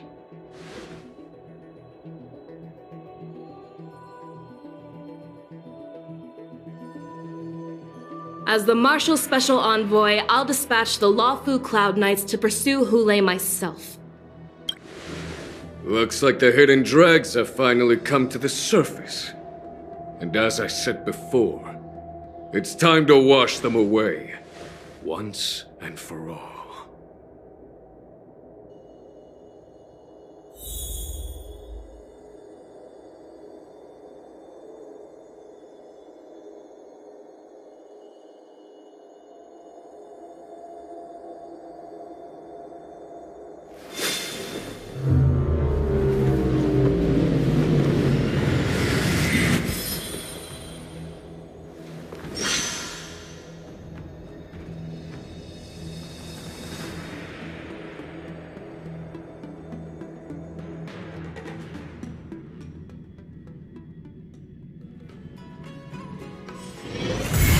haven of memories.